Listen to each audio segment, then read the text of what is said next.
시작돼 desperate.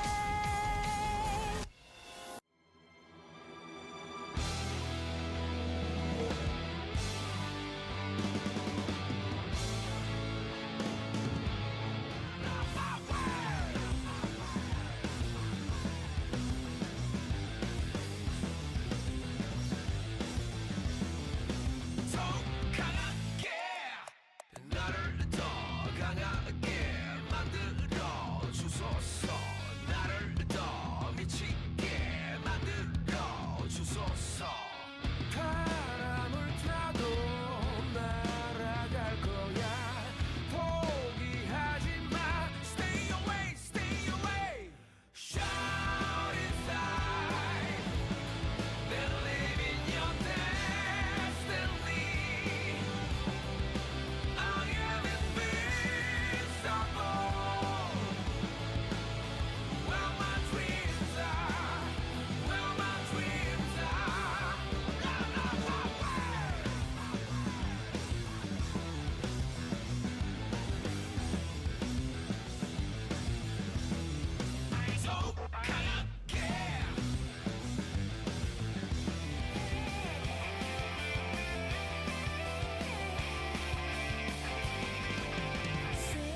What's going on, guys, and welcome on in to the Conqueror's Cup, brought to you by the Amazon Appstore. I'll be your main host of the evening. My name is Car6, and I'll be joined by two of the best casters around. I might throw in a little commentary here and there, but they are the stars of the show.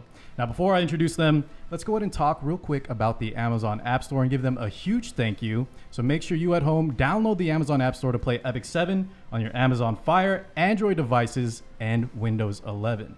That way you can use Amazon coins to get reduced prices on packs in-game. Valk, I'm talking coins. I'm talking coins that you can use for Skystones, Yes, Mystics, sir. Leafs. And don't your forget, favorite? Go ahead. We have a buff weekend this weekend, so that means Burning Passion packs, some of the best value you'll ever spend with those Amazon coins. Or skip that all and just get some equipment packs. It's up to you guys. Now, not only that, but you're going to have access to, if you have your Twitch drops enabled, just make sure you're logged in, watching for at least an hour. You can get an exclusive limited time Surmia emote that you can use in-game. Angry Surmia, absolutely a fan favorite character, getting some good representation in there. That's Why don't right. you tell us a little bit about the bracket, Car? The bracket, real quick, Divine, though, I want to talk real fast just about the prize pool. Yeah. Speaking of coins and all that good stuff, the first place prize is going to go home with 50,000 coins, 10,000 Skystones, and an Amazon Fire HD tablet with 32 gigabytes of space. Okay. Second, 30,000 coins, 8,000 Skystones, and for third place, 10,000 Amazon coins, 4,000 Skystones.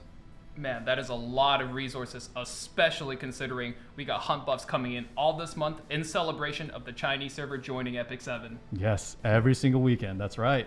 Now, Divine, I think let's head into the bracket.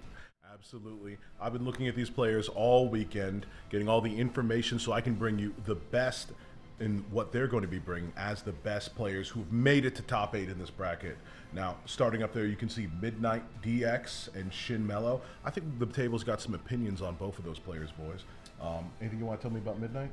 Well, Midnight, without leaking anything that he does, is a very special player. I think also a moderator for the Epic 7 Discord. I think he has a very, very unique playstyle, so I'm extremely excited to see what he can bring to the table to spice up today's matches. Yeah, and his first opponent is going to be Shin Mello, actually with the kinds of skills that I think make drafting exciting in this game. This, my fine ladies and gentlemen, isn't actually an artist. I've seen some of their stuff. Big fan of Ice Domino right there on their profile. You'll see it later in the game. But you know, that the artistic skills to be able to have a vision, that's kind of what I want to talk about with this tournament specifically. We're going to see some strong draft proceedings. It's going to be a lot more about that stage of the game than any of what we've seen before. And it's really going to test people because we've just come out of the previous season. We're in preseason right now. This is the time to shake up and change the meta. And we've got a lot of players in this bracket who I believe can do just that. So gameplay knowledge of Divine is going to be key here. And I think Valk has some favorite picks, or maybe who do we think is looking real good in this tourney? I mean, we got to address the elephant in the room, gentlemen. Real Mace, a known legend player, coming back to the game after, deleting his account on a 5-month-old account. He's here to prove that, you don't need a lot of gear. You don't need all the units. All you need is the knowledge to know what you're doing and just a little bit of luck to kind of secure yourself as one of the all-time greats, proving himself very competitively here, I believe, not dropping a single game so far in the tournament. Wow, not a single match. And that, I think, goes back to what Divine is saying, where a lot of the match decided in the draft phase, as well as in-game as well, but obviously Real Mace probably can show his experience being, a veteran player. But on the flip side, we have that dark horse in this tournament. Why don't you talk about that one, Divine? Yeah, we've definitely got a couple of people who are going to be following up and making a splash. We've heard it before, but Real Mace isn't going to have an easy way into this tournament because Plague Cat, his first round opponent, is definitely somebody who could bring the spice. Now, this is an unorthodox player who really has a style to them, pivoting at that 3-5 into the 5th pick. Their play style is definitively something that shakes up and tests their opponent's knowledge. And considering that Mace hasn't been in the game for a while, as you said, is he ready to get schooled and quizzed? That's my question, and could possibly lead to a major upset in this tournament. Yeah, big shout out to Playcat. That's a name I think a lot of us might have known if you've been playing E7 for quite a while. So his matchup with Mace is definitely be one you need to watch out for. He could get real cooking on that picks 3 and 4, and on pick 5, he really spices it up. So I'm definitely excited to see. I think he's probably our dark horse for this tournament. For anybody the dark horse to go against the crowd favorite in the first round. Sounds good. Other favorite picks, boys? What are we thinking? Well, I've definitely had my eye on Hamu for a while now. This is certainly a standard player, but standard works, and we've kind of had this meta entrenched in us for a while now. These 3 dominating strong picks, you know them, I know them, and everyone at home knows them, right? You've definitely got Conqueror Lilius in the face of the tournament coming out. You've got Mediator Koeric, he's backing the team up. And of course, as always, Apocalypse Ravi. I mean, the queen, never getting thrown off of her high horse, just sitting above at the draft phase. These standard players have a lot of great picks to play from, and I really think, leaning into that style gives you a sturdy foundation to play from and means you can rocket right into the leagues with everyone else. Well said. Valk, what other players have we not really covered just yet? So one person that caught my eye, or lack thereof actually, is Saturn. Throughout us watching these matches, I actually had a really hard time pinning down Saturn's strength. Now that's not a slight on him, because I think, for a player who doesn't have a really well-defined strength, he also doesn't seem like he has any weaknesses. I would say he's the definitive all-rounder of this tournament. And for tournament play, as an all-rounder, all you gotta do is stay consistent, and you'll cruise your way right into the money towards the end right there. Oh, that could be a big thing in this tournament, staying consistent, right, guys? Yep. So Valk mentioned Mace hasn't dropped a match. The rest of the players, though, might show a little nerve. They need to just stay solid, maintain their composure, and, play the best they can. Absolutely. Listen, this tournament, just like I said last tournament, it's a tournament not just about your characters, your gear, all this other stuff. It's nerves, it's spirit, it's the ability to endure. You can take a loss easy. Don't take a loss in your mind, though. That's your palace, that's your kingdom. Protect it at all costs. Stay strong, stay in the game. And especially in that game 3 or maybe even game 5, you have to, as a winner, have that killer instinct to step up and clutch out that win. That's right. Let's talk quickly about the draft mode, guys, because things are changing slightly from the previous tournament. If I'm correct, and you guys correct me if I'm wrong, the main difference is the post bans will move us into the next match. Is that correct? Yes. So, just to give everybody at home the heads up, basically, just like you're used to, both players are going to have 2 pre-bans they're going into the first game with. After that is where things get spicy. The post ban you all know and love, that is actually going to be the ban for the next game as well. So you're not going to go into the next game pre-banning a hero. That ban belongs to the post ban in the first game. So every game is going to have a concatenating effect on the next one after that, right? And I think it's going to actually change a lot of the dynamicism and the strategy that these players engage with. And if I'm talking about strategy, I've got one guy here who reps it better than the rest, right? What's it look like from the top? So I've actually been discussing this with a lot of high-ranked players in a very competitive way. Now, we all know the first pick player of any RTA draft has a definitive advantage right after pre-bans. They get first dibs on the best unit that they think didn't, get pre-banned. And on top of that, they have this strategy where their opponent has 4 units, and they have the exclusive right to ban the last unit without caring what it is. You just have to draft 5 units that place against 4, regardless of what they ban, and you can just ban that. It creates a very thoughtless draft, and I think, having to think about, hey, maybe I need to leave this unit up for the second round, the third round, hey, maybe even the 4th and 5th round, is a very important strategic decision to be considered, and it actually shifts a lot of the power balance back to the second pick player. And especially as that second pick player, if you can take your game 1 off of your opponent, you are in a commanding position going into the rest of the set, and that matters a lot for a BO3 or a BO5. BO5 in the finals, that's right. Well, guys, compared to the last cup, the Commander's Cup, any major differences you think we might see tonight? Of course, we're getting a little bit higher ranked players, but overall thoughts? Diversity in your pool will keep you from looking like a fool. Absolutely. You've just got to be able, like I talked about this before. I said, keep things going, be able to, hey, you stay there, okay? This is Car's turn. He's behaving. But yeah, I said plus 15. Yeah. I said it last tournament. We were going to see picks from players that made them uncomfortable. Now it's time to make those picks that make your opponent uncomfortable. Absolutely. You can't just draft things that are out of the box standard solutions, because as we get further and further into these games, you'll be running out of them. Sure. Last time I talked about that being a disadvantage newer players with lower catalogs of characters have to worry about. But this time it's an advantage because as the meta picks go, all the wacky stuff starts to come through. This is going to be a real test of your knowledge, and if you've been cooking something, it's time to show it to everyone. And on that note, Divine, we don't want to give away too much here in the intro, guys, but Valk and I saw a few picks here and there from Valk. You want to just talk about the player? I think you know who I'm thinking of here on that third, fourth, fifth spot especially. Yeah. We were talking about Playcat. You know, as we said, highlighted earlier, he really gets cooking on that fifth pick. And especially with 2 new units coming into the game. And those units are not global banned, by the way, fellas. So we might see something super exciting coming out of, honestly, anybody here in the tournament. And we're excited for that. Speaking of excited for, we should be going right into the first match. That's right. Let's get these quarterfinals started. I think the players are just about ready. So let's get started. Okay, first up we got Midnight DX versus Shin Mello. Divine, we talked about them. Why don't you take it away? Yeah, absolutely. As I said before, Midnight DX, I mean, he's already unorthodox, right? Who is talking and repping Chaos Inquisitor?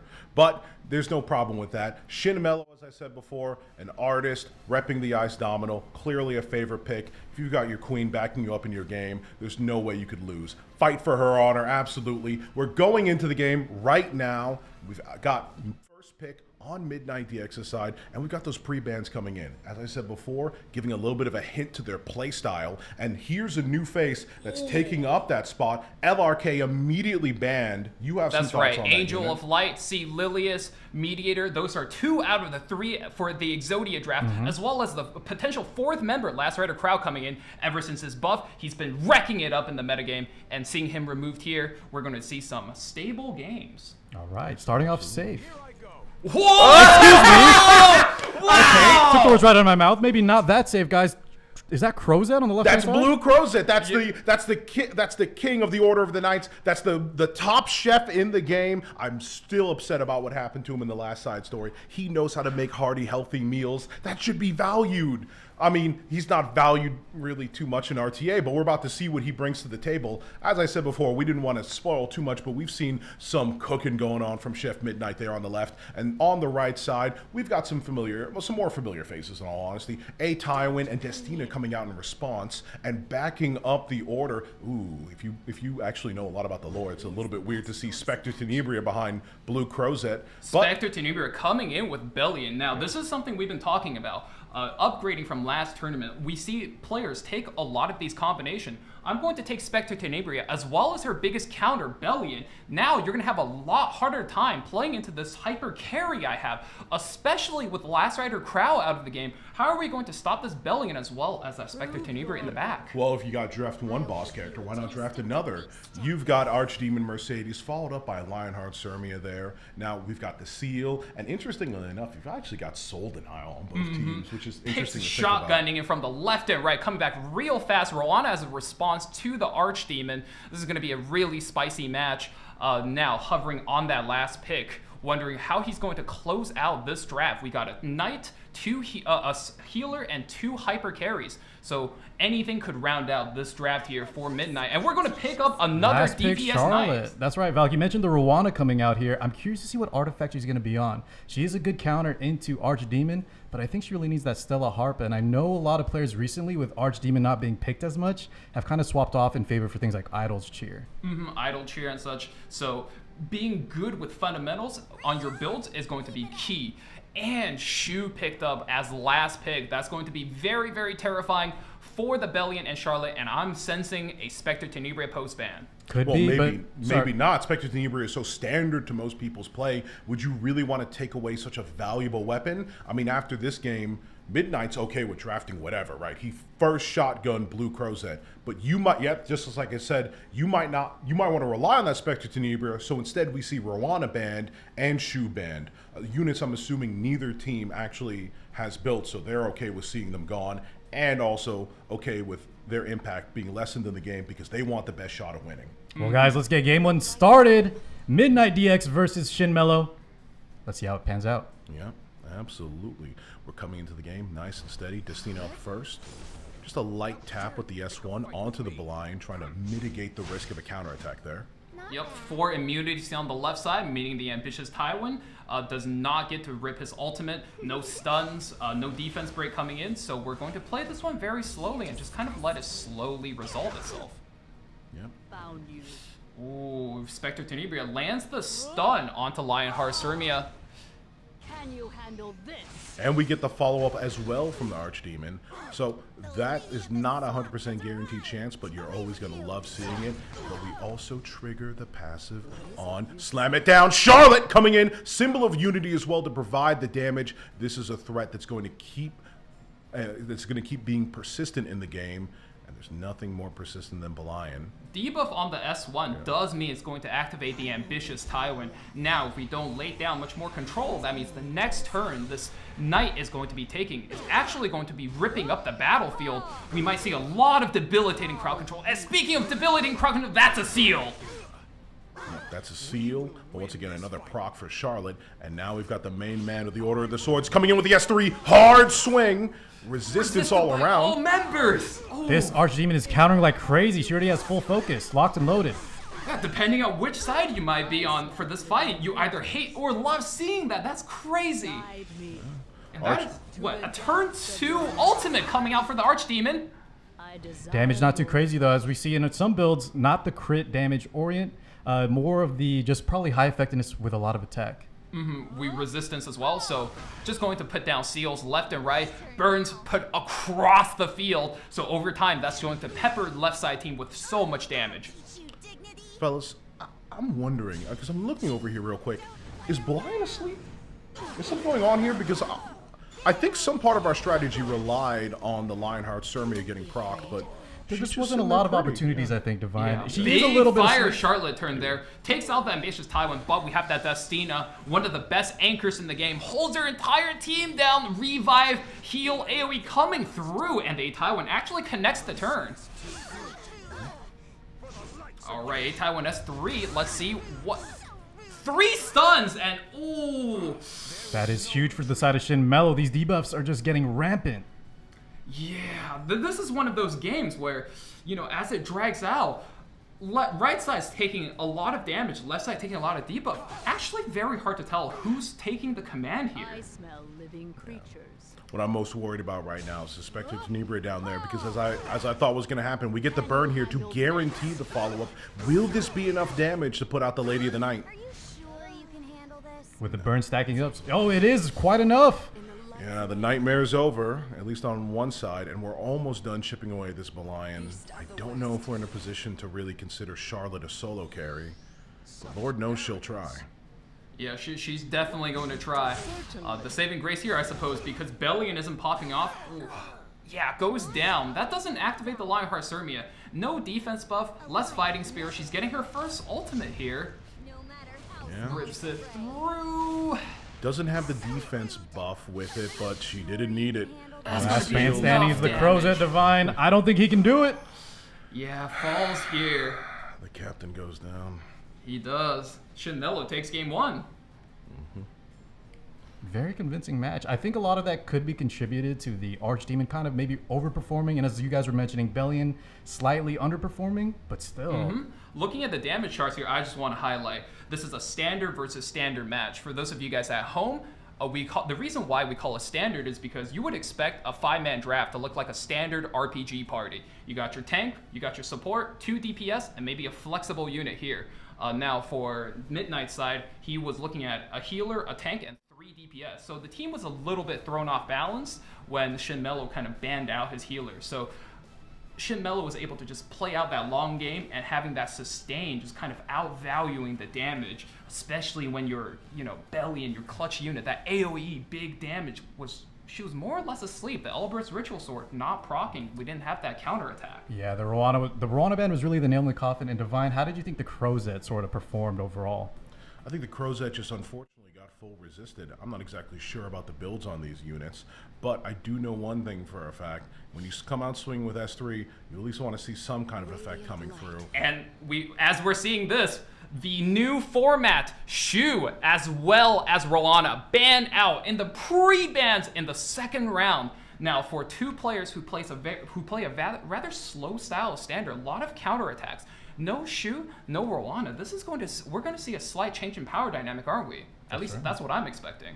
Well, do we think Midnight's still going to lock in this Crozet? No, actually, He's going to taking the title steal. in. Yeah, he's going to steal away the A Tywin, saying, "Hey, Oh, I'm the night guy here." And then he comes in with the Crozet, a believer all the way through, and he's going to try. I'm crying a tear out on both of my eyes. Oh, I love this. Very I nice. never thought you'd get me on this whack little game of tank down, but Blue Crozet was certainly the answer. And you know, he's not the only knight in the game who can perform. Aros coming out on the right side. You know, a lot of what I think made Archdemon Shadow work that last game were the defense breaks. So now we've got the defense breaker and Ross coming through.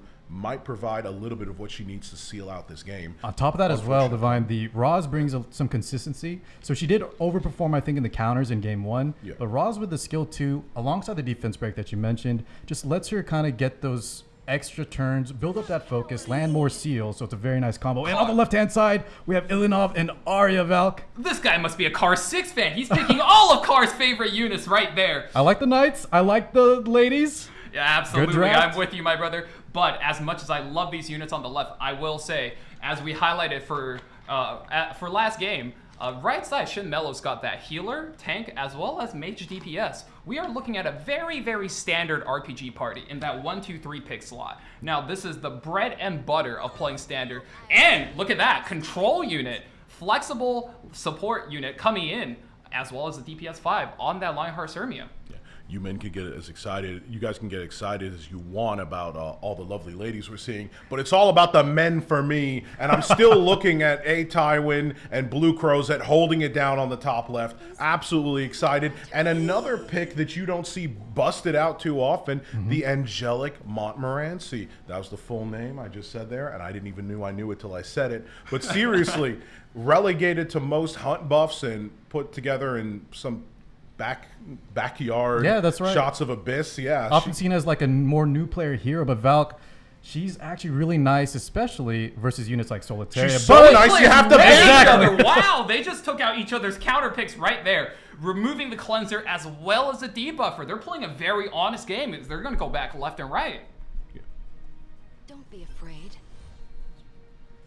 And once again, we see this Destina leading off. Usually Destina, as we would expect, is a rather slow unit. You're expecting her to kind of reverse cleavers, reverse these opening advantages. Her starting the game is rather awkward. You kind of just want to tap them with the your auto attack and just go next. Yeah, quick question for you, Val. Is this Destina fast, or did we just draft the slowest characters in the game? As you Second said, time you in a know, row. left side is a Night Enjoyer, Yeah. right? Tank and spank. Right side, very standard. So for a Destina to be going first in this type of setting, kind of normal, but you definitely wouldn't expect that in multiple games. Yeah, I've definitely seen some slower Destinas. I've definitely seen some faster Arias. I'm excited to see her play here. She resists the seal here, and she gets back with one of her first counterattack. However, Far that from will over. trigger. Yep, that will trigger Lionheart. So Wakes we've got up the only a couple sleeping turns to lion. deal with her. Here comes the S3 again. Full resist. Resist by team's 4 ready for units. it. Shin Mellow definitely on the tankier, more stable side of that standard playstyle. The greater good. Adventure Ross puts up defense buff for his team. AoE attack will put up, draw the counter attack and gets blown back by the Crow from Arya. Full resisted again. We won't lose any buff here. Usually that Pro Blast is a huge tempo move, right? It swings the game a lot.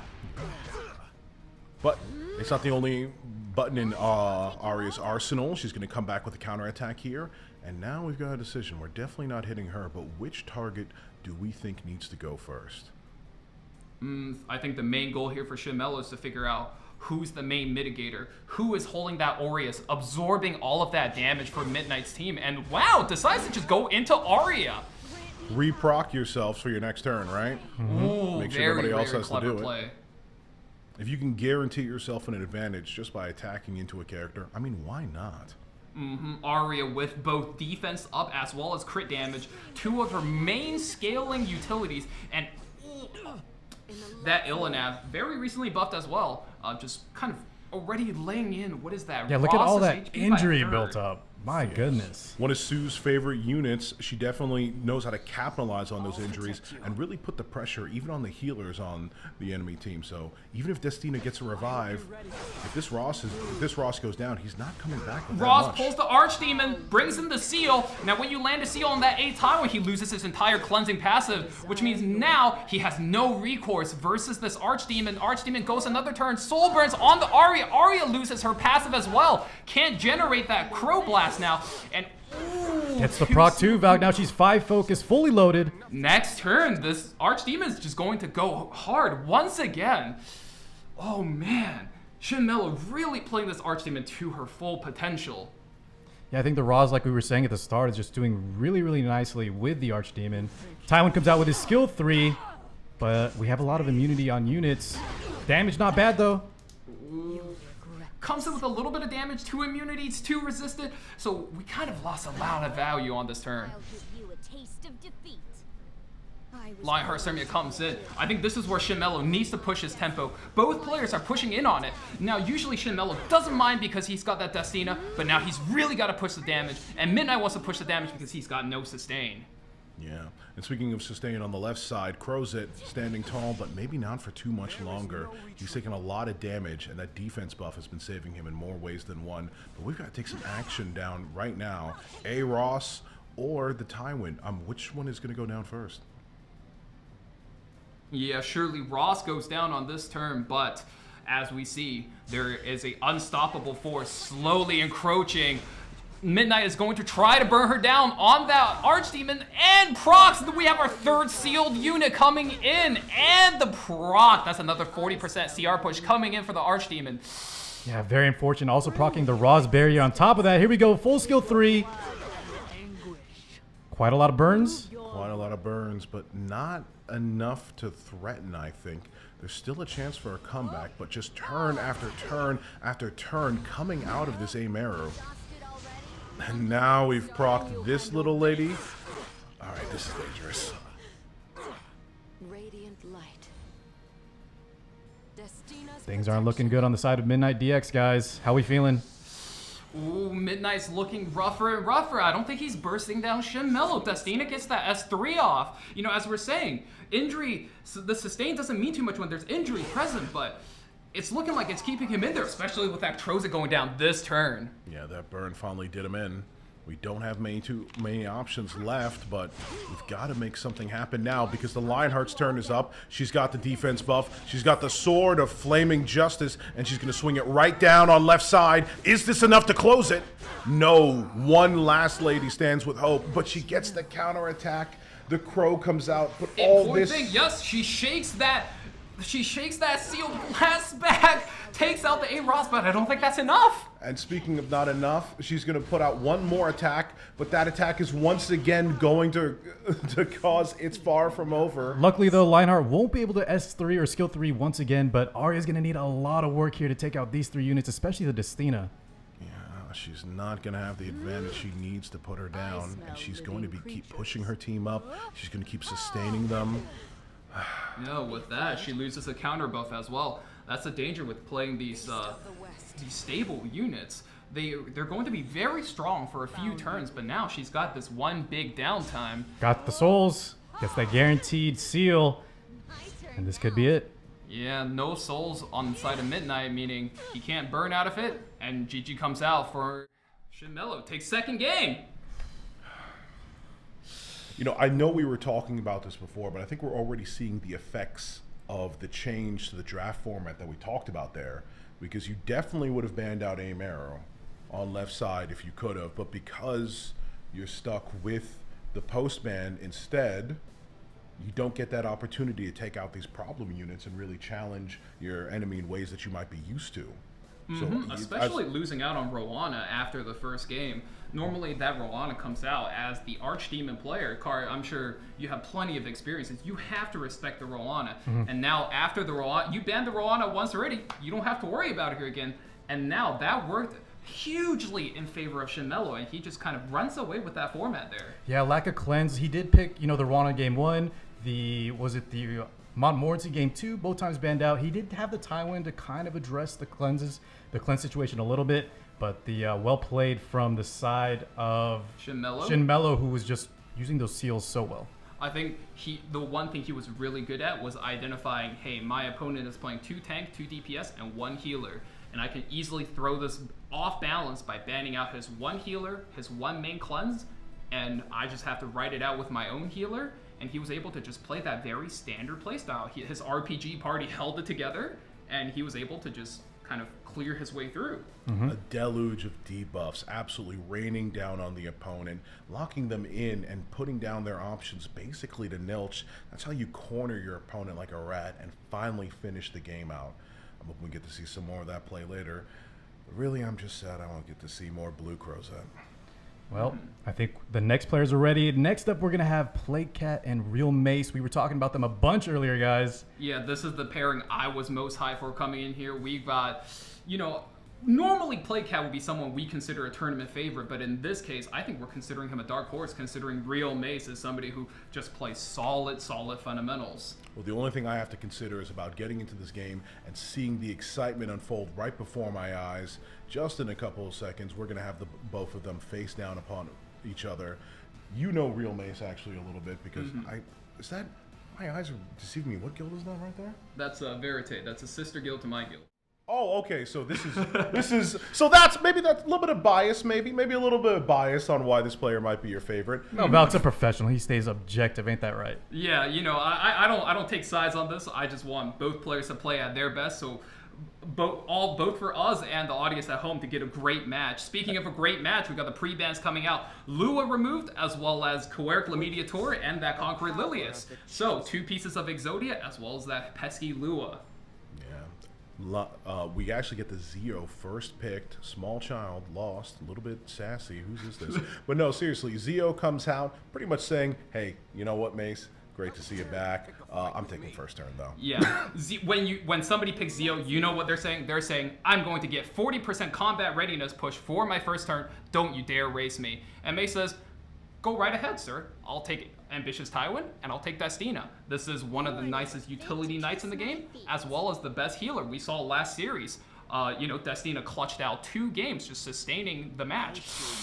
Ooh, speaking of that, Spectre Tenebria, Lacerator Crow, one of the new combos that's kind of coming into the metagame, as we saw that with that Lacerator Crow buff. Spectre Tenebria always hides in the back, and Lacerator Crow kind of protecting his team versus AoE. Something you absolutely need to be able to reach in to kill that Spectre Tenebria. Yeah, it's a real match made in heaven. Try to get the AoE, the reach you need to bring down the Spectre Tenebria, and you have that crowd that's just building up the skill 2 passive back into the skill 3. Really tough combo. AoE true damage when that Lacerator Crow comes out. Normally, when Bellion isn't pre-banned, when Bellion is still up, you're scared to pick that Spectre Tenebria. Take it from me, a Spectre Tenebria main. But when you have Lacerator Crow in your team, you're no longer afraid of AoEs, and you're just telling your opponent, hey, try Bellion, I dare you. I'll win for sure. Very respectful coming out from Mace. Not picking any AoEs. Karina, single target Water Bruiser, as well as a Sage Ball. Sage Ball, a favorite of mine, but I'm actually a little bit more concerned about how long we took into the draft to draft these 2. We were really running down and considering our options there. Or possibly our 5-month account might have a little bit of a problem in reach, dealing with some of what's up. Now, I'm more excited to see how that plays out the next couple of games, but I can tell you right now, Edward's coming out on the left side as well, sort of a response to some of the debuffs, and he's definitely going to be able to make a splash. And speaking of a splash, are we going to get her? Are we? We're hovering over her right now. That's going to be a tough matchup, especially into Destina. Ooh, that's what I'm talking about. My man cooks on 5th pick, locks in the Dark Corvus. He says, you do not bring enough burst damage, and he picks Dark Corvus on pick 5 versus 1, 2, 3, and 4 tanky units. Dark Corvus' favorite matchup. He's going to eat this right up. I don't think I've ever heard anyone as excited for a Dark Corvus in my life, but understandably so. Well drafted, right, Val? This is one of those times where you're put between a rock and a hard place. Your team brings the debuffs, which is, an Edward Elric's favorite food, and Dark Corvus, who eats up these tanky, not high damage units. And Mace finishes off with Sage Vivian, banned off immediately. That's what I'm willing to bet real money on, by the way. Yeah. Who do you guys think would be banned on Playcat side by Mace? I think it's just going to handshake situation. I think we just both ban last and we see how the game plays out from there. I mean, once again, Real Mace coming down to the last second of the clock to make his pick there. But then again, I don't really think it mattered too much. When you draft like this, to me, it feels like a situation where you're like, I'm ready to fight your top 4. Absolutely, as I just said, Playcat ready to fight the top 4, but actually the LRK ban from Mace himself. So he's ready to come through and take on this Dark Corvus. So we'll see if he has enough to stop the legend of Extinction himself. So here we go, guys. Probably one of the most anticipated matches of the night. Playcat versus Real Mace could be the winner of the entire tournament. Zio takes first turn to nobody's surprise. Looking like a very squishy Zio. One book between both mages on this team. I actually wonder what build the Zio is on. Ooh, that is a vampirism debuff. That tells me effectiveness. Bloody Rose. Bloody Rose on that Zio. So Spectre Chamber with the book. Zio is effectiveness and maybe even on a little bit of damage coming in. This world's existence. Sage Ball stealing a turn, drops the AoE sleep, but only hitting 1 since it's a 85% proc chance, missing the Edward, much to Mace's benefit. Edward resisting as always, because if there's anything he's able to do, it's mess up your plans, especially on a Saturday night like this. Yeah, as a successor to Champion Zerato, it's just par for the course. Now we got the A-Tywin here up on board, of course. He's ready to let her rip. But really awkward turn. You really wanted that Sage Ball to remove the passive from the Edward. And speaking of resisted, Zio resists again. Things are just kind of not really playing out for either side. Just a little bit awkwardness. yeah, truth be told, it's a little bit awkward. But as I said before, things are going to be awkward in these games. As we're getting further and further in the tournament, you're really looking to put your opponent in as uncomfortable situation as ever. Spearing one right through the heart, I'd imagine feels uncomfortable. Hopefully I never have to find out myself. Edward drops that Soulburn and responded by Karina dropping the S3 on a Zio. That's a very squishy Zio. Defense break comes through. That is surely a kill, and pop! Zio just goes, just like that. We're looking at a 3v4. Now, even though Playcat is down a lot on that team HP, I wouldn't count him quite out yet. He's got a lot of solo carries that's got plenty of potential to come back in this game. And on Mesa's side, he just blew his biggest damage cooldown. I don't think Mesa's got a lot of damage left. He's got to play the long con. He's got to cycle out those cooldowns to get damage back. Maybe we don't want to actually counterattack here because that's going to give the one-turn decrease to Dark Corvus there. Now, let's actually take a look at this because I think this match is interesting right now. Right side, we're just trying to blow through and blast, do our damage on all these targets. But left side has 3 distinct threats that are operating on different levels, right? Edward is going to keep getting more and more damage with every S3 he throws out. That's why we soul burned it. The Spectre Tenebra is hiding out in the back, always a constant threat that grows larger the more enemy units or allied units die. And following the Dark Corvus, the more damage you dish out, the more he's going to start hitting back with. We'll eventually get to that place too. We cleanse the stun, but we still have the defense break on.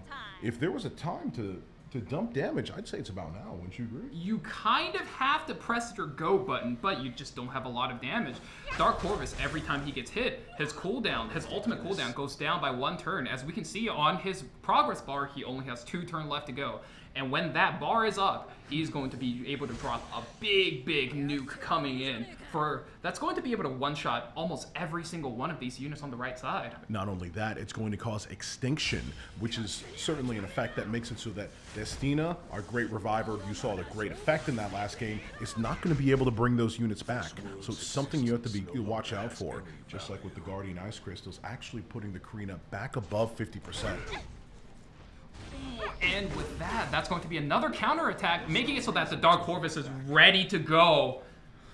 Yeah, and he has the souls ready as well to soul burn that big skill 3 when he finally cycles back to his turn. Edward with another resist. Again! Ed, come over here. We need to have a talk, buddy, okay? You can't keep doing this. You're kind of throwing the whole thing right there. Like, Dark Corvus is really holding it down for you, and that's the only reason we're still alive right now. But you keep resisting, you keep missing, I'm going to be a little bit pissed. Yeah, Destina cycles the Karina back in 19,000 HP. Now we're just laying it down on the Edward. Now, if this Karina goes down, Mace has no damage. If this Destina goes down, Mace has no sustain. So we could see a variety of play coming in here for Playcat. I wonder when that Dark Horse finally takes a turn, what he's going to decide to do. Yeah, the play in this game is definitely down to the Dark Corvus and exactly who he chooses to rain down his punishment on. Mace in hand and ready to go against Mace himself. Funnily enough, I just realized. Yeah, Durandal comes through. That Dark Corvus, the encroaching doom, gets closer and closer. And dual attack from Spectre Tinmere, one of the most impactful dual attacks in the game, softens up these units. Soul burns into the Karina. Let's see this damage. I mean, we don't need to see it. You could close your eyes and still know her fate. Karina's gone. Extinction as well. We won't be seeing her 23k again. damage total on the board, even through the Aureus. Oh, no more damage for Mace's side. This is going to be a grueling rest of the game. That's right. How is he going to finish off the ever-looming threat of Dark Corvus? He's going to have to line up either a big Sage Ball skill 3, and will that even be enough? I think as the frenzy goes, Mace is going to have, I believe he's called right here. That should be game for Playcat. And Valk, that's the first loss from Mace of the tournament. Like we said, that's the Dark Horse. In any other position, Playcat would be considered a favorite. But against somebody like Mace, Playcat, the Dark Horse, takes a game off of the favorite of the tournament. It's really come down to what you said there. He definitely knows how to turn up the heat on the draft in the last few positions. And not only that, as I also said, it's about making your opponent uncomfortable and definitely playing in a style or playing with characters that people might not be so familiar with, might not be ready to counter, is certainly one way to get the job done. You know, we were talking about Mace couldn't react to that Dark Corvus, to that Ed, aggressively enough. Maybe that's just due to the fact that, you know, can we even recount how many aggressive units came out in the past 5 months? I think almost everything we got was rather on the defensive end of the game, right? Well, so maybe just due to circumstance, Mace was forced to play like a slower, tankier play style, and that's just victim of the circumstance. Yeah, well, we'll definitely see some of that change hopefully soon, because real Mace is going to have to turn it up to 11 if he wants to make this counterattack. We're getting you back into the next game here in a couple seconds. But speaking of which, you said not too many DPS units have come out recently, or you wanted to hear about a couple of those. I want you to look at Mace's avatar right there. One such unit ready, locked and ready to go. Maybe Yeah, I you felt see her there's appearance. been quite a few damage dealers out there, as you know, someone a little more tanky. But I want to bring it back, guys, real fast. How do you think Mace is feeling right now? Undefeated the entire way and drops his first match of the tournament in the finals. I think when you've kind of had it just cruising through the entire time, when you get thrown off balance for the first time, it takes a real legend player to tell yourself, hey, I got this. This is not going to phase me. And ooh, speaking of I got this, that is the most I got this unit in the game. Apocalypse Robbie coming out in the second game. First pick for Playcat as a response to the first pick Angel of Light. Do not understand. Politis comes out as well. No units to really counter this Politis. Apocalypse Robbie is Politis' biggest counter. And Playcat, as we highlighted earlier, you take a power pick and you take a unit they counter, and boom, suddenly you are looking so solid right there. I would even say Playcat is looking favored to 2-0 here, unless Mace makes a real strong adaptation in his 2 and 3. That's right. We're going to need to see some real draft differences here. On the side of Mace to kind of take it back, AWOL first pick. He's deciding on the last two, and Divine actually wisely mentioned that Mace has kind of been taking his time on these picks. He's definitely been taking his time, searching through his draft, searching through his options, which I'm not against. But my only thing is that I'm a little bit worried here. We went into the AOL very early on, strong unit, but as Valky is saying, definitely has responses to it. APOC Ravi has responses, but not the kinds you're always comfortable with. That's what kind of establishes these strong top 3 picks. You know, there are counters, but the counters aren't always the ones you want to be drafting. And speaking of which, we get Desert Jewel Bazaar. If you're putting out barriers, he's taking a knock on them, but I don't exactly see a unit at which yet he can use that powerful ability on. So for now, he'll mainly be here for the immunity and the push up on the team. Now, I wonder if this Desert Jewel Bazaar is going to telegraph something Mace is going to pick down the line, considering the fact that throughout the night, we've seen these players take one strong pick as well as something either they counter or supports them. So I wonder if we're going to see maybe a Barrier Knight or perhaps even a more aggressive support like Payra. But Zeo locked in for Playcat. I think Payra is off the table for us for now. Oh, there it is. we go, Val. We were looking forward to that, and it finally comes out in the 4th pick spot here, the Dizzy. Playcat absolutely rocking the collab units. You know, Edward last time. Now we got the Dizzy. So happy to see her here. She's going to be putting out a devastating debuff that are just. I mean, come on, guys. It's attack break. It's hit chance down. It's everything you need to close out a game. Especially speed down. I think that one is one of the most devastating debuffs in the game. It just gives you so many chances to chain turns when your opponent is just 30% slower. They just don't get a chance to play the game. Right, she was an absolute terror when she first came out, but on the side of Mace, we do have some mitigation for those debuffs in the form of Desert Drill Bazaar and the Angel of Light Angelica. We already got one cleanse in the DJB. I wonder if we're going to see a second Briar Witch coming out, since that Zeo is going to be the first pick unit. As well as into the Dizzy, that's got to be immunity set, as well as Stenny to close out the draft. It looks like he was definitely looking for 2 units here at the end that he could hide and keep away from the incoming damage. No easy targets for the APOC Ravi as well, so perhaps she stays in here at the end, especially because she's such a stable unit that you'd maybe like to draft her yourself in the final game. Possibly here at the end, do we see? No, we do not see Abigail, but we see SBA. And my man throws in the spice on the pick 5. Silverblade Araminta. Now that's a combo / cleave unit if I've ever seen one. Anytime there's an AoE on your team, she's going to be able to CR push herself up, gets banned right away. Mace, a legend player once upon a time, recognizes that potential immediately.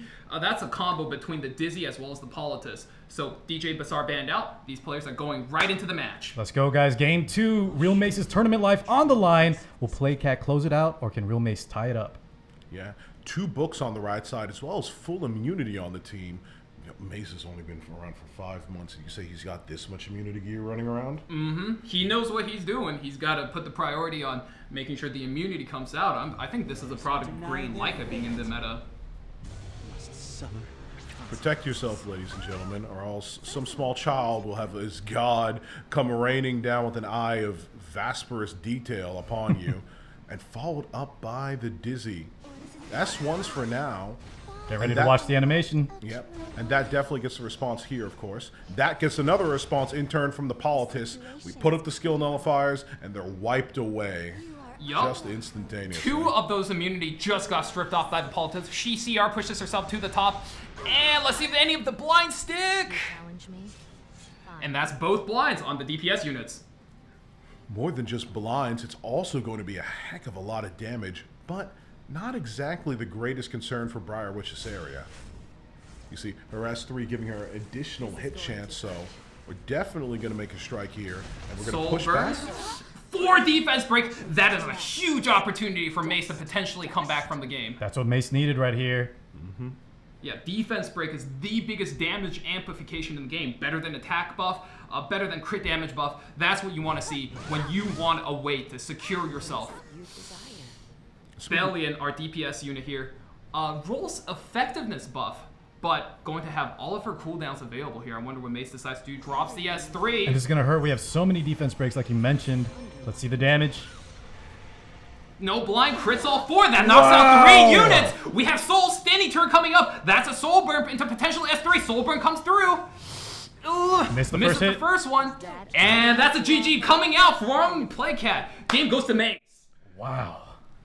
What a match, guys. What a match there. That went so back and forth. It was looking like Playcat had the advantage with the Dizzy. We had the little back and forth between the AOL and the Politis. But then, like Divine said, Bryceria, even blinded, still managed to land all those debuffs. All those critical debuffs that left an opening for Blind to squeeze in through and do her job perfectly well. We had the souls as well to burn the Stenny just in case, give us enough turns to cycle off those debuffs and close out the game. We didn't need them, but we had them. And that's what preparation is, right, at the end of the day. Even if things go wrong, even if the odds, RNG, 15% is against you, you still got a path to victory. And that's the kind of play that a legend makes. That's what we've expected. You gotta from our have that legend killer makes. instinct, especially when you're down 0-1 in a best of 3. You need to know how to turn up the heat. You need to know how to claw your way back into the series, and Mace did just that.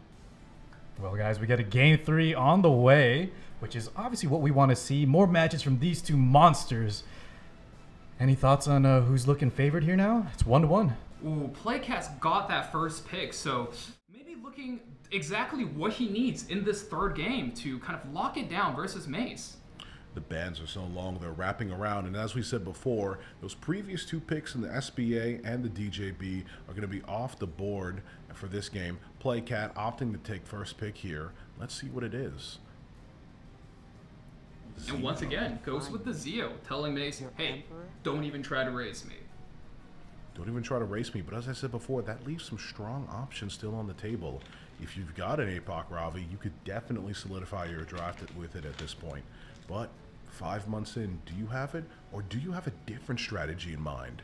These are the questions racing through my mind right now as I look in anticipation for what Mace is about to pick out of his hat. Cool, calm, and collected. Every time this clock ticks down, Divine, I feel like that's what Mace is thinking here. Wants to take full advantage, stay calm, and just get the best picks for the moment. There's the Pox Ravi, like we mentioned, Valk. Yep, anchoring the entire team to the game right here.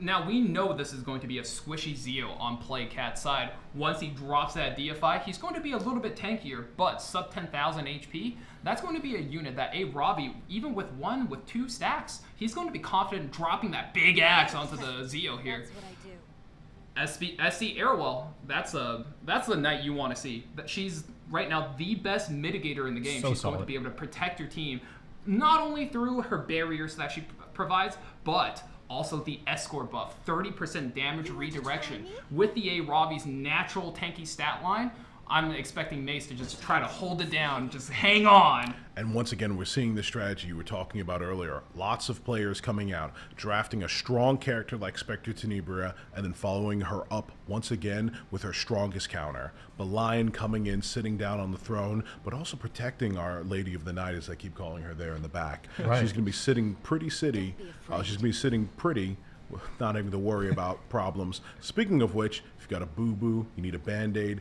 Destina will come through. Lots of protection on the right side. Imagining if we don't draft something like a Strays or something that can maybe one-shot, this A Ravi and this Lionheart Sermia will be around for far longer than you anticipate or than Playcat would want. And playing to that standard, we see Mace going with the Warrior Knight Soul Weaver combination, followed up by a second Warrior. So he's ready to play that standard matchup. He's got a last pick in his back pocket, and he's waiting to adapt. Now, gentlemen, do we think we're going to see a little craziness on the side of Playcat? Last round, we had the Dizzy and the Silverblade Araminta. Is he going to take a little bit more safe here in the last 2? He stayed to his strategy so far with the Spectre Tenebria blind, as we said before, covering yourself with your next pick. So I assume he's going to cook on 4 and 5 as always, but maybe he's stealing a little bit of Mace's strategy, letting the clock run down. I don't trust the clock past 10. My fingers aren't fast enough, but he was fast enough to take Architect Leica, the character on the profile for Mace, maybe even making a little bit of a statement there, like, hey, you know, your lady can be my lady too. Speaking of which, the best of them all, Dizzy still comes through. We saw those debuffs. We saw how debilitating they were. And right now, there's no AOL to cleanse or even react to such a devastating amount. We've got tons of AOE on left side. And on right side, we get the response of Edward Elric. Architect Leica, as we saw from her release, wasn't very strong, but was later buffed to be able to soul burn her target debuff onto any unit, including this Destina we see here, usually a unit that's untouchable by debuffs through her first 2 turns. And once you're tagged with that target debuff, you're going to be taking near true damage levels of that space laser coming in. You would expect. Architect Leica removed on Playcat's side, and Destina removed, so Mace is lacking that big AoE heal with that revive. Most certainly. And you make that ban on Destina because you don't want these units coming back, but more importantly, sustaining through the debuffs and sustaining for so long that it puts the rest of your team in jeopardy. Zeo's coming out first, as he always naturally does, once again with the Bloody Rose that we talked about earlier, but following him up quickly afterwards is the Dizzy. So I'm excited to see, once again, as always, as you say, Valk, how Playcat's going to cook it. Now, normally Dizzy is actually going to be very commanding in this position, but with that Edward here, drops the soul burn, going to go for that extra turn. Not only, well, it's an extra turn at the most important part of the game here, because we stripped the escort buff on Arrowell. We talked about how she's the king of mitigation, but a large part of that mitigation is being wiped away right now. And speaking of wiped away, there goes the CR bar. All of you can be pushed back alongside it. Only Edward is staying up strong, but he's got the blind debuff on. Edward was actually tagged with that blind, missing 2 members. Now, that's definitely something I didn't expect. Only Bellion and Spectre Tenebra are tagged with the debuffs, Bellion with the Provoke, Stenny with the Silence. So Stenny's not going to be able to put her S3 down, only able to S1 and hit 1 unit at a time, massively slowing down the tempo she can put out for this match.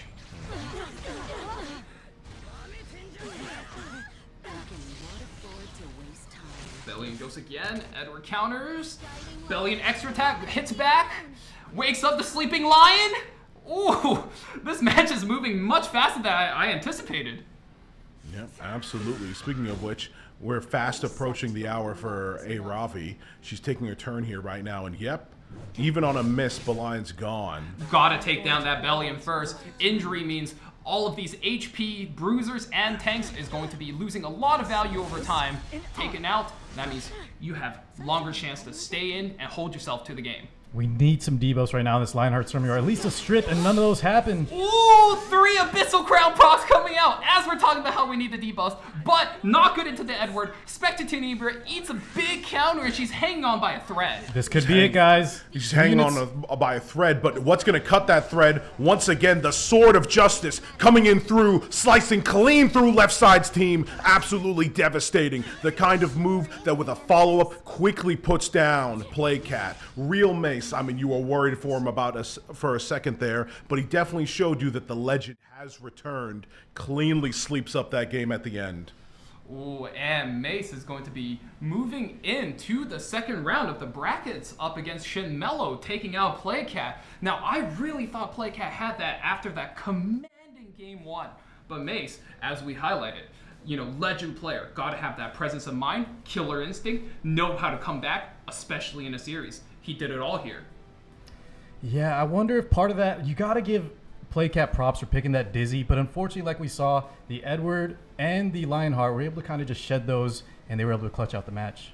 When you try to shake your opponent, the number one thing you've got to be careful of, you got to be waiting for, is them getting used to your game and adapting.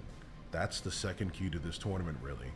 Your opponents are going to be trying to throw crazy stuff at you. I mean, we saw Blue Crowset, and even if it didn't work, it certainly shook. The faster you can adapt and the faster you can start thinking, the faster you're going to find yourself up to the top bracket of this tournament. Now, if anybody's going to adapt, I believe in the all-rounder. Just like myself, Saturn's coming up in here with Hetsu, somebody who has a very interesting pivot to their playstyle. So this is another matchup I'm personally very excited about, and I'm ready to see these guys square it out. All right, well, while they get ready, Val, tell us a little bit more about, why don't you start with Saturn? Yeah, so for those of you guys that are joining us just now, we had the chance to kind of scout out these players for quite a bit prior to the show today.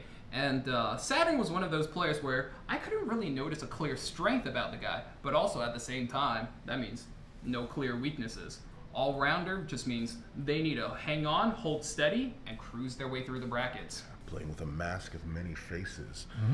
Nice reference. How about Hetsu on the other side? Hetsu, now, can't give away any of a player's tech now, but I think... Hatsu, yes. Can't give away any player's techs now, but I think he's got a really interesting way to pivot the draft. Now, for anybody who's maybe new to RTA, a pivot means, hey, I'm going to look like I go fast, but I slow down. Or, hey, I'm going to pick the Destina, but I crank up the speed. And it's very interesting. It's almost like watching a little bit of poetry in motion. Yeah, definitely. These pivots, as we said, are another key strategy into the drafting element that these players have been playing around with, right? Throw your opponent off your scent, and more importantly, change the pace of the game throughout the drafting phase into one that's more favorable for you, right? Not only the strategies you like to implement, but maybe where your gear's at. But we'll be seeing all that clashing in just a couple seconds here. The next match is already under the way. Saturn versus Hatsu, and I'm excited once again because these last matches have been on fire, and I'm certainly certain that the heat's going to continue with this next one. Pre-bans coming in. We're seeing Zeobellion, Politis, as well as oh man! You know, we were saying at the beginning of the tournament, we got AOL, we got Last Piece Corinne, and she comes in.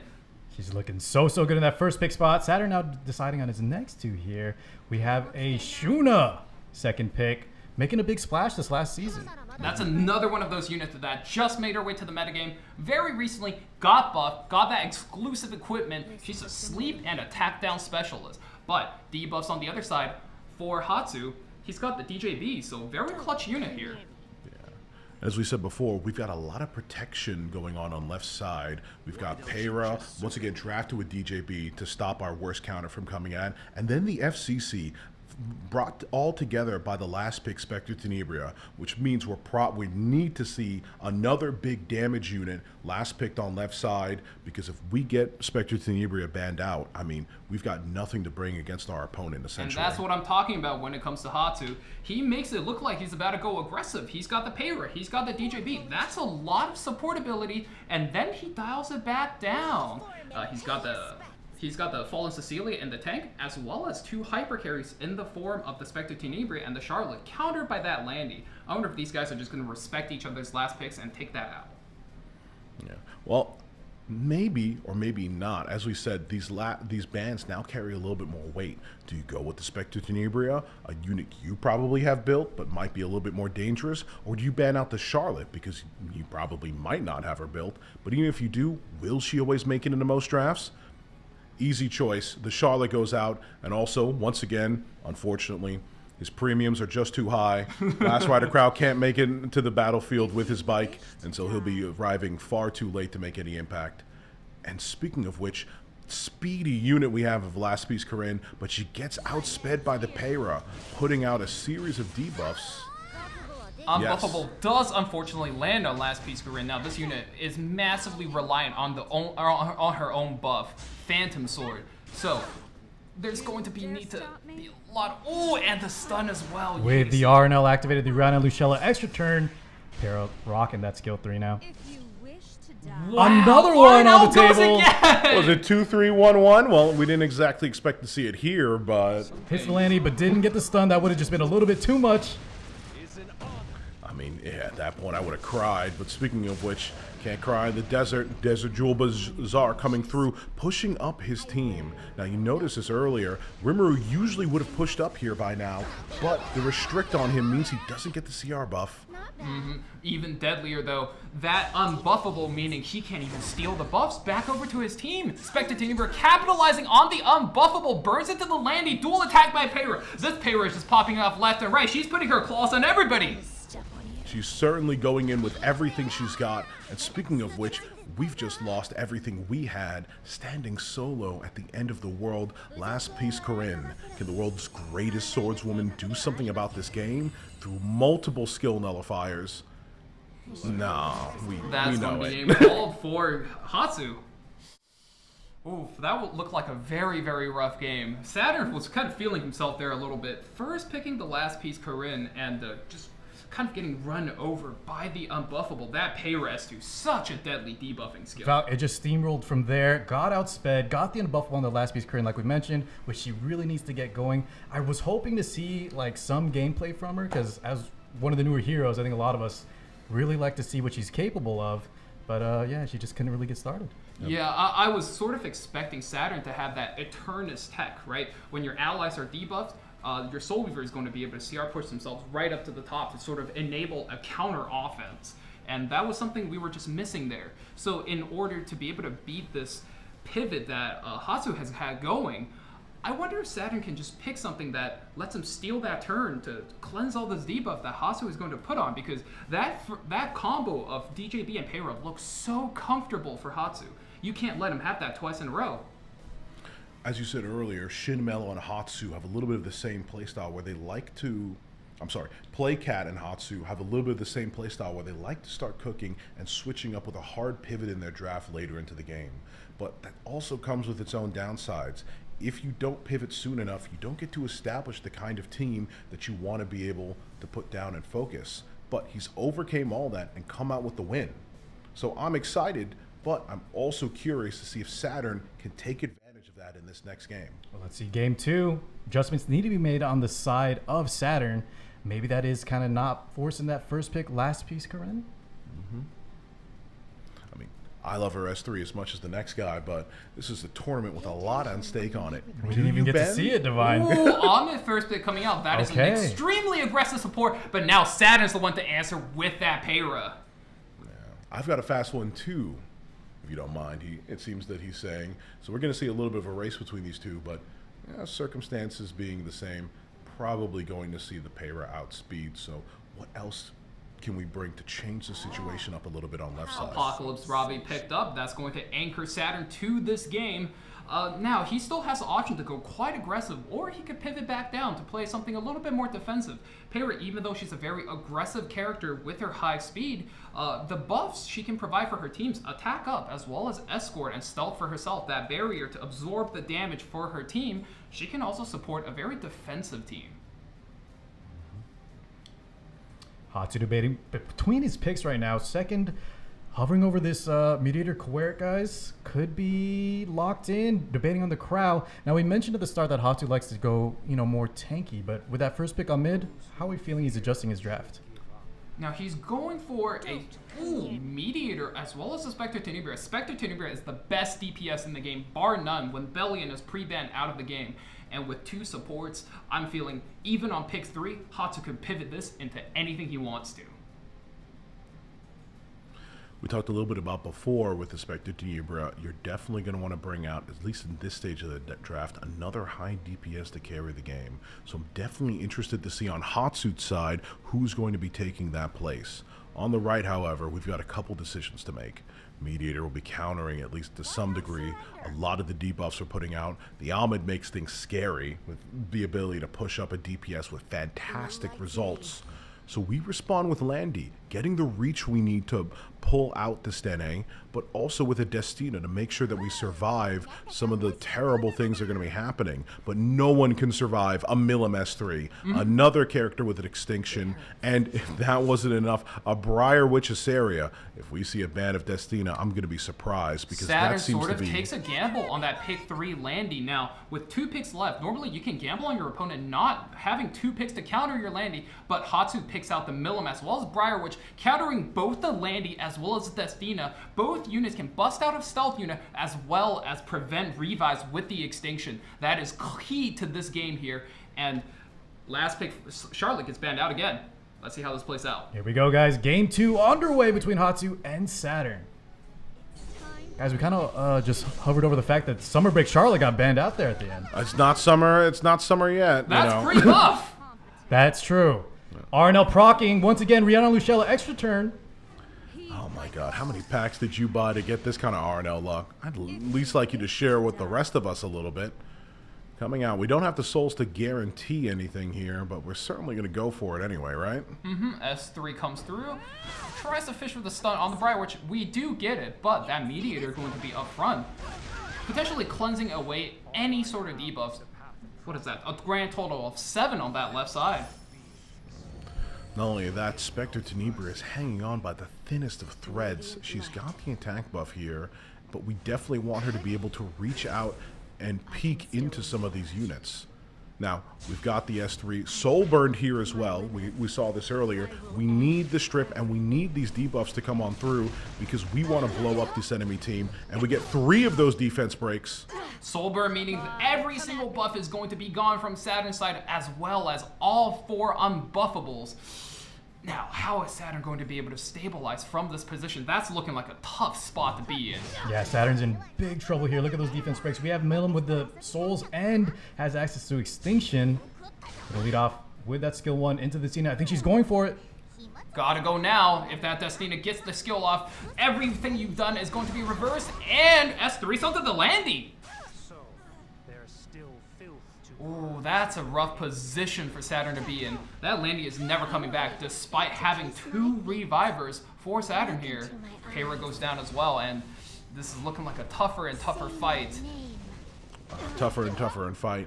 Mainly a nearly impossible one as well. Yes, Destina's sitting there with the revive up, but it's going to be blocked entirely by Briarwitch's area, which means a GG, and it means that our winner goes straight to Hatsu. That was a very, very clean 2-0 coming over for him. That was so fast, guys. Blinked and it was over, but that means we're going to have Hatsu from Potato Farm moving on. Which means our last match of the quarterfinals is going to go down to Hamu versus Sai. All right, why don't we talk about those two a little bit? Yeah, absolutely. Hamu, from what we've seen so far, bit of a standard player. You know, and as I said before, we've seen a lot of these standard players face some challenges so far in the draft. I'm interested to see how he overcomes them, but also in addition to all that, our one and only French player from what I've seen on the tournament standing. So, I mean, I don't know any French, but if I did, I'd say something nice in French. Hey, good luck. I believe it goes something like bon chance. Bonne chance. Yes. Yeah, and you know, we don't have a lot of information on these guys, but one of them being standard means we are going to see some interesting adaptations. Now, standard being the most adaptable playstyle, regardless of whether that's Sai being an aggressive or a defensive player, we should be expecting Hamu to just adapt around him. And in the case of standard versus standard, we're going to be seeing a tango out here. A tango indeed. With that being said, guys, now that we have Playcat getting eliminated already, Mace moving on, do we have a new kind of, who do we think can maybe tackle on Mace? Could it be Hamu and Sai here? Do you have another pick in the tournament? I'm pretty big on Hatsu, actually. We saw a very convincing Looking set very from him. strong in this last match. Especially with his bread and butter Payra being picked away. He looked like he didn't even skip a beat. You know, Ahmed, Mediator Conqueror, expected to Nibra, he says, hey, I can go fast, I can go slow. I don't have to go either way. You have picked 3 and 4. You commit, and I'll play to your speed. And that was a move that's very near and dear to my heart. Divine, anyone you're looking forward to in this next matchup? I take my things to my chest, I take it to my gut. If my gut's telling me anything right now, we're going to see something interesting in this next match between Hamu and Sai. I think we might potentially have somebody who's willing to go all the way to the finals here. I've seen a little bit of their play style, but I don't want to reveal anything just yet. These players have surprises all on their own they're ready to show, and as we get into the game, they're going to show us the full brunt of the might of their drafting capabilities. Yeah, with a standard versus standard, Valk, hopefully we'll see more, maybe into a best of 3, like all the way to game 3, because last match, even though that was such a commanding lead, it was so fast with how powerful the player 1 was looking on the left side. Soulburn, Briarwitch's area, but not going to be able to see that this game. Briarwitch as well as Ahmed pre-ban. That tells me Hamu is going to pick up on the slightly slower variant of that standard. Destina first picked out. That's definitely looking true so far. Sai hovering that Lua. This is, just as I was saying, that's a DLC unit. We normally don't even see her in the game.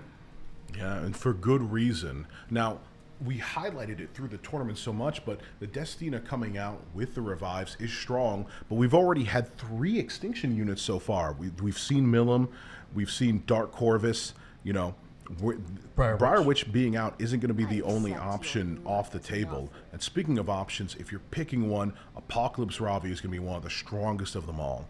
I'm interested to see what's coming out from left side, especially because we're going to need something that fights back against, as you said, this DLC unit that brings unbelievable amount of damage, support, the sleep, all of this, just a messy situation to deal with. Lewis got some of the most debilitating debuffs, but also speed buff for her team with a Ravi. Extremely flexible in all situations. But Hamu says, you are not going to shake me. You can play that fast, aggressive style all you want. I will take SC Airwall, very tanky. Karina, one of the tankiest DPS units in the game. And Sai is going to respond with Spectre Tenebra, as we saw today. Safe DPS with Mediator Conqueror. That's right. Hamu's going to need some reach now, and he opts for Landy. Going to need maybe one more pick there to make sure he has enough damage for the Spectre Tenebra. Let's see what he picks in that 5th spot. Landy's one of the best picks you can take into this Lua, as well as the Mediator. I think that's a solid pick. But in order to prevent this Landy from being banned, he's going to need another one of these good picks, and that's what makes Lua so hard to play against. If I were to rely on a little bit of my information I've done so far, Spectre Tenebra on right side, we could see him, quote-unquote, cook with a Fire Cleric. I've definitely seen some things, and I know in this position it's something that he's thinking about. But as we said before, you want the reach to go into the back line and deal with Spectre Tenebra if you're not going to ban her out. And banning her out is all that much more risky to do now that banning her out means you'll never get to use her again. But instead, we see the Zahak. This is a unit who comes out strong, pushes up other members of his team, and certainly slams down with the damage. Not a bad guy to have on your side, and a terrifying one when he's not. Yeah, as good as this Zahak is here, though, I wonder if he's got what it takes to break through that Lua, just because, you know, S3 comes in, cooldown reset. That Zahak is going to be out for one turn, and Lua banned out, as well as the Landy. Ooh, that Millum wasn't able to bait out the force ban on the Millum because he had to ban out the Landy. Yeah. And as I like to say, the Lua kind of, well, not kind of, she definitely comes with enough threat from her power and her speed and the support she brings to her team that you need to put her down. She's not going to be making it to the match at all, but I'm interested to see how it plays out nonetheless. We've kind of got a ticking time bomb situation on the field where if the Millum gets to exterminate and put one of these characters out for good, it's going to make it a lot harder for left side. So let's see how we deal with that. Game 1 underway between Hamu and Sai, and we have a library on the right side with 40 souls on deck. We're seeing so much of that already today. Yeah, Lua banned out means Zahakis takes the first turn. He's going to take the full 15 seconds to evaluate his targets here. Now, with a unit with the extra turn, you actually have 30 seconds to take your first turn. Attack buffs the Karina, only other DPS. And I wonder if you're going for the injury on the Aravi or potentially fish for a kill on this Millum. Zahak has increased hit chance versus a fire unit. But as you know, Millum has innate evasion, so going to be a bit of a risk here. And we do go for the injury on the Aravi. We go for his consistency. Absolutely. You see the clash between Symbol of Unity and Proof of Valor there. Defense and offense meeting on both sides. And speaking of offense, if there's one guy who knows how to augment a team's offense, it's Meteor Queric. Do we see him rip the S3 and put up the attack buff? We absolutely do. With that accompanying the rest of his buffs, the immunity, so that we don't get debuffs seeing in the future, which is a big part of Karina's game plan. Now, the speed tuning really comes down here because the moment you blow up that cleanse on your mediator, that arrow wall is going to have the option to be able to stun any one of your open DPS. And oh, pushing up that Karina, I wonder if we're just going to try to all in this Millum early and make a play there. And there she goes! You never stood a chance. Slamming back down. The damage here is going to be important. We want to at least be able to do enough that she's not a threat. Immunity means no defense break. It's a healthy chunk of damage, but it doesn't get us the kill. It doesn't get us a kill, but that healthy chunk of damage also means that even if she's dodging, you know, you're going to be taking a flat amount. So taking out that much is actually pretty good, I'd say, for the deal. But, you know, it's not good. Spectre Tenebra's S3. Not just because of what its possibility of stunning this turn, which it doesn't, but we've still got those 40 souls. I wonder if he's going to soul burn this Millum here. Millum S1 has built-in heal. I was thinking the same, including the new exclusive equipment that just came out. Maybe get some bonus health, kind of top off here. Has a lot of souls ready. Let's see what Sai decides to do with it. Clock ticking down. First soul burn activated. Activates the Karina. Barrier comes in for the whole team. And looks like if we all in the souls here, it's just enough to make this play. We're saved a little bit by the Guardian Ice Crystals, keeping us alive for one extra turn, but no, the mitigation won't last. Millum goes back up to 75%, and now that's looking like the entire first turn gambit on Hamu didn't really work out. Ooh. And the Dragon Buster there. Is that the Dragon Buster? The S3. Correct. Yeah. Knocks out the arrow well. No more mitigation for Hamu. Looking very dangerous. Mediator S2 strips the invincibility off the Zahak. And Hamu suddenly looking like he lost so much tempo from taking that first turn. Yeah, absolutely. You're going to have to fight back from this position, and misses are not going to exactly do it. Now, we do get some flat damage thanks to the artifact, but Zahak needs the hit here. You gotta go fast, and that's a dual attack! Ooh! Is it enough? Lands the kill on the Millum! That kill is huge because the Millum was on 4 stacks of focus, 5 stacks, that she was going to wahaha blow up the entire map. Sai's got to be sighing right now. That was such a big RNG chance right there. No, it was all according to Zahak's plan. Haven't you seen the story? Even that was a part of it. Ooh, and now I think if Sai wants to make a big tempo swing, he's got to set up a kill for that A Ravi S3. And this comes back to the first turn. She was massively injured. Even with that attack buff, her damage potential is just kind of down in the dumps. We're bursting the S3 here. Hopefully, on the CR bar, we have enough to make use of it. Brings it back, but oh no, that is a target right for the A Ravi. Ooh, if A Ravi kills the Zahak again with the S3, that's going to bring back the Milan with 4 stacks of focus. Let's just hope it doesn't play out that way. Jeez. Yeah, no, I think it actually quite will. Yes, Zahak being called in to mitigate, A Ravi, take out a large chunk of her damage. But not only does Milan come back, she comes back with the stacks. Let's get that Fuahaha underway. Wahaha comes in, S1 heals her back. She even got a skill nullifier. It's looking so rough for Hamu. It's fighting time. Oh, thankfully that Karina is still anchoring us in, but at this point, is she going to be enough? I don't know if she kills beats the Spectre Tenebria here. Yeah, no access to reach. Units extinct. I think Hamu, I'm not sure what he's going to need to pull out here to take the victory. Ooh, and there we see one of the most important things for any Destina player as this match kind of winds down into the twilight of the match. Every single Destina player, you need to really pay attention to where your unit is on that CR bar when they go down, so you know to time your revive correctly. So you prevent that exact play. You bring back an easy target for that A Ravi to just drop a revive. You trade back almost -1 revives. Not only that, you also have the Destina playing into the Spectre Tenebria's passive.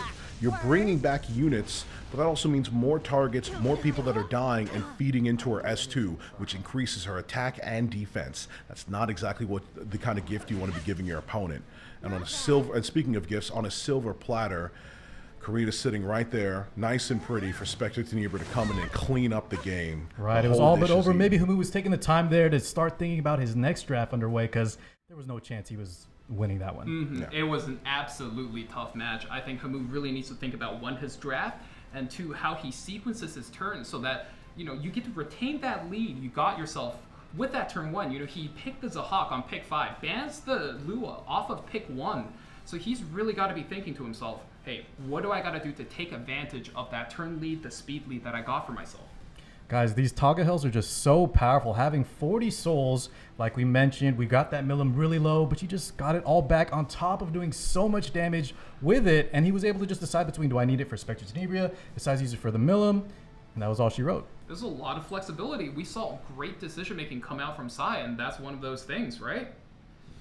The more options you can put on the table for yourself, the feast you'll have, pushing your opponent back into the corner. And that's really what we've got to learn from this match on Hamu's side.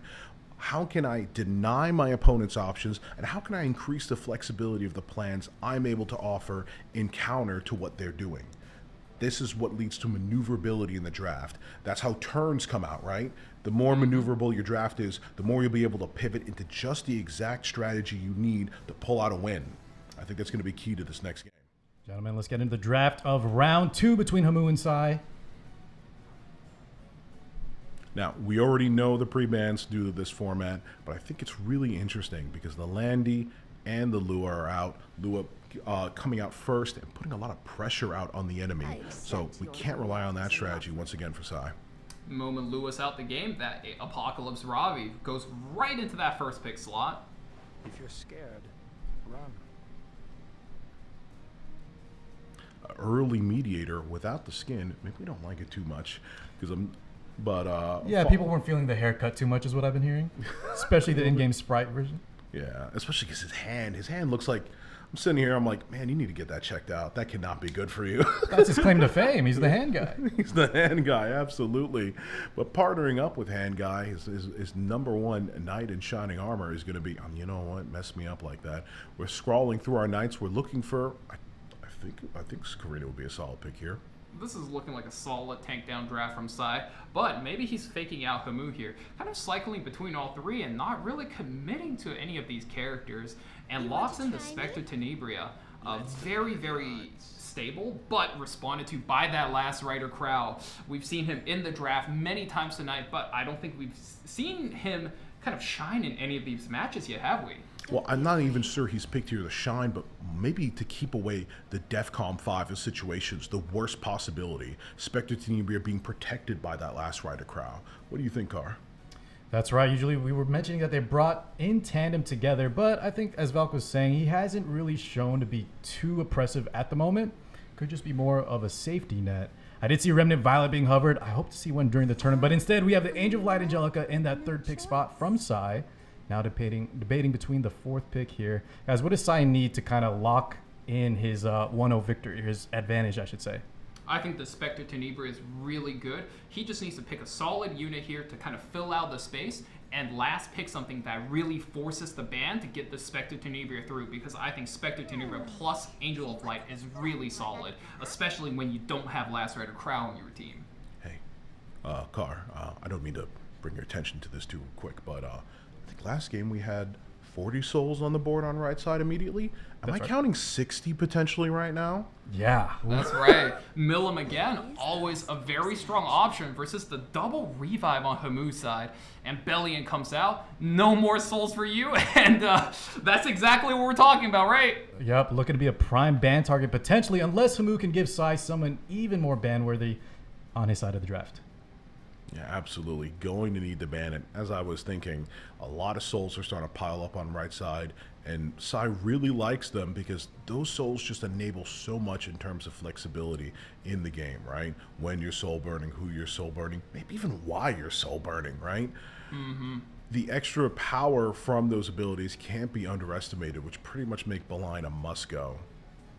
And we got the Karina coming in last pick. Didn't really work out so well for Hamu last game, but comes out again here. Squishy units plus fire unit there. Water unit is going to give you a lot of good matchups. And Sai here, all he needs to do, like we said, he needs to pick one unit to force a ban. And the best way to do that is decide on your left side ban first, and then lock in something back in for yourself. And I'm almost certain he's looking to remove that Bellion so he can play his souls. There's the Remnant Violet, guys. Will we see some dodges on the table, or is he just going to get knocked out? We do have the Karina. Nice matchup both into the Millum and the Rylet, right, with her kind of extra on-hit damage procs, getting through that evasion.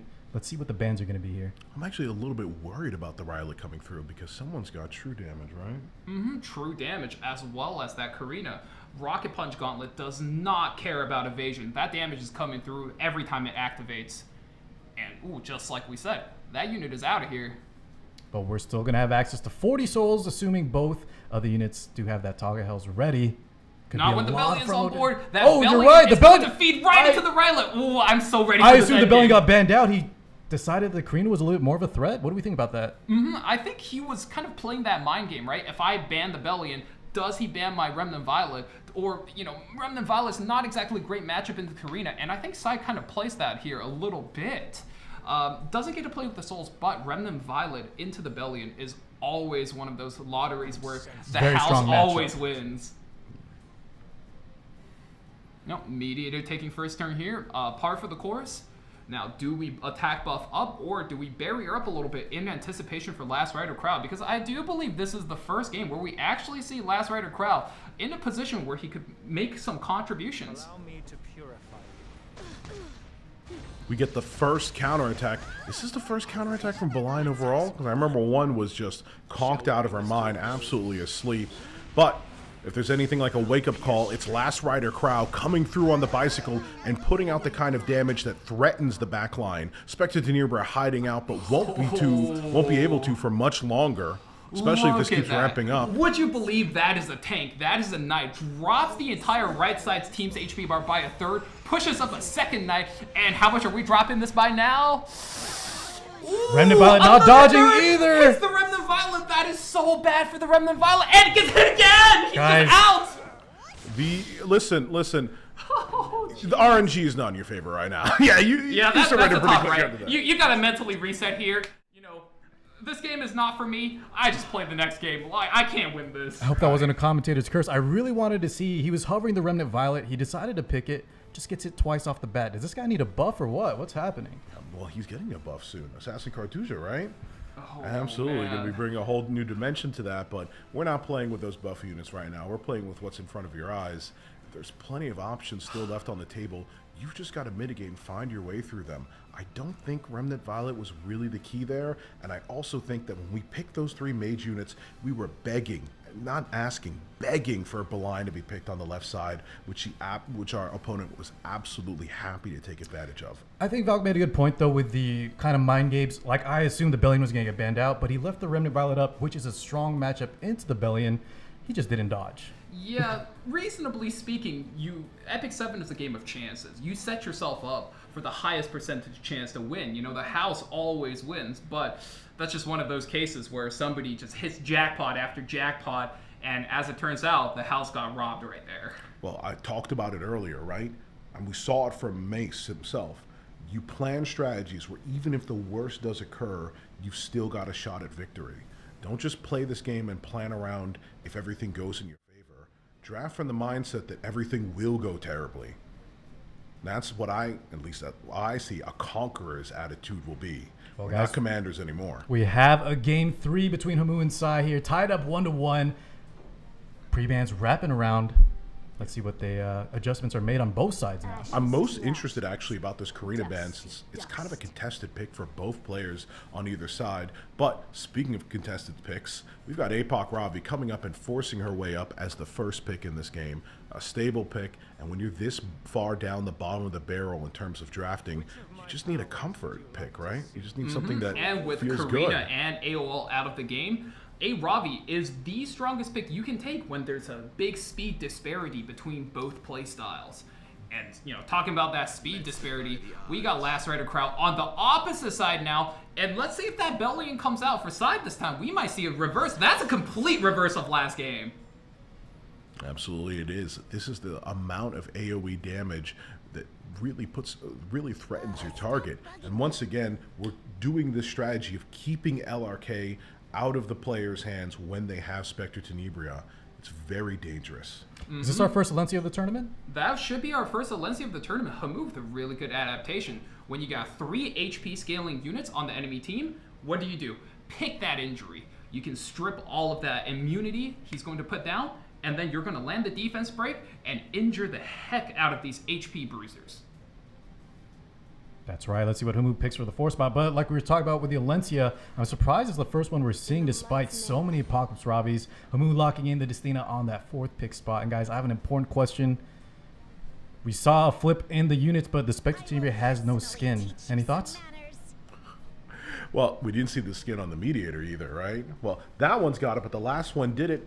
Player taste in all accordance. And we also don't even have the skin on the Maid Chloe over here. I mean, Side guys, just looks like a default skin enjoyer, and I respect that. Could be. could be, absolutely. But you know what? I got to say this as well to you, Car. Are you surprised at all by the amount of fire Charlotte we've seen out of this tournament? I am It's our actually. third time, yeah. I do like this unit a lot, but as we saw, I think in one of her earlier matches, she's just very susceptible to getting debuffed. There's kind of some other hyper carries that kind of shine a little bit more in many situations, but of course, I want to see her shine and do well. If I must fight, Absolutely. If there's anyone who's going to get that girl to shine, it's going to be A. Ross, leading her straight to the path of victory. Adventurer Ross, we didn't talk about this as much last time, but that defense buff is invaluable. And when you're getting swamped in all sides by the amounts of debuffs, poisons, attack downs from Meteor Queric, you're going to need a little bit of help in between all that, right? Yeah, and I'm really liking Sai's draft kind of all together here. Valk, what do you think Hamu needs to kind of, in this 5th pick spot, we have the Pirate Flan, which I think you're a big fan of. Yeah, that's one of my favorite units, and she can absolutely take over a game when there's no immunities and no cleanses on one of the teams, and she gets banned out there just in case, you know, Hamu bans out that last rider crowd. So, also, Bellion's removed, so kind of very good adaptations coming out for both players. And we're looking at a 3-nice game. We were almost at a point where Sai was running an entire team full of knights. Yeah, almost copycatting Midnight there earlier from the game. I mean, replace one of those units with a blue crowset, we might have had the same game going on, right? Yeah, that's right. Well, let's get this round 3 started, guys. One of these players will be going home. Who's going to take it, Hamu or Sai?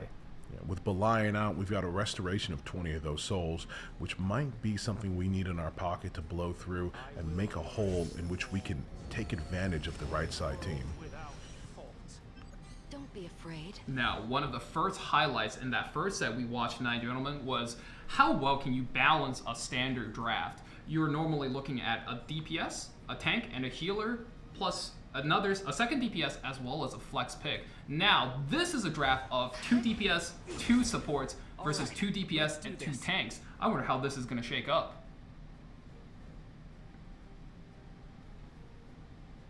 We're waiting here for a little bit. Aaron's to take his turn. He's got a decision to make. Alencia is there. She can cleanse away debuffs, but we decide to throw out the S3 anyway. Get some defense on our team because incoming, we've got something quite difficult to deal with. That's already a lot of damage onto the Spectre Tenebria. I wonder if this last Rider crowd, 28,000 HP, is just going to run it down on the other side and drop her right here. He might just. No, indeed he does just. And that's what we were looking for. The kind of AoE damage and the reach to put her down early. She won't be coming back with much health when the Destina S3s her, but we're also going to lose those buffs. But a fair trade, I'd say, for right side indeed. Especially if the Destina does decide to bring her back. That Fire Charlotte with the buffs is going to be a constant threat to what sliver of health that Spectre Tenebria retains. Yeah, very nice drafting from Sizer Singh here, looking to have all the advantages, even if we bring back that Spectre Tenebria with that ever-looming threat of Charlotte. Away with you. Yeah, Charlotte with the buffs coming and slamming down with her AoE. Meteor coming in soon afterwards. This is a mess, ladies and gentlemen. Left side's in the kind of place where you don't have too many options. The 20 souls are nice, as we talked about earlier, but they don't exactly bust you out of every situation. Am I right? And this is going to squeeze tighter and tighter and tighter. Oh, yeah, as we say that, you know, Meteor tries to squeeze those buffs off of Charlotte and just a miss, and she's not only not going to lose her buffs, but also get the attack up. So even She's less adding time. to them. Yeah. I didn't know Mediator was starting to give away buffs. That's right. Everything's coming up Psy here, and Hamoog opting to go for the last Rider Crow. Gets that defense break, getting a little bit injury here. But is it going to be enough in the long run? Yeah, Alencia can only do that to 1 unit at a time. Lacerator Krau's one of them, Apocalypse Ravi's another, but resist that defense break. Alencia is hanging on for now, but is that going to be enough for her to try to carry this game from that position? And she's getting dropped lower and lower with every passing turn. Even more critical, the fact that we've got full bar on the Charlotte on the right side now. We're going to have to let her rip on the next turn, and that's going to be dangerous as we poke away and start damaging this last Rider Crow. We need him gone because he's a big part of the formula of the massive AoE damage on right side. Why don't you just surrender? Last Rider Crow, once he blows that big turn, he's just sort of cycling till the next turn. And as the Fire Charlotte just took another, this is the best chance for the Spectre Tenebria to come back. As we saw earlier, you really got to be choosy about how you play your Destina. And this is the example of bring back your unit, activating them, and hopefully pushing them into another turn to meaningfully impact this game. Stuns the last Rider Crow. Come on, come at me. Ooh, I see that Fire Charlotte slowly creeping up. Ooh. Spectre Tenebria can't survive another Fire Charlotte. We really need this chain of turns to go well for Hamoog for him to hold on to this game. I think another important thing to highlight is that usually you bring in the injury to deal with some of these prime targets, especially the Iravi. But we focus so much damage on the last Rider Crow, we haven't put that injury on the Iravi, meaning she's still hitting with a full amount of damage, right? Not only that, when this last Rider Crow goes down, that's just more stacks for this Apocalypse Ravi. And with no tanks on Hamoog's side, this Iravi's going to be able to use her ultimate and just bring that last Rider Crow right back into the fight. There's another important thing we talked about earlier, which is properly cycling and having Destina's abilities go up to put people in the right position on the CR bar. And this is the time to let her rip. We already take care of the LRK. We soul burn. We've possibly got another 2 more coming up. Who am I saying possibly? We've definitely got 2 more coming up. I'm bored. Yeah, but without attack up, the damage may not be enough considering how tanky Psy is. Still not even taking out the Charlotte, and she's going to be able to Mature get... Sunglasses helps her hold on right onto it in conjunction with that defense buff. That's Fire right. Charlotte drops the Soul Burn, retains her Fighting Spirit, attack up, rips it right in. And should gain a lot of this life back, too, to top it off. Absolutely beautiful. You saw so many soul burns come out from left side, but one from right side absolutely sweeps and cleans the board. This is not only a difficult position, this might be a debilitating one as well. You're definitely not going to be feeling yourself after all this, but if someone's feeling themselves, it's a Ravi slamming down her sword and bringing back one of our knights. LRK isn't gone just yet. He's still in this fight, and he's hopping on a board. Take him with you, ladies and gentlemen. I believe he might be bringing Sai straight to victory. As we, Finishing in style. we're saying, this guy never got a chance to shine all night, and he's shining this series. Even when he's out, he comes right back and just runs down the opponent. Now, Hamu hanging on by a thread, playing to this Destina revive. Can he get another Destina ultimate out? Just hangs on and brings the stuff back to try to make a comeback here. Yeah. Well, no, opting for the skill 2 instead of a skill push-up, or excuse me, S1 push-up here. Destina could be going down.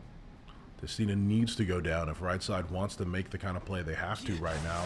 Ross attempting to strip a little bit there, but most importantly, That's getting some 11 damage in. health Yeah. on this Destina, but she doesn't have the skill 3. And we're Now just back up facing to 3 1,000, enemy yeah. turns, Divine. I mean, Looks like Right. this should be another Soul Burn. Fire Charlotte, full Fighting Spirit Soul Burn, rips it, Whirlwind! And I believe this is game. Yeah, even with the Guardian Ice Crystal, and that's our anchor just taken out from Hamu's side. well, not just yet. The amount of times we saw... Okay, never mind. I'm about to say, we've seen Mediator standing, not strong, but standing tall nonetheless at a lot of the end of these games. And, you know, I appreciate what he's bringing there, but it's definitely not enough in the face Sai of Red Charlotte. moving on to face Hetsu in the semifinals of the Conqueror's Cup for us in tonight's show. That's right, we have our top 4 gentlemen, Shin Mello, Real Mace, Hatsu, and Sai.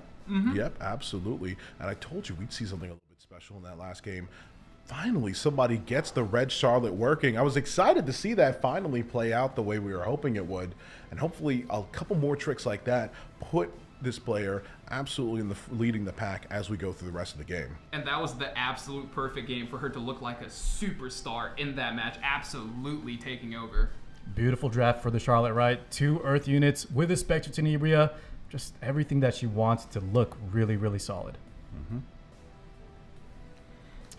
Guys, with the top 4 underway, do we have any favorites in hand now? Oh, so, you know, with everything looking as is, it was either Mace or Playcat for me. Playcat looked real good in that game 1, but Mace was able to just hang on to it and come back. And, you know, I got to rep my boy Mace here. I think, for me, Divine, I think Hatsu might be looking to be the one, at least on the bottom side of the bracket, to really, really kind of show what he's got. But all the players so far looking really good. I mean, if I'm going to have to give my opinion out right here, we got to take it back to Shin Mello. A lot of people in this tournament so far have been playing on the tankier sides of things, and Shin Mello fought up against the tank of tanks himself, the boss man of the strategy, I'd say, and took him down with a good showing. That possibly might show that this player has the exact idea in mind of how they're going to be able to debilitate and take out their enemies throughout the rest of this tournament. All right, with that being said, guys, let's take a quick 10-minute break, and then we'll be back with the top 4 underway. We're going to hit that Soul Burn, burn into our extra turn, and run to the bathroom. And we'll see you guys right back after this.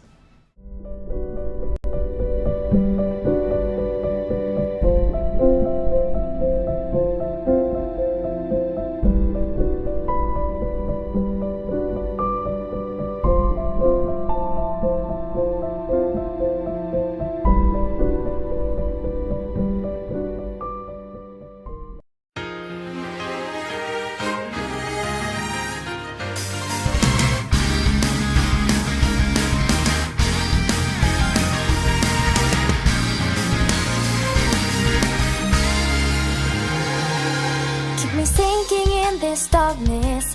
Keep on forging out this anger in me. It's the only place that I can truly be myself. There's a light to fill my void when the only thing left is the night. But it gets me up, it won't let me stop through this endless fight. So now I lay my numbing soul to fate. Bet on my destiny, let it take over. Fight on, it's time for revenge. I'm a drifter in this world with nowhere to go. I'm an avenger, pain won't let me surrender no more. Deep in my empty soul, my thoughts bite the bullet, you're my only cause. Take me on, cause nothing else could save me now. I'll take you down, wait for it when we get there. I will be the end of you, you see. It'll be the beginning of new me.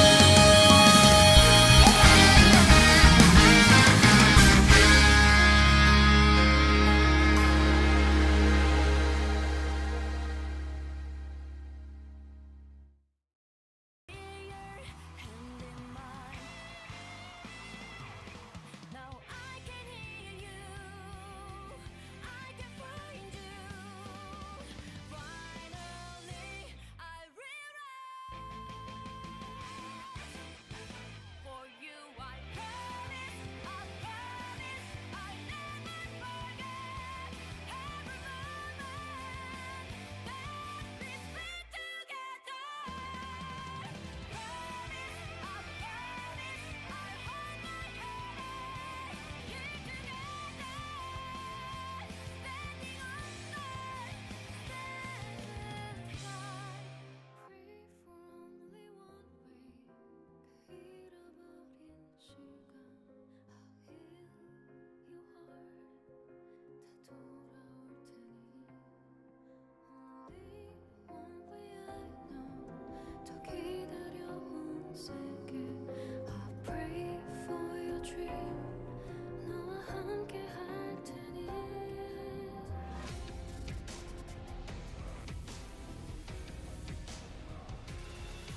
I pray for only one way.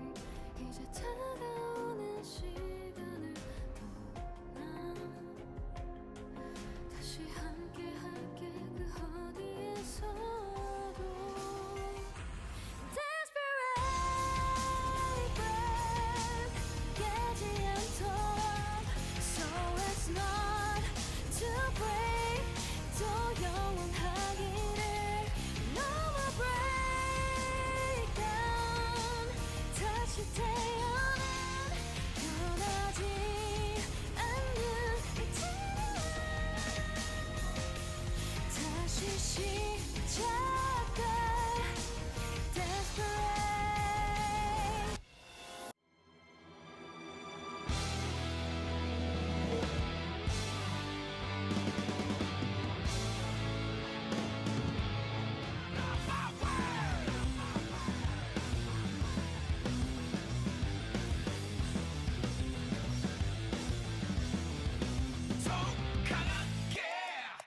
나를 더 강하게 만들어 주소서.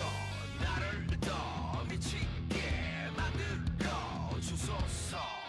바람을 타도 날아갈 거야.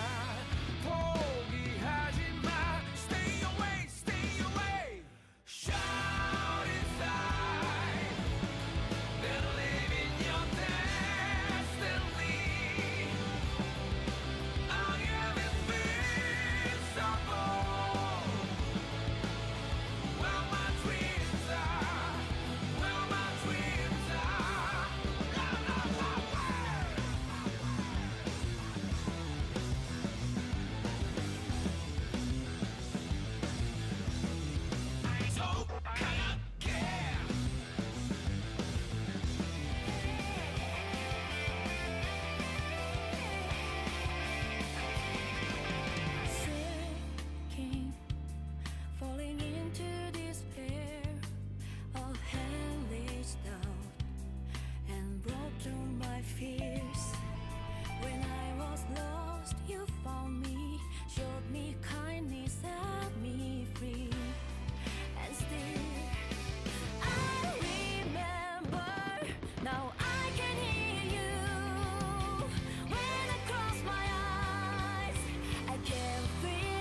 Welcome back, everyone, to the Commander's Cup, or excuse me, the Conqueror's Cup, brought to you by the Amazon Appstore. Got a look at the Commander Cup online because this tournament so far has just been so intense. Can't wait to see what happens next. But don't forget, guys, to have your Twitch drops enabled. Just make sure you're logged in. You've been watching at least an hour. You get access to the limited time Sermia emote. On top of that, guys, let's quickly go over the prizes once again because we have something interesting here in terms of first, second, and third place prizes. Absolutely. So, like we recapped at the beginning, first place prize is going to be 50,000 coins and 10,000 Sky Stones with an Amazon Fire HD tablet. Second place, 30,000 coins, 8,000 Sky Stones. Third place, 10,000 coins and 4,000 Sky Stones. Guys, that means fourth place isn't getting anything. So when we finish these top four, we're going to go into a third ranked match, third place match before the finals. Yeah, So and if this you is- were watching the tournament last time, you knew that third place match was out for blood. You would have thought it was revenge or something for one of the players had done. It was absolutely exciting, so stay tuned for it and watch as these players fight out for real stakes. As Carr just said, fourth place isn't walking away with the same kind of prize, so it's definitely something worth fighting for. Now we're going to be in a best of three situation for the top four. Valk, how are we feeling so far? Now, I think we saw some intense matches today. We saw all sorts of playstyles. We saw tank down, we saw counter, we saw cleave, we saw aggro, and we saw a good handful of standard. And this is my favorite type of meta. You can play anything. You don't know what your opponent is going to bring. Some of them can play 2 to 3 playstyles. Some of them only got 1. Some of them can play all 5. Yeah, I think definitely as we move into the rest of the tournament, I want to see the speed from these players a little bit. Now, I know I fell in love with Crows at the beginning of the tournament, but seriously, a variety of strategies is going to catch your enemy off guard more than anything else. So bring the heat, bring the fire, and bring it all in the last couple matches. Leave nothing behind. You don't want any regrets when you go into a tournament and when you're this competitively engaged. And absolutely, this is competitive. Let's put it all on the table, especially the players that are going to be vying for that top 3 spot. Yeah, as somebody really close to a player we'll see next, Mace. We saw Playcat when they played versus him take that Zeo first pick every time, and Mace just responding with tanky to comps one after another, something I'm not used to seeing from Mace. We did mention he's on a newer account, he's limited on gear, limited on hero pool, but I really want to see, does Mace have the tools on his current account to bring out that speed flex playstyle that I know him for? Yeah, he's still rocking the architect-like avatar there, so we know he's got some of that in the back pocket. The question is, not only can he engage it, but when do you engage it, right? You can't hit full throttle in front of a wall, after all. You got to be able to penetrate through and make the real kinds of decisions. We saw some of that earlier. Airwell getting stripped, making the team a lot easier to cleave through. Those kinds of strategies and adaptability is what makes you a winner and a legend. Yeah, with the emote up there. I'm going to say this right now. I'm almost a little bit scared myself. There's going to be so much high-level gameplay coming up. I don't even know if I can handle it, to be honest with you. Let's get hyped for the top 4, guys. Let's see if Mace can, you know, he did have one drop earlier, but he's looking to be the favorite. Shin Mello on the other hand side, guys. How are we feeling about Shin? Shin definitely was able to cleave and cut through the tankiest of the tanks, as we said before the break. And I think that's also a hint towards their ability of adaptability. Once again, one of the ideas we keep talking about, please, please, please keep in mind that your opponent wants you dead just as much as everyone else in the tournament, right? They're fighting in this locknet battle to see you out, and you've got to be able to find an opening to survive. That's the kinds of things that makes you just as much of a legend as what we've talked about with Mace before, right? Standing up to a mighty opponent, if that's not a tale to write home about, I don't know what is. Now, correct me if I'm wrong. While I try to remember back Shin Mello's game, he made really good play out of that Archdemon. And I wonder for a newer account like Real Mace, does he have enough to be able to take apart that type of draft? And we'll go right into that and see how this breaks down. It doesn't matter if you're ready or not. The doors of fate are knocking. You gotta come straight in. LRK and Mediator Crow are banned. And the Lua we'll be seeing here for too much long. With Conqueror Lilius. Two of those three incredibly strong picks we talked about before, but still no Aravi yet in sight. Instead, we get Destina and AOL with the A Tywin, vying for a lot of these healers, these control types. It seems absolutely like the strategy is playing out on such a level where, because of that mediator being banned, we see control taking a large swing and being a much more invested in property in these players' drafts. and that's that third pick Archdemon we've seen Shin Mello win again and again with. You know, as a new player, how do you deal with such a unit? All of the free solutions to this unit are kind of off the board. And there it is, solution number one, Solitaria. Blocks focus, blocks that S3 ultimate generation for the Archdemon. Yeah, and even though there's a Queen Charlotte, we still don't have an attack up for her, and with her built-in crit damage mitigation. Oh, Justina's actually the one banned out now for Mace and Flan. Unfortunately, Valky won't get to see her in this match moving forward. Yeah, there happened to be a leak in her ship as she went out to sail for seas, and she won't be making it to port. But as we dock into the game and see what's happening, we're going to get a first pick from the Solitaria. Not even the AOL leading the pack, but she's certainly going to do a good job herself. S3 is going to be able to stun. Soulburn's going to give her another turn afterwards, and the S1 will rain down a comet of nasty amount of debuffs. Opts to go for just the S3 here on its by itself and lands straight square on the head of the queen of this draft herself, making it so that she won't be really taking that first turn. You gotta do everything you can to shut down this unit. Now, we've discussed Solitaria only shuts down the S3 there. So, not only that, we also shut down the S1 by blocking out the seal. When your units aren't sealed, their passive are in full force, and they can be used to every single effect for this game. And we actually opt to put the Soulburn out on the 8 Tywin there, but it doesn't really do too much. But you see what I see in the corner of my eye there? Already stacked up all the way to 5. We've got a dangerous little Missy of a threat. And she's going to be pushed up actually by that. Hellcutter stacks now at 6. When this drop happens, it's going to be hot, and it's also going to splash out onto the rest of these targets, hopefully coming out of hiding or getting Spectre Tenebra out of her hiding. Mm-hmm. One big danger is you're making a big gamble by all-inning on this Archdemon. And gotta see this play out. Oh, Unbuffable comes out on Archdemon. Could be very relevant. Mm-hmm. Now, even if this doesn't kill without this buff, if this doesn't kill, that Raw Solitude rune is going to be huge. And let's see how this plays. Oh, absolutely, it cuts through. And not notice that the splash damage puts our Spectre Tenebria down at half. Now we've got one final big threat to worry about, and she's going to be taking a little bit of a while to catch up and get to the front of the pack. And we have that silence. Pushback. Soulburn silence is so huge on Lionheart here. She's not going to be able to drop the S3 with the defense buff, with the res. Doesn't even resist the silence. And you see that we bet it all on a little bit of luck, and the luck pays off. Even with blinds up, we still land and get the stun with the S3 on our little queen all the way in the back. She's going to be having to take a nap as we get back into the rest of the action. Aros is up, and he's ready to come in. Yes, he burns. I mean, he doesn't burn. He just does the S2. Ooh, that's and the defense break onto the Angel of Light. That defense break is going to mean that shield of that AOL is not going to be standing strong for so long. And why is that important? Because we've got a major S3 coming up, and we don't want to see skill nullifiers afterwards, right? Mm-hmm, absolutely not. Solitaria takes another turn. Let's see if buffs here get taken away. Ooh, drops the blind onto the Spectre Tenebria. As we said, Lionheart silenced, drops the Angel of Light, so we're down to a 3 versus 3 here. Yeah, we still got the blind up, but we still hit anyway.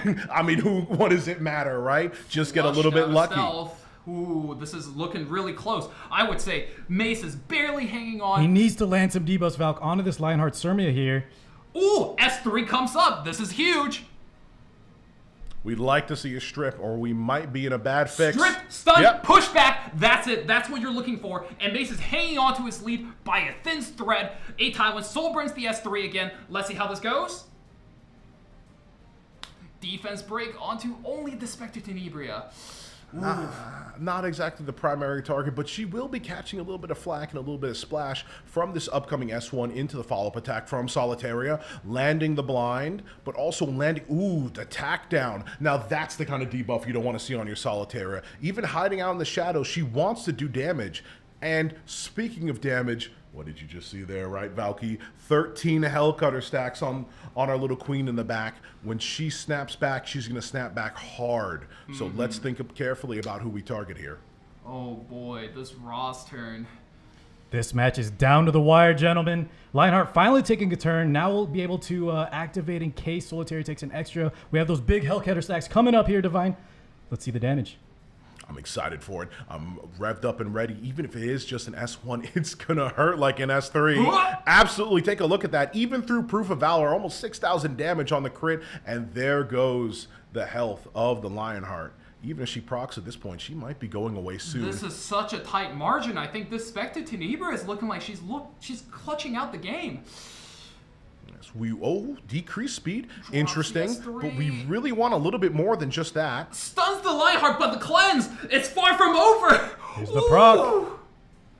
Do we catch the Solitary out of hiding? No, we don't. And we get the proc on our A Tywin here. Oh, this is such a close turn. We're going to actually activate the A Tywin Soul Burns again. We need to stun this Lionheart.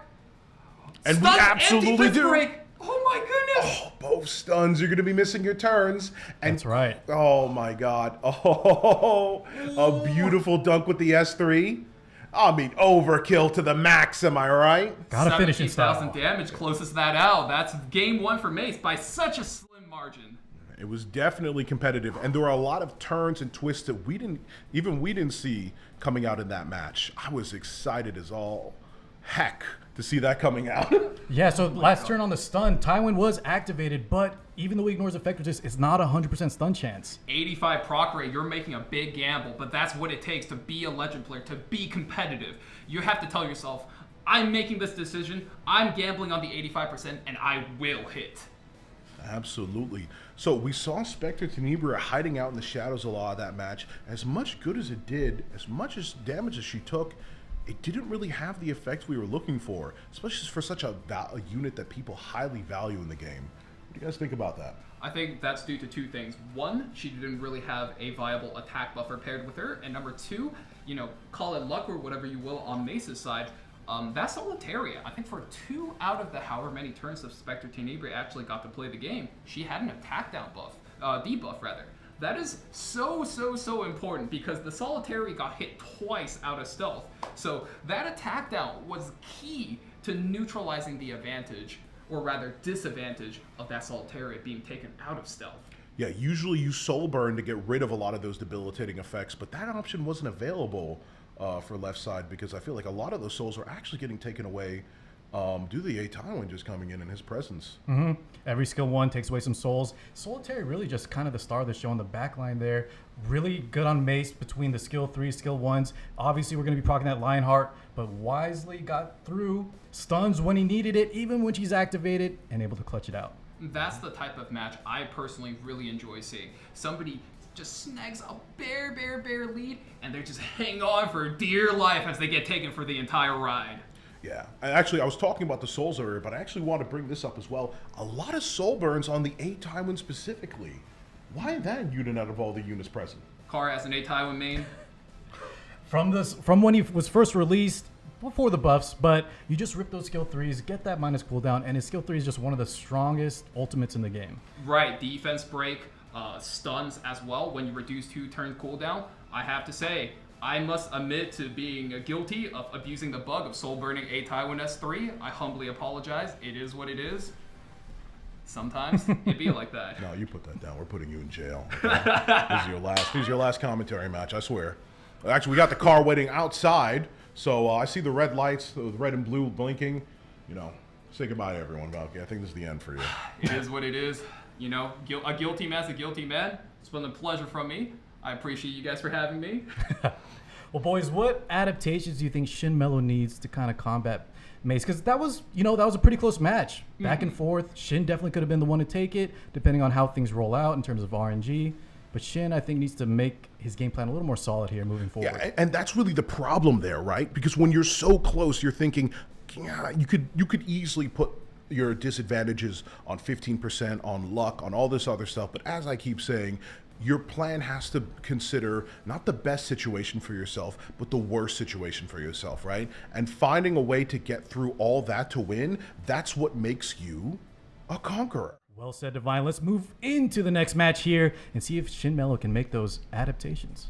And as we said, he was so close to just winning the margin of that match. I think what I really want to see from him this match is pick a little more combat readiness. I think that's really what he lacked from the last match. And if he can make that adaptation, you know, he could just overcome that very razor-thin margin Mace was able to win last game by. Get some tempo on his side. Real Mace opting for the first pick, Angel of Light Angelica. Once That's again, another unit that's all about combat readiness. When you hit her allies, she gets that push. a dangerous amount of that push as well.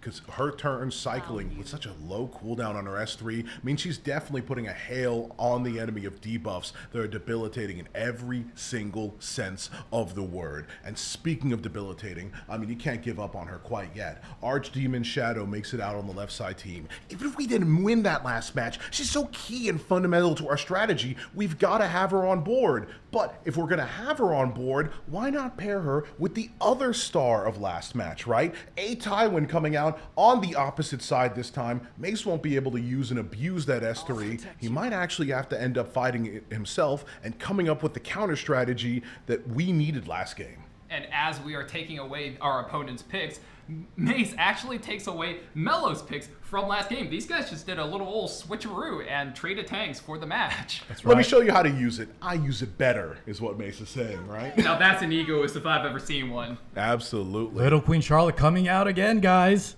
Work Into for the Mace. Archdemon Shadow. Worked for Mace last game. I don't see why he doesn't take it this game. But the key difference I just want to highlight this game was last match, Shin Melo had all of the cleanse on his side, and Mace had all of the debuffs. This time, we're kind of shaking it up a little bit. Shin Melo taking 2 debuff-based units for his first 2, whereas Mace, now he has the immunity buff. And wow, look at that! Little Just talking flipperoo about taking away action. the debuffs. Yeah, absolutely. Solitary of the Snow coming on through, and we keep talking about the strategy. Solitaria, great counter to Archdemon. So why not protect ourselves a little bit and cause some havoc on the battlefield with Dien as the follow-up, and in response to Dien, Emilia, Soul Weavers both coming out on the 4 pick. What do you guys think? Just touching on the DN real quick, I think this is a nice pick here from Shin Melo's side. Gonna have that anti-crit, leaving that Little Queen Charlotte big skill 3 ultimate into probably the Archdemon, possibly into a coin flip situation. But that also puts Shin Melo in what we call a 50-50 situation. There is already an Angel of Life on board. What are we going to do about that? Do we let the Angel of Life strip the buffs away, or do we, take that 50-50 and just ban her out? But maybe Mace also takes out our DM. Valky, I'm going to need to ask you to watch your language there. I think you just said a trigger word for one of our favorite gals here. Landy heard buffs and came on out through almost immediately, ready to take advantage of how many buffs we're putting on the left side. Hey, Tywin's going to give himself a personal buff with that rage. We've got Dien, one of the best supports, putting out barriers, anti-crit, attack ups, and all that's going to go nom, nom, nom, nom, nom for Landy. She's going to eat them all up and spit them back out with some dangerous, debilitating, and devastating S3s. And then last but not least, we get Edward coming back once again. He's definitely going to have an impact on this match, but I wonder if he's going to make it to the match after all. We usually see that position of the character being banned, and since it's a last pick, might just be comfortable enough to do so, especially if Mace hasn't picked him up. I'm not personally convinced the Edward is really strong, mainly because the Landy doesn't care too much about the Edward. And as we saw there, Amelia banned out for Mace, so not a lot of cleanse left on board, and a Tywin banned out. So Mace is actually taking a slightly aggressive stance here to just try to run down Shin Melo. And that Angel of Light is present, so we're going to see some unbuffable situations, especially for DN. All right, guys, let's get the next game underway. Shin Melo versus Real Mace, leading off with Solitaria. Now, Solitaria coming out speeding like a bullet through her way through all these units, and once again coming out with the S3, but triple resisted. Hate to see it happen. I was wondering about that last game. No immunity on a Little Queen Charlotte is very suspect. I was just wondering, is Mace just taking a big risk not putting immunity on, or is that an effect resist Little Queen Charlotte? I think we got our answer here. Yeah, well, it doesn't even matter too much. Whatever she is, she did what she did. And it's absolutely the kind of tearjerker situation that means, oh, here we go. Did we get the defense break? No, but the sword hurts Absolute anyway. immaculate target selection, though. With the Solitaria out for the one turn, you run her down, and then you work on the Archdemon. Ed's invited himself to the party as well, and he has a little something to say. His S3 is going to be coming out, and as we've talked about before, ramping up with more and more damage as we go through the draft. Now that took out over half of the Landy's health. Does she survive at a follow-up? No seal guiding light on activated. the land is quite tough there. Follow-up will proc the AOL here. But not only will it proc, it'll also proc a response, which is the Lady of Lamar, the one with the biggest sword and the biggest ego, slamming it down. I can guarantee at least one dead unit. Let's go for 2, 3, maybe even 5. Doesn't land the kill, but we're still having the splash damage come through. Seal does land though, takes out all the skill nullifier. And splash comes through. Solitary goes down, but Archdemon actually hangs on by a thread. That is going to be key. As we see on the combat readiness bar, Mace actually has no units with turns here, especially with that Landy Owl. Yeah, the combat readiness from the Edward and then the Archdemon Mercedes. He's going to take these next 2 turns here, taking out the Landy. Followed up by the Archdemon. Shinmellow needs to come out big right now. Lands the seal on the AOL. And that seal means that we're not going to be getting these pushes from her anyway from attacking her allies. And if there's one ally we want out of the game soon, once again, the lady stands tall, but she must fall. If we want to have any chance to win for Shinmellow, it's got to be the end. And speaking of the end, there goes Archdemon Shadow. Finally felled. And the silence, pretty bad to have on your DN there. A lot of her value comes from the skills, and if she keeps getting hit by these, she's not going to be able to show off any of them at all. I mean, for God's sakes, she's a magical girl, and I haven't seen too much magic coming from her at all. Yeah, last game we saw that, the combat readiness push was key. And with all these seals coming down, these units with the passive push, suddenly Mace doesn't look really ahead. It's looking like this Edward could just put the game away if this LQC is just forever sealed. But 1 turn left. Can Mace pull this back out? I think Mace definitely looking solid here. This LQC is hitting like a truck and will only do more so as the match progresses. Oh, Ed resisted. Unfortunately, we've seen that already multiple times in this tournament. I told you, Ed, we're going to have a talk after this game. We warned you, buddy. Those resists are debilitating. He doesn't get the snapback with his S2. But also, importantly, maybe that's helping a little bit because that would just provoke a response from the AOL. Am I right? Angel of Light. Now, as we discussed before, this is an account that doesn't have a lot of gear. And when you know you can't be fast, you go slow. Angel of Light. When she's slow, very tanky, non-attacking, can actually just drop these debuffs and... With that Sigurd Scythe, we're going to get some life back here. That attack down, though, is going to be key if Shinmellow wants to come back in this game. And Edward should be coming back to his skill 3 very soon, if not already. Here it is. Yep, here it is. The second proc of this, we're going to get a little bit more damage, and we're throwing it straight into the A-Raws. We do not want this support unit being still in the game. We push up once again, and in addition to cutting down just that little bit more of A-Ross's health, we also get that barrier back. Trespassers will be punished. I wonder now how the damage looks on with the attack buff. Worst of all, it's not a 1-turn attack buff, it actually is 2. That attack break was huge on the side of Edward's S2 counter there. Almost finishing off the A-Res. 1 health in a dream. And this is where it's very, very clutch to have that Sigurd Scythe. Edward, normally he doesn't want to be in this solo position, but he's just hanging on to dear life, hitting back and healing I think up. this chop could be it, though. Listen, we got a soul the burn. S3 We comes got to out. see it. Give a little wink to the camera and slam it on down. Edward, you can return back to your property because Real Mace has once again cleaned it up. And he's going to, with that, put himself right into the finals. That's where the money is. Guaranteeing himself into the prizes. Mace 2-0. Can't say we're super surprised with it, but Shinmellow definitely putting up a fight. That Edward almost clutching it out in that almost 1v4 situation, 1v3. That was like that. 2 games right there. We just witnessed one by the thinnest margin. And he's going to take that margin and place himself firmly in the seat of the finals match, pushing Shinmellow into the 3rd place. Yeah, it's huge to win right here. Just get that comfort. You're already locked into the prizes. You don't have to worry about that 3rd place match. Just set yourself up for the finals. We certainly have our legend standing tall at the top of the bracket, challenging everyone else in the tournament to come, take a grip of me, really rip my heart out if you can and come biting down with everything you've got. Challenging from the summit of his position, Mace is here. And if you want to take him down, you've got to be a bigger threat than he is. Absolutely. And speaking of threats, we got Hatsu as well as Sai. Both of these guys taking very, very convincing wins off of their sets coming up in our second set in the semis. Hatsu having some of the fastest matchup we saw in the night. In terms of just how much time progressed, I believe he won 2-0, is that correct? Very convincing. But his opponent, obviously there for a reason. This is the top 4. But once again, the losers are going to have to fight in a third place match. They're before we fighting get to for the their finals. lives there.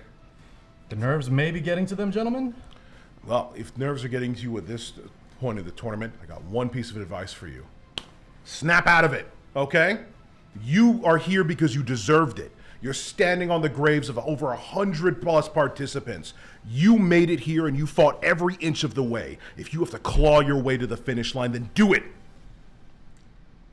You And have fun. already proved you're worth by being here. This is where you got to tell yourself. You already proved it to everybody watching. You got to prove to yourself, I made it here for a reason, and I got to step up and get myself in the money.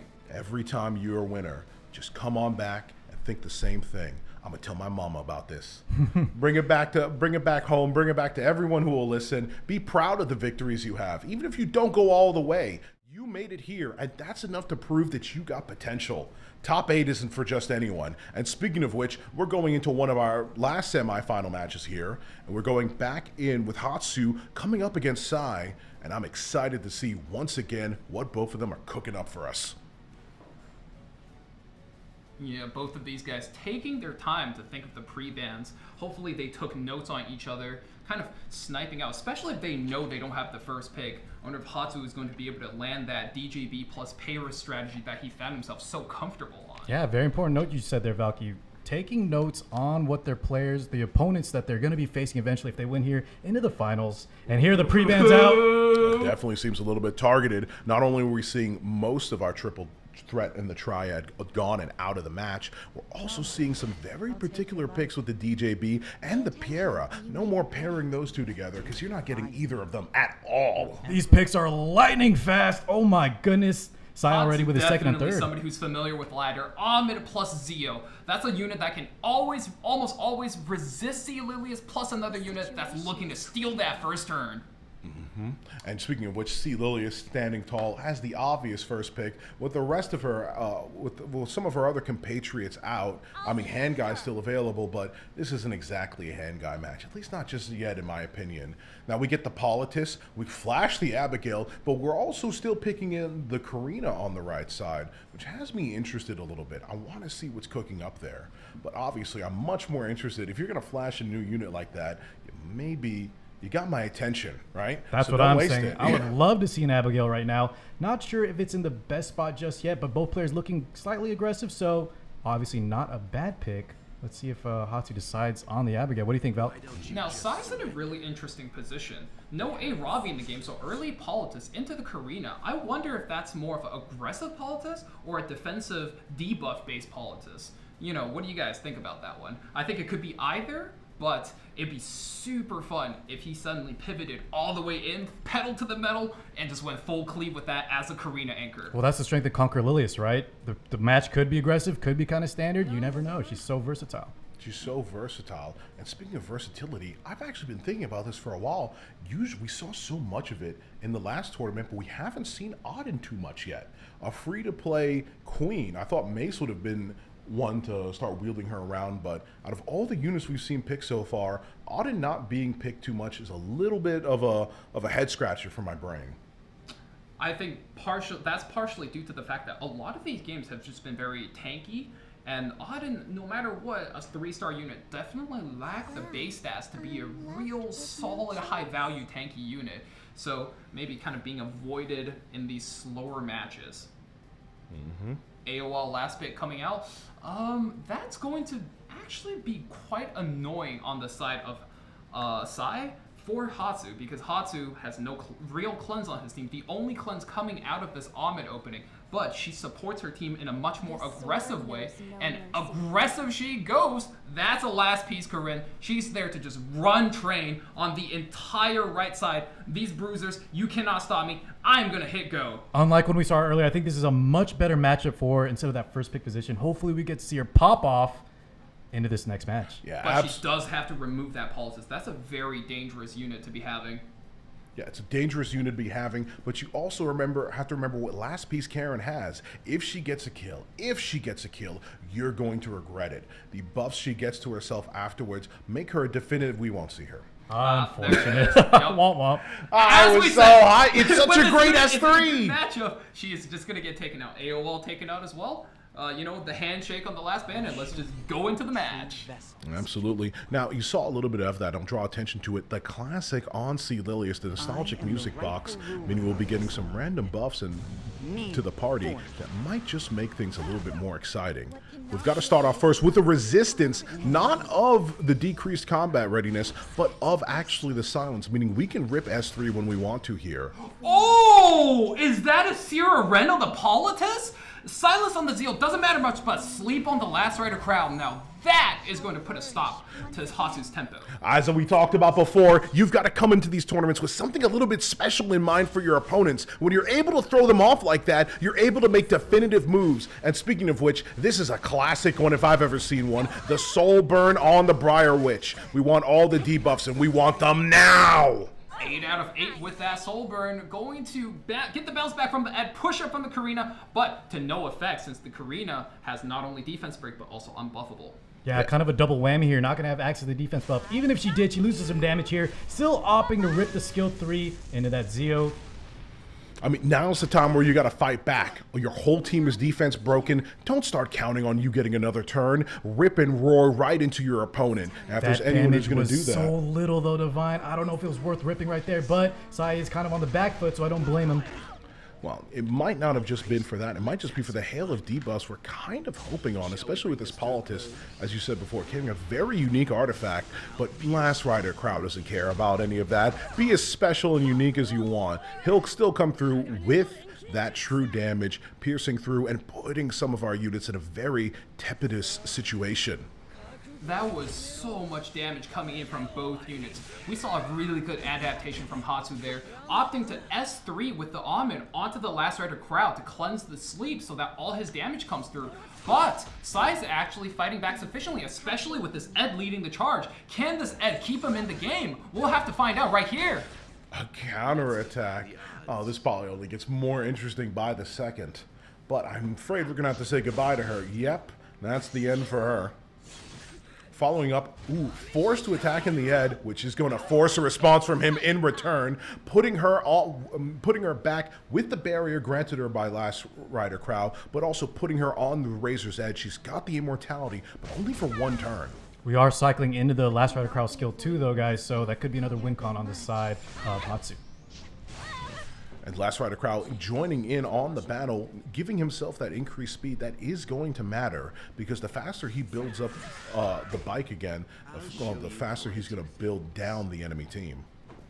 Now, one thing I want to highlight is this is the reason why a lot of Edward Elric players have actually switched this main build to that injury set. A lot of times, these players will pivot into a more tanky draft against the Edward. And that's where that injury value comes in, but Sai doesn't have that. So in a longer, grindy match, can this Ed hold it down? We're going to see right here in a couple quick seconds. Bike already back because of the Edward S2s. Oh, that Soul Burn is going to be so huge. It comes on through. Karina's going to be gone. Edward at the last of his legs. If he survives this, he might know he does not. Sigurd Scythe can't help you beyond the grave, and that's an easy victory for Hatsu, taking the first win, and I'd say with some confidence behind his back. Going up 1-0, commanding lead there. Just played really, really well. A Conqueror's That was lead. an absolute, expert adaptation on that S3 with the Ahmed. You have to be able to roll with the punches. You want to be able to put all of the valuable buffs onto that Briar Witch's area. But in the case where things go wrong, you have to know how to use your tools to stabilize your game plan. I think one of the maybe things he could have changed up a little bit on the side of Sai was using that Karina S3 a little bit too early. We had the unbuffable, we had the defense break. The damage was actually just, it barely broke barriers if it did. Instead, you know, he could have just went for the S1, got the D-break on the Zeo anyways, finish him later, and then maybe have that skill 3 to do more damage in the later rounds where he needed to clutch out without just the Ed. But that's just the effect of Briar, right?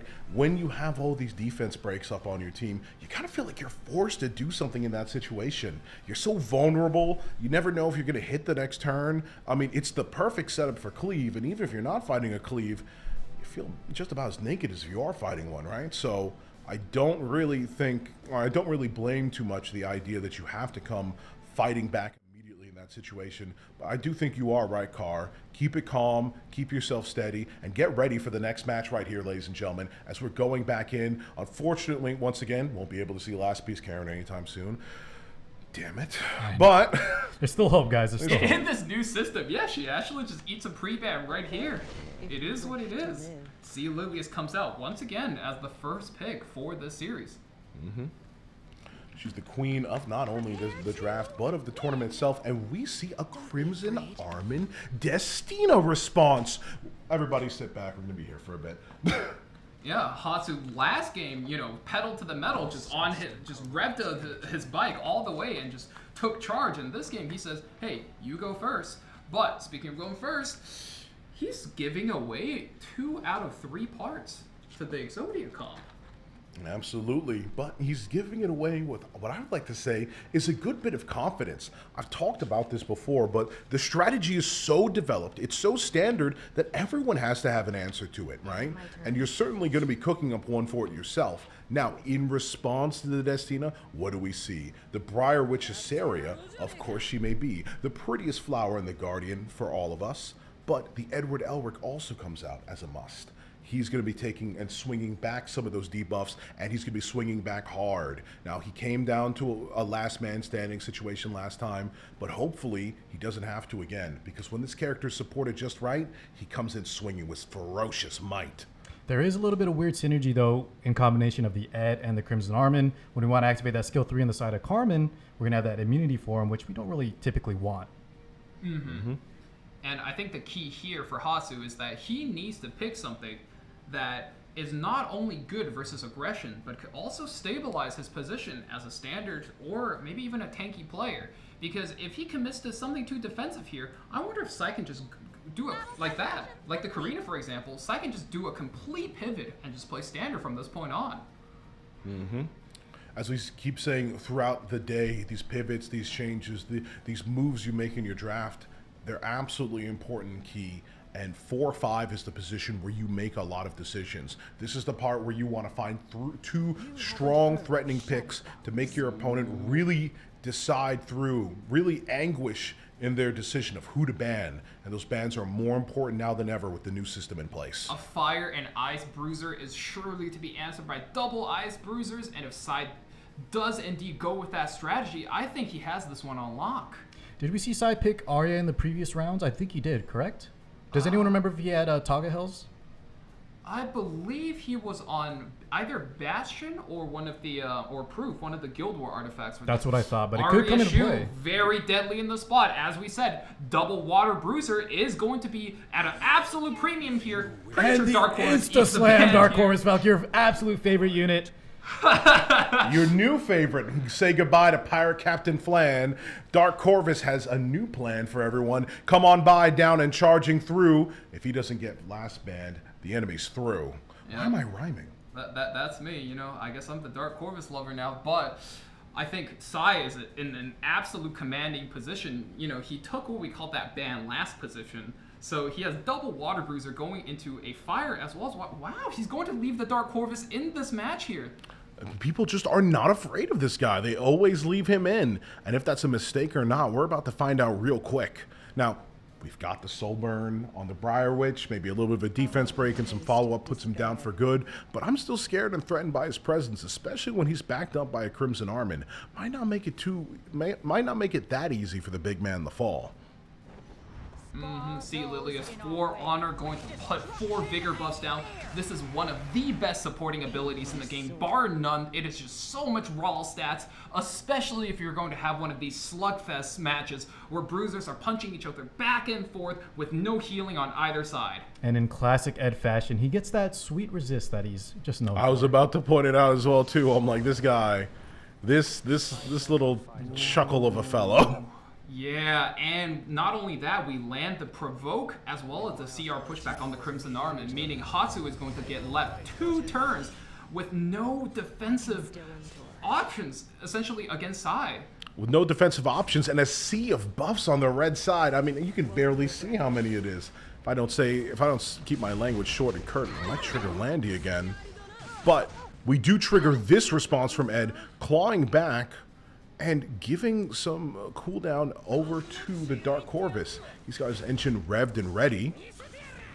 And speaking of which, we're going to start revving up this S3. As we always talk about, you want to get that out early so you can start getting the damage stacking and multiplying. And if you thought there weren't enough buffs on right side before, well, welcome to a couple more here. This will increase critical hit resistance. And once again, provoke another response. That S3 on the shoe was, oof, not the timing you want to see, since that gave Ed the turn to refresh the cooldown on his passive. And it not only knocked this Briarwitch out of stealth, but allowed him to strip the immunity off of 2 clutch units right there. This is going to be huge for Hatsu if he wants to come back from this deficit. Dual attack action from the Ed. Anti-crit though coming in clutch. And I really do like the taunt on the Sea Lilius as kind of a high value target, because we know her S1 is going to be bringing in an additional ally. What does that mean, Valk? That means Dark Corvus is getting closer and closer and closer to that devastating S3. That's going to allow him to kill any unit on Sai's team. This is it. Yep. And just like we said, ooh, Sepulchrum as well. Max charge Dark Corvus coming through, and ooh, that's even 10 souls for Hatsu. Hatsu is ready to pound. He's locked and loaded, boys. About 50% CR on the bar here. Let's see what Sai opts to do, knowing that the Dark Corvus is a looming threat in the background. Sai needs to take a real big turn. Gonna go for the kill, lands the defense break. Ooh, that is huge. Pushes up the Shu. Shu, 3 stacks, attack up, Vigor. Does he all in here? Yes, with Runs the it S2. It wasn't enough, guys. Sepulchrum keeps him in here, but he has another turn with C. Lilius. Has to pull a DPS. Has to pull a DPS. You don't want to see hand guy. You don't want to see hand guy. No hand guy. Oh, thank the good Lord. Dark Corvus goes down. There is no Dark Descent on that one. No, unfortunately, he's going to be sitting back for this one. Actually gets the follow-up attack. Dual attack, but you don't want to see it. That's a counter Yep. attack. Yeah, that's a counter attack, and it's also left our Shu at full stacks. Now, she already ripped and roared with the S2, but how long does it take for that to cycle back? Now, we finally finish off the Crimson Armin. Didn't get to use her S3, but I still feel like she had some good effect on this match. 2v2 situation though, but this Shu is fully loaded, lots of buffs. Well, they just disappeared, but has full focus on top of that. Any fushes? Not yet. No fushes comes in 2 attacks, and Hatsu is going to be able to hold on to his dear life for another turn, but it's looking really rough. As we highlighted during the draft, Shu, Arya is going to be one of those characters that's always favored versus a water and a fire bruiser. She's definitely got the advantage in this match, but as we keep highlighting here, the debuff game on Karina is important. Now, we've got the immunity up here, but if we can find the right time to squeeze in and get our game plan going, we might have the ability to make some sort of comeback. Shu, once again, after the soul burn, cycles back into the S3, stomps on both units, and no units drop for now. But she's gonna have that Elbrus S counter ready to go, which could spell death for Hatsu. It's fighting time. Karina hangs on, 193 HP. Oof. I mean, 193 HP is a lot more than 0, and it lets her get out one last good strike and leaves Ed with a present. The There's that defense counter, break though. on the Mediator. No push is necessary. A counter will finish her off. And Is this the enough? natural cooldown one-shots the Ed. That's what we're talking about. Absolutely demolished, ripped straight through him. No need for Sigurd's Scythe. You don't have to worry about that at all. Well, guys, we're going to a game 3. Nice response there from Sai. Great end of the draft there with the Shu Arya like we highlighted. And that's just love to see it. Sai identifying a great weakness in his opponent and just playing the last 4 or 5 pick as well as the post-ban insanely well just to hold on to this match and even out the score. And now we are looking at a 1-1 tied game. Yeah, absolutely. This is the kinds of responses that you need to be able to have to push through and get the win. And I'm interested to see if we get a counter response now, as would be customary. If your opponent pays you a little bit of a visit, pay them back and show them exactly what you think of their last draft. Demolish it, crush it, and rip it into pieces, okay? Now, we should be prepared and all ready for the next round in a couple minutes, but looking back at that last one, we got one of my favorite units banned. Will we get another one banned? Because we've got a long list. We're wrapping around with this ban list already. And Arya, goodbye. Yeah, Arya losing a lot. Dustina out. Now, we saw Hatsu play a really good pivoty playstyle in the first turn, and in the first game, and I think in the second match, he just played it a little bit too safe.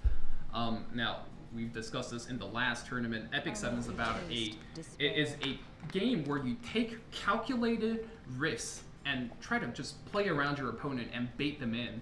And I think Sai executed that game plan really well last game.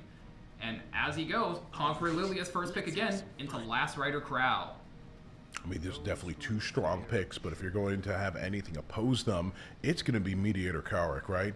Putting up that attack buff, we've already got plenty of damage added to our DPS with the Ahmed. Whatever is following up this team in terms of damage is going to be threatening. And if we want to pile on even more, sure, I guess throw in Vigor as well, right? Car, how do you feel about this matchup? ML Bologna versus Last Rider Crow. This is actually kind of divisive matchup. I'm personally leaning more towards it being Last Rider Crow favorite, but I know you've heard opinion where Bologna is the clear favorite of this matchup. It depends on what we're going to see here from Sai, already hovering the Auden. But yeah, LCB, Lone Crescent Bologna, not a bad third pick. Has some counters that could be there. Matches okay into the Crow. But we'll have to see what Sai answers with. And like we asked earlier, we're going to get some more Auden on the field. Definitely a good pick into Bologna. Yeah, we definitely see her picked here. Also, we're a little bit further into the draft, so I guess she finally does have to come out. Definitely built on most accounts. Definitely a strong enough unit to warrant it, obviously. Followed up by the Briar Witch. This might be another one of those plays you talked about. You know, Briar Witch often seen, you know, with the additional hit chance as a good shot into the Auden. We already have the other good shot, the new unit, Last Piece Karen banned out. So maybe we've actually got enough to feel comfortable picking her at this position in the game. Briar Witch is an excellent two-way hero. Now, if you're a sports fan at all, that means she's great at playing offense and defense.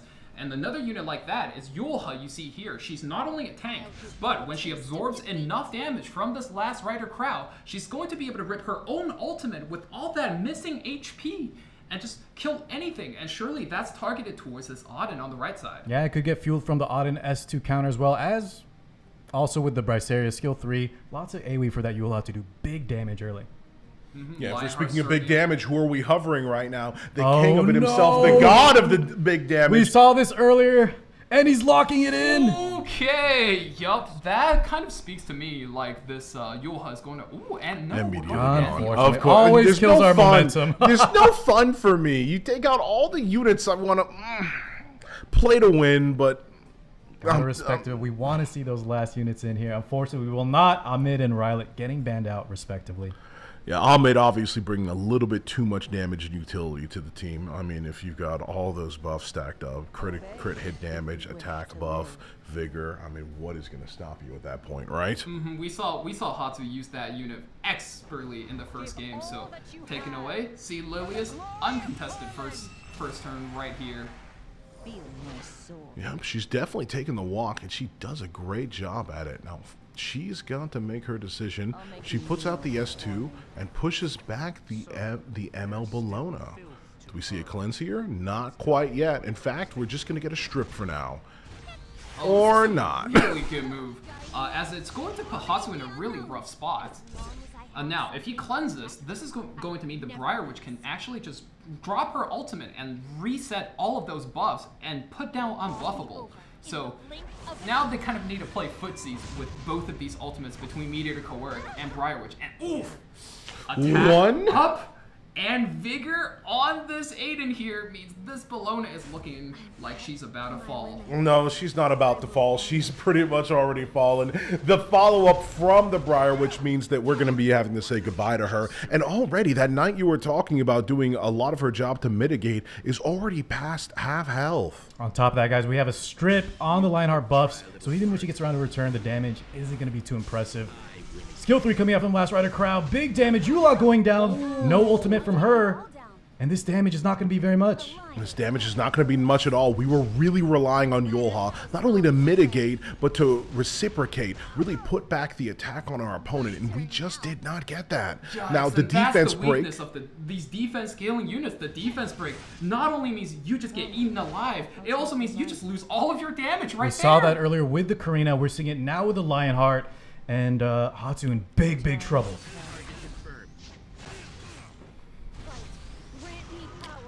Ooh, of course, that Lionheart Cermia is still hanging on, but Hatsu's definitely trying to claw his way back into the match. Sai looking like he's set up for this reverse sweep. Yeah, we've bet it all on her pretty much, right? We put the attack buff. We put the defense buff as well. She's got her S3 coming up, and now all that's left is to pray. Mediator Caloric proudly bows out to the last lady standing. Now, she can definitely pull back a game, but this one? That's the question. This game? I don't know. It looks tricky to say the least. You picked her as your last pick. She needs to be your 1v4 unit, and this is her time to shine. And she's going to... Oh, let's see this damage. It's got to be big.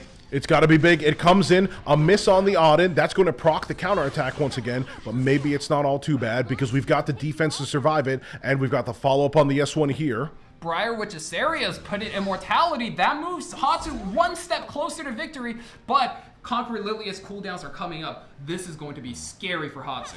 Unbuffable as well. Maybe not too much of a factor depending on if she gets that cleanse and buffs activated. But skill 3 is now ready on the side of Last Rider Crowd. This could be it. It's a scary place to be in, but with 1 HP, but not enough.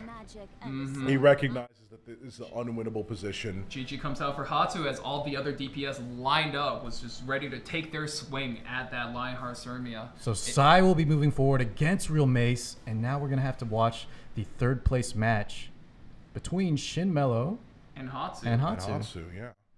I mean, it's going to be an exciting one. As I said, there are still rewards and there's still plenty to prove. And most importantly, third place is not bad, right?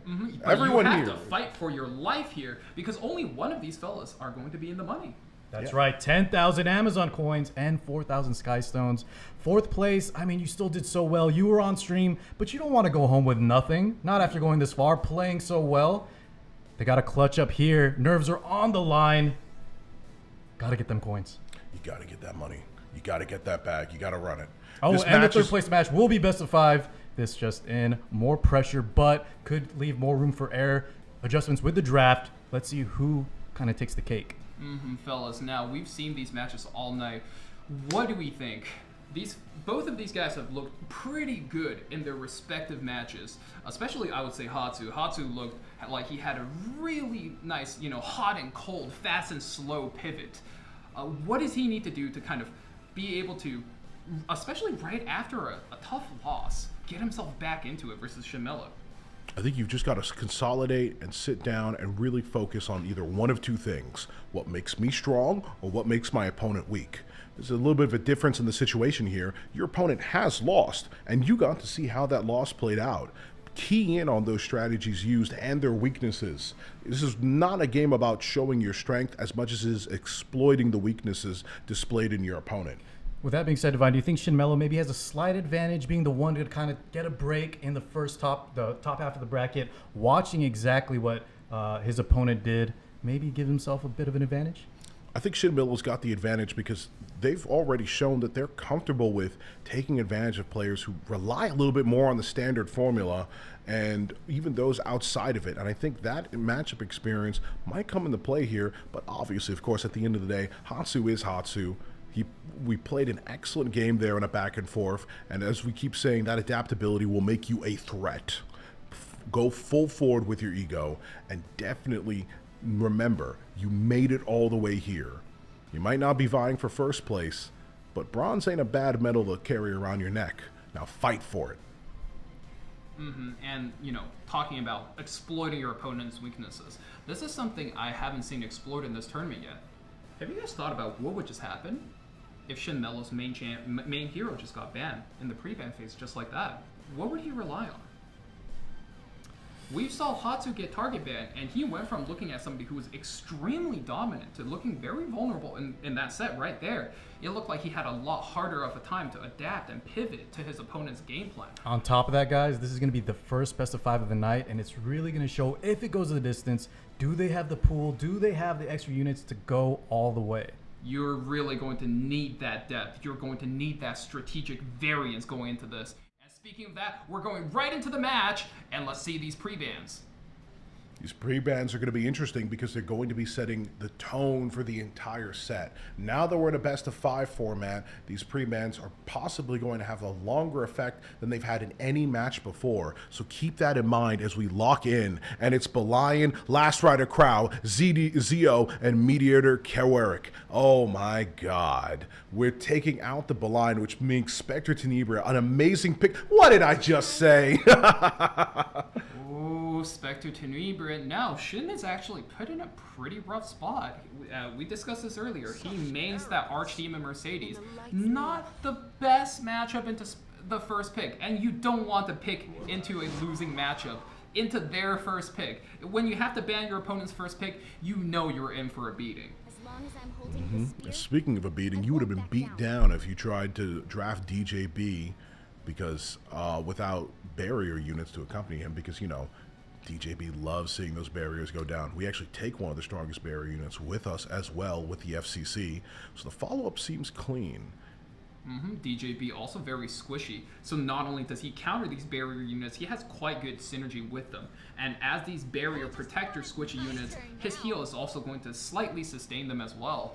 But Solitaria, Lionheart comes out. Shin Melo actually avoiding his main hero. Now, this is the type of adaptation we're talking about. He's avoiding falling into the same patterns, especially not into a losing matchup into the Spectre Tenebria. But guys, are we overlooking the Lionheart Surmia? Doesn't really have a clear activation besides a random duel here. I mean, Unity said Spectre Tenebria. Could be. Maybe a little bit of insight on that. Kind of a risky move, but I guess it is some reach there.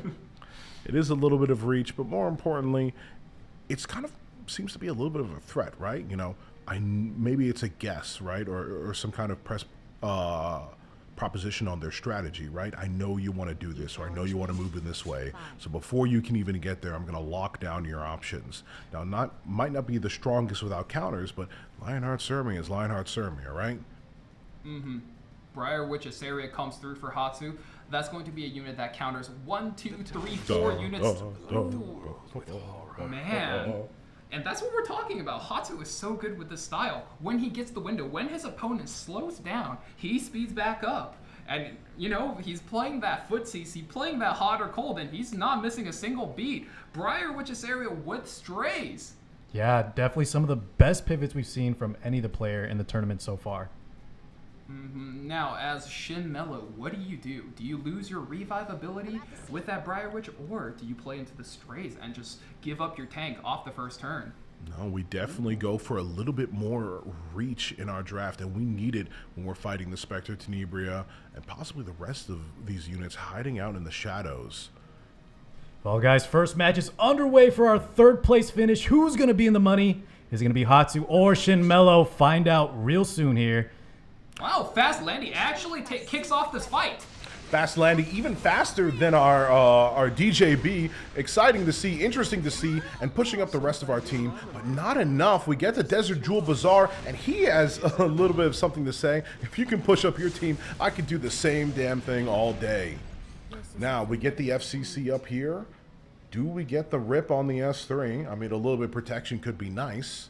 We also want to avoid possibly, We get the provoke on the Lionheart Sirmia. Would have been nasty there if we got a dual Ray's attack. Big S3 comes through here. Survive or be destroyed. Not many options left for right side, and it completely commits to it, destroys, and takes out the A Tywin. He was there a couple seconds ago, and he's there no more. He got his buff before he was gone, but that doesn't really change things. Now, we bring him back. No, we reposition one of our targets along the CR bar, and it's actually Destina. This is a little bit about what you're talking about before, putting yourself in a position to get that revive, but you might have to revive more than just one unit because Landy goes down 2, pushing back the Lionheart Sirmia. She won't be taking a turn anytime soon, and is this the position to rip the S3? It's dangerous, but how much longer can you hold on? Yeah, it's extremely dangerous as the Landy just got pushed to the back of the CR bar. That's one of those really tough situations where, you know, it's lose-lose. If you press, you're not in a good position. If you don't press, you're also not in a good position. What do you do in this spot? And we're getting the dual attacks on the wrong side here. We need some kind of proc for the Lionheart Sirmia for Shin Mello. Big damage from the strays. Yeah, big damage. We also don't opt for the S2, maybe wanting to blow away the rest of the enemy team if they try to bring anyone back, right? One simple swing of the sword, and they all go back to being dead. Speaking of which, we need this Destina as dead as soon as possible. That's how the game is turning out, right? We're trying to find a right time to bring back our team on the right side, and we're trying to shut out. Oh, duel the attack! There's the first duel, but it's going to be enough to finish. Oh, what a Too little, too unfortunate late. miss time. And just like I highlighted before, we bring back, we hold the S2. Oh, we're just going to full commit everything on deck. The Guardian Ice Crystals. Oh, no, she actually came back with the push on herself with the S2. And we have to go for it here. It's our only last chance. Shin Mello with a skill 3 revive from the Destina. Fight back with the last chance and fight back like it's everything you're going to ever get. This could be big. No immunities on Hatsu's side. If this A-Tile can actually land some stuns, Shin Mello might be able to clutch this game out. Well, we'll see in a couple seconds here. Shoulda, woulda, coulda. 2 of those stunts up and a defense break on the Spectre Tenebria. How much does she survive something like that when she starts to get hit? But speaking of which, it's going to be hard to hit with all those blinds coming out, and we take out both the Landy and the DJB once again. We're leaving it up to the last, the Lionheart Sirmia, but she does not have her S3. She does not have the defense buff. What can she really do? She can't even finish off the strays with a soul burn. That hurts. Again and again, we saw tonight just the balance of the standard comp. You got your tank, you got your healer, you got your warrior, and wow, Lionheart gets pushed up. And can she clutch this out through 3 defense A lot of defense breaks on the field. Ooh. It's not enough to finish the Spectre Tenebria. It's not enough to catch her out of hiding, and I'm afraid that means that we're going to have to speed things up a little bit. DJB has been alive long enough to once again push up, and we've got to get the provoke here, right? Because we don't need these units fighting back. No, actually, we need the S3. Get that skill nullifier up on the Spectre Tenebria. Even if you hit again and get that reach, it's going to be a long time you get that. Hatsu's been saving for that all night, and getting that in, you know, just kind of mitigating one layer of damage against if, in any case, this Lionheart Sirmia decides to activate again versus the Spectre Tenebria and just hang on to his lead. Hatsu needs to avoid a dual attack at all costs here. Oh, well, we got to pray here right now, right? No dual attack just yet. Uni set has not activated. Yeah, I don't think it's Unity here, boys. And this could be it. Destina might be going down from the skill 3. She has to go down because we don't want to see another revive. As dangerous as it is, you don't want to play around with it. She fully resists, but she can't resist death itself. Lionheart Sirmia in a very familiar position in this tournament so far, standing last amongst her compatriots against an entire team. Now, the provoke is bad, but it can be cleansed if we get something nasty out here, like a dual attack, which is why we're S2ing. We don't even want to risk it. Doesn't even matter if we didn't get any debuffs off of it. Just keep me away. Max stack Spectre Tenebria. One soul burn comes in after he sees the damage. GG comes out for Shin Mello. Hatsu is going to be able to secure the first of the victories in this best of 5. What a first match, guys. I just want to highlight that I was mentioning that Lionheart Cermia maybe not the best pick, but despite that, I think Shin Melo played really well there, holding the Destina until the last possible moment, almost able to bring it back via the Tywin coming back in a timely fashion, getting those defense breaks, having that Cermia just build up enough. Just couldn't clutch it out because there was no dual attacks at the end. He actually got himself a really nice rotation, but even under optimal circumstances, I don't think that Lionheart was enough value for him. I think he needs to reach a little bit deeper, maybe find something that doesn't rely on your opponent's team, right? Something a little bit more proactive, take a little bit more risks to just activate and just punch through. I really think what was key to that last match is we actually found a balance of the threats that we wanted to present to keep our Spectre Tenebria hidden. Usually you want to protect her with a lot of defense or maybe give her a lot of attack to wipe out the enemy, but we found this balance with the FCC and with the Strays. Take out the Strays or he'll kill your team. Also, you have to worry about this big tanky FCC protecting it. With those two powers combined, she was able to do a majority of the damage in that last game and really play her all as the queen of the draft there. And, sometimes, like you highlighted, a great offense is an excellent defense. And, as we've seen all night, this new format, Solitaria and Briar Witch pre-banned for the second round of this BO5. And whoa! Are you fellas seeing what I'm seeing? We flexing a little bit, ladies and gentlemen, saying, were you even lucky enough to pull her? Because, ladies and gentlemen, I wasn't. Oh no. I mean, some of us got to stay for the, upcoming potential characters, especially Summer around the corner. But Abigail, definitely solid. I think a much better first pick than earlier we saw last piece Karen in that spot. Abigail, I think, could be quite effective. Shin Melo responds, yeah, that's fine. Yeah, take it. I'll take the Spectre Tenebria that was absolutely running her amok as a terror in the last game. And you definitely want to take her because you don't want her being protected by that Abigail S2. Give us a little bit of update with this new unit. Oh, this unit is very saucy, as we say in our community. You can absolutely cook up a storm with her. Her passive, one of the most unique in the game. She can protect her allies. She can use it to layer in extra damage on the opponent's highest attack unit. It's very, very flexible, and as long as you're creative enough, you will find a way to make her good. Speaking of which, I think Shin Melo has done a very creative way to enable his main unit. He's now pre-banned that Solitaria in the last game, and now not only that, he has also taken away Spectre Tenebria, the biggest counter pick to his favorite unit, the one we've seen carry the game for him again and again and again. I wonder if we're going to see that unit come up, guys. Right there! Ambitious Tywin, as well as Archdemon Shadow. And not only that, I'd actually like to pay attention to this. The main Chloe gets picked up on the left side. Why? Because Briar Witch is gone from the game. It's what we talked about before about enabling that kind of stuff. And once again, almost as if he's making fun of me, Hatsu comes in with another unit I was unable to pull. Last piece, Karen. We're really doubling down on making me feel as terrible as possible, but that draft might just be a winner anyway. And if you need a winner, ring the bell because Strays will be coming on down through. I mean, hopefully. I just love seeing that S3 rip and tear through the enemy's line. And if it got rid of A Tywin once, it could do it twice, right? I'm a little worried with the draft, though, on the side of Hatsu. Depending on when he locks in, if it's the Strays, are these two units hyper carry enough? Because based on his first 3 picks here, right, he needs to have units that have reach, that can do enough damage in the long run, because he picked that first pick, Abigail. And no, he actually he does disagree with me and agrees with you. Moves over to the Sylvan Sage Vivian. Not only the kind of strong DPS that can stand on her own as a princess, as I like to call her, but also the one that enables the rest of her team with this critical damage up. So that's definitely going to be interesting to see. Hopefully, an interesting interaction with the possibilities on the right side. As good as the Sylvan Sage Vivian is, though, you guys have to consider, to enable the Spectre Tenebria, is there enough reach for the Spectre Tenebria? Because I don't think there's enough AoE on Hatsu's team to keep her in the draft. I don't think she survives this ban phase. Very interested in this last pick, Karina. I think she works or doesn't work depending on what bans we see.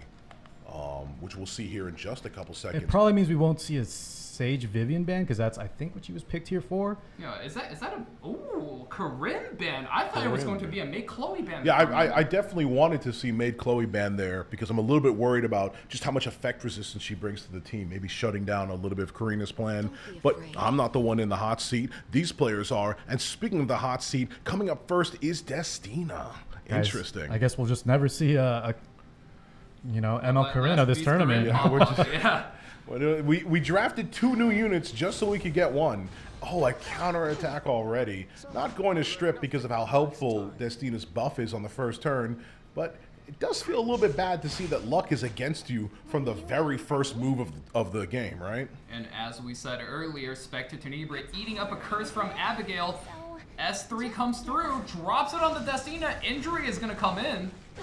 Just teensy a little bit, you know? Not bad. We were on a crit damage build. We have this Samsara Praeries to give additional damage. Do we get the stun from the Arwell onto the Archdemon Shadow? I sure hope we do. No, we get a do resist. not. Now that is going to be a dangerous first turn. Sage Vivian, a very, very tanky unit. But Guys, hold up. Do you see what I see? That Spectre Tenebria has Warhorn. She's pushing herself up with Warhorn. Yeah. I was so used to all the books we've been seeing coming out today on all the mages. I was almost blown away for a second there. Not to a see super little bit of common pick, but difference. we've seen that in the past, right? Valky and yeah, Dress. it's, I would Not say, bad the at all. second most common artifact for anybody who doesn't play a book-heavy playstyle, which Shinmela most certainly doesn't. Yeah. I mean, we will like some of those souls, I'm sure, but it doesn't matter too much, especially when you can just guarantee the seal by just being a little bit better than your opponent. That's what that luck RNG really means, right? Oh, uh-oh. So, as we were highlighting, Sage Vivian, very tanky character, but when she's sealed, she takes like about 2.5 times more damage, and pushing up the Spectre Tenebria. We are most certainly going to see a big chunk getting eaten out of the Sage Vivian. And the dual attack! Oh, God! Well, I was saying before, right? Luck definitely seems to be piling up on one player's side. Maybe that counterattack wasn't too much of an indication of how this game was going to go after all. Because if you rip the slot machine, I can rip it just right back. Speaking of which, another dual attack! This is where the Unity Spectre Tenebria is at. This is where the Warhorn Unity set Spectre Tenebria coming on through. And speaking of which, we got a little bit of debuffs that are piling up to a dangerous degree on the left side. So let's get a little bit the of a seal cleanse. though, Divine. That's the most important debuff. You have to get off of the Sage Vivian. Absolutely, but what can you do? At least put up the revive buff so if she goes down, she can come back? But that's provided this, Archdemon doesn't just pop off again, and now magically able to maybe take advantage of her artifact and strip the revive? No, not yet, but the blind doesn't help much either. Yeah, landing on both DPS there is surely going to stop Hatsu's tempo quite a bit. Speaking of tempo, once again pushing up to the front, the Spectre Tenebria. Chatty comes out as the last line of defense for her, protecting her a little bit, and we get the soul burn here. Even if we have the blind debuff on, we can't ignore the value of just hitting everybody with this major AoE damage. But if you've got AoE damage coming out, what's gonna counteract it? It's gonna be the Destina S3. And we have Tywin still with his ultimate available. Let's see if Shinmelo opts to use it right now. He's in kind of a commanding position. And you This definitely want to keep it that way. Really good spot to be kind of all-inning your opponent, but he's still going to be holding it. Archdemon's turn is coming up, and when she does pop that S3, that's going to be a very, very, very big turn here. Well, you were just talking about it. Now here it is. The boss of episode 1 with her flames and all of her passions burning out down and putting out a majority of the burn debuffs on our most vulnerable lady sitting in the back. Chatty's already procced. Not much health left on the Arrowwell. How much longer can all these defensive provisions stand to keep her standing? Soul burns onto the Abigail. We are going to be able to seal away that immortality plus vampirism buff. So the Sage Vivian is looking like she's in more and more danger every passing second. Absolutely. Speaking of danger, I mean, once again, I can't keep saying it enough, right? We've got the Spectre Tenebria, and do keep note that the Arrowwell did die. She did come back, but she did die. That's which gave her 1 stack. Second stack there on the revive. I keep saying this, when you put out these revive units, people, I feel like, often forget that Tenebrio loves to see people coming back. Just means a little bit more torture that can come out. And speaking of torture, the S3 finally comes on, ringing on down through, and nothing worse to see than a sea of debuffs on your team. The only blessing of that revive buff for the Sage Vivian was being able to just shed all the other ones, especially that seal. But defense break, an equally bad debuff. This Sage Vivian just can't catch a break today. Yeah, this turn order is looking so good for Shin Mello. I think he's about to close out the match. Can Hatsu do anything to recover? He's down pretty bad. Now, with the match playing out as is, are we hitting a freeze? This could be a freeze in play. The first one of the night. Regardless of what it is, it's definitely coming in a position in the game where I'm looking at left side and I'm feeling nothing but a pit of concern dropping deep in the pit of my stomach, right? Airwell standing on her last legs, Sage Vivian not doing much better, our newest character Abigail almost bowing out, bent over on her knees. It made Chloe still looking good, but still made Chloe standing at the top, but you know. And we're just going to wait for the Hatsu to reconnect here. So, guys, in this position, though, is there any potential for Hatsu to kind of make a comeback? I think the potential is always there, especially in a high volatility game such as Epic 7. You know, you have the dual attacks, counter attacks. Any one of those things can potentially swing the tides of a match. But I would say for Hatsu, it's looking like, you know, it's looking pretty rough as things are. I think it's, yeah, in Frenzy 4 with the Sylvian about to go down here. Even with dual attacks, Abigail is stunned. May Chloe not having access to her skill 3 yet. I don't see a way out, depending on what happens. And I highlighted it before. Those revives have stacked up the amount of Spectre Tenebria's passive on the right side, right? So this is kind of the idea I've been putting out. A lot of people think like, oh, you've got a reviver. I'll counter with an extinction character. I'll counter with Briar Witch, but they don't realize that Spectre Tenebria, not a perfect counter, but definitely benefits from all these units coming back. She just wants more and more.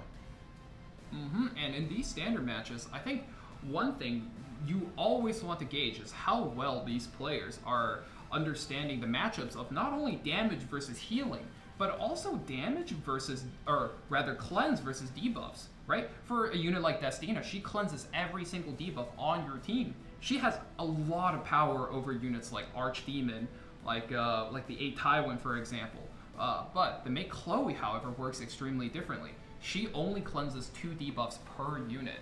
On a very long cooldown. Extremely long. So that means in order to play her to her highest potential, you have to set up these situations where your units are really resisting the debuffs through the passive, through maybe her team imprint if you have a few of those, rather than try to cleanse them after you've eaten them. And Archdemon is the perfect unit to bypass that. She drops a soul burn, all you need is 10 souls, and suddenly your unit's got a question mark above their head and you go, now what? Yeah, speaking on the made passive, I think that is important. We've seen that debuffs are so powerful in this tournament, not having the access or the enough cleanse to kind of protect your team. If Made had enough ER and he built some of his other DPS like the Sage Vivian on effect resist, you know, with the Shamajas, with the passive, he can kind of overcome that somewhat. But Shin Mello's favorite character, that Archdemon's Shadow, we saw it has no crit, damage a little bit on the lower side. It probably has both effectiveness and effect resist. So even with some effect resist from the May Chloe, we could still see those seals come out.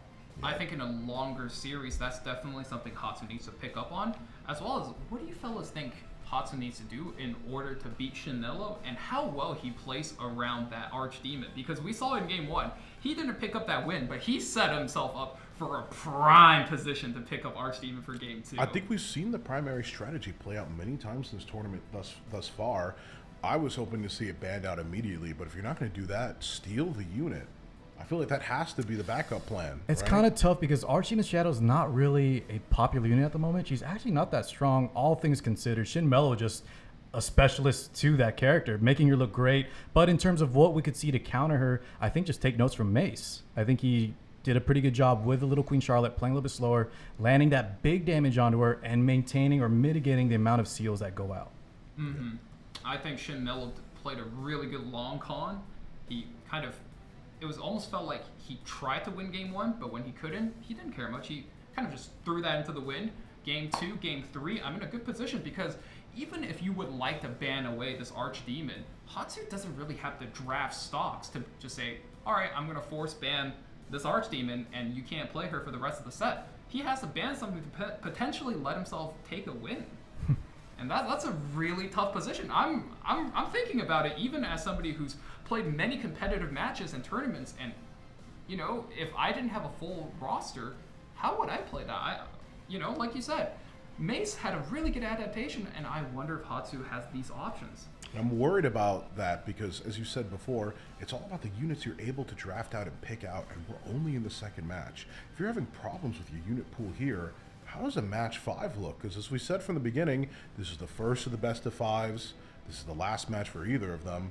But you've really got to get yourself a taste of what it looks like in the long con. You have to be prepared to go to that best of 5 situation because it could happen to you at any time. So what does your unit pool look like? With us being 1-1, it's shaping up. It could be that we go all the way to the distance. And I actually like to see those kind of matches when we go that far, right? We get to see some kind of off meta picks, some scuffed units here and there. Really who goes and digs deep and can, you know, kind of clutch it out when you go the distance. And especially with all these units removed from the game, you really have to have a great understanding of matchups, units, and hero pools to just know this is the path I gotta take to score that win. That being said, guys, we're gonna take a quick 5-minute break. 3-minute break? 3-minute break, excuse me, and we'll be back What happened to 2 for minutes? the third ranked match. Arky, we'll see you soon.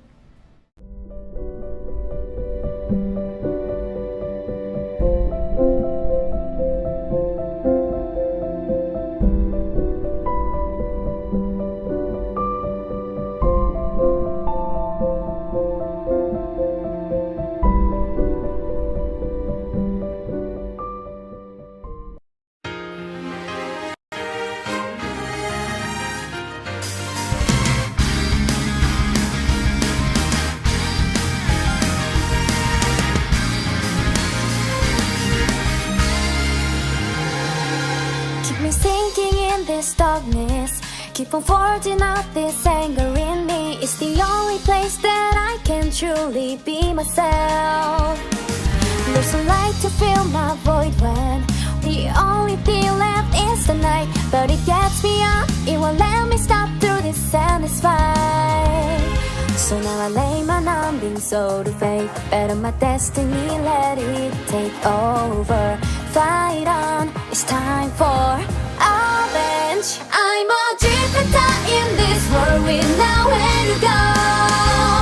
I'm an avenger, pain won't let me surrender no more. Deep in my empty soul, my thoughts bite the bullet, you're my only cause. Take me on, cause nothing else could save me now. I'll take you down, wait for it when we get there. I will be the end of you, you see. It'll be the beginning of beauty.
태어난 변하지 않는 이제는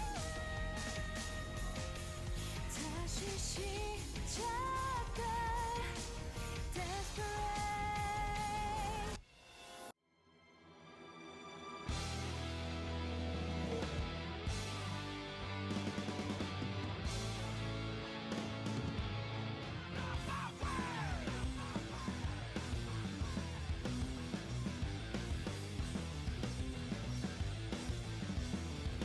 더 강하게 나를 더 강하게 만들어 주소서 나를 더 미치게 만들어 주소서 바람을 타도 날아갈 거야 포기하지 마 Stay away, stay away Shout inside Believe in your destiny. I am invincible. Where my dreams are, where my dreams are. La la la la.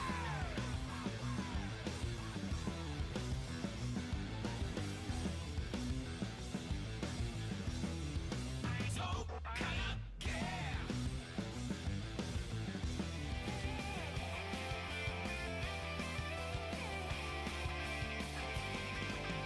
Sinking, falling into despair, a hand reached out and broke through my fears.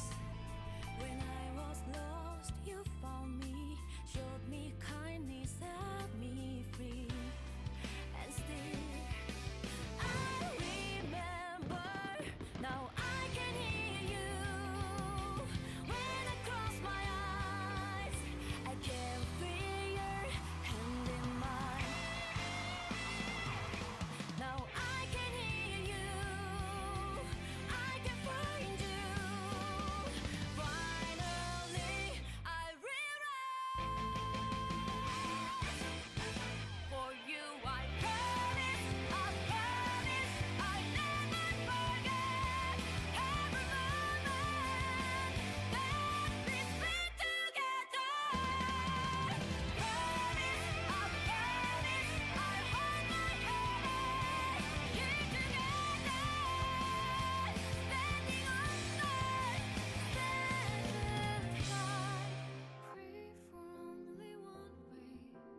잃어버린 시간 I'll heal your heart 다 돌아올 테니 Only one way I know 더 기다려온 세계 I'll pray for your dream 너와 함께 할 테니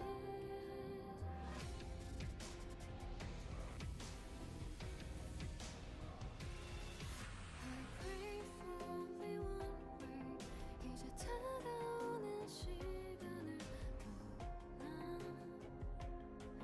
다시 함께 할게 그 어디에서도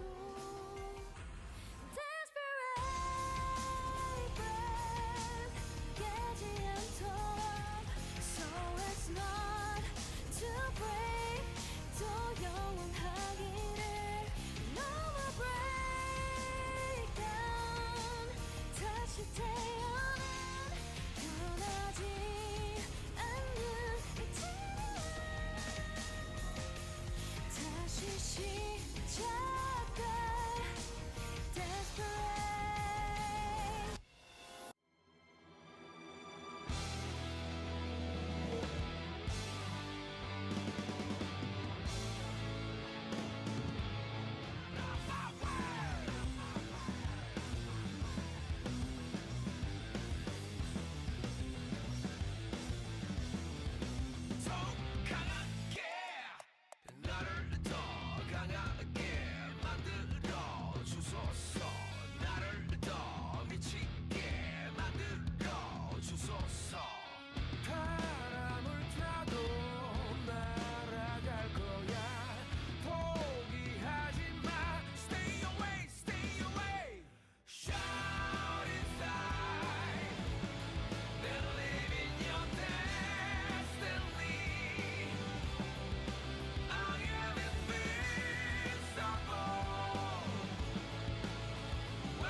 Hey there, guys, and welcome back to the Conqueror's Cup, brought to you by the Amazon Appstore. Big thank you to Amazon for sponsoring this tournament. Don't forget to lock up and load up those coins. On top of that, too, if you haven't already, last chance to get your Twitch drops for the exclusive Sermia emo. Gentlemen, how are we feeling? I'm feeling good. I mean, I've talked about it a lot during this tournament so far, but I was really excited to see the different strategies and the different play styles we would get to see when we move from the last tournament covering up the Masters to this one. And just like I predicted, we're seeing an expansion of the strategies available, and we're seeing a lot more characters, units, and ideas being put out there. This game is all about the ideas that you put out there, that you want to play, and that uniqueness of your play style. Mm-hmm. And, as we saw, as these players do expand their strategy, we saw these guys from counterpicking each other to, I'm going to take a counterpick to your unit and then take the primary counterpick to that. And, they've been following up each other's drafts, and seeing these drafts develop has been really, really interesting, especially for guys like Sai and I think Shin Mello as well. These guys have, I think, done really well to set up not only the draft for themselves, but for themselves next game. And that's the type of thing I'm really interested in seeing it with this format. Shin Mello obviously, dropping one game, but also picking up what looked like definitely a lead, right? We didn't see him win before the freeze, but he definitely took a lead in that second game. And I wondered, for an adaptive player like Sai, we saw him adapt around Hatsu in that set he played earlier. Can he adapt that around somebody like Real Mace?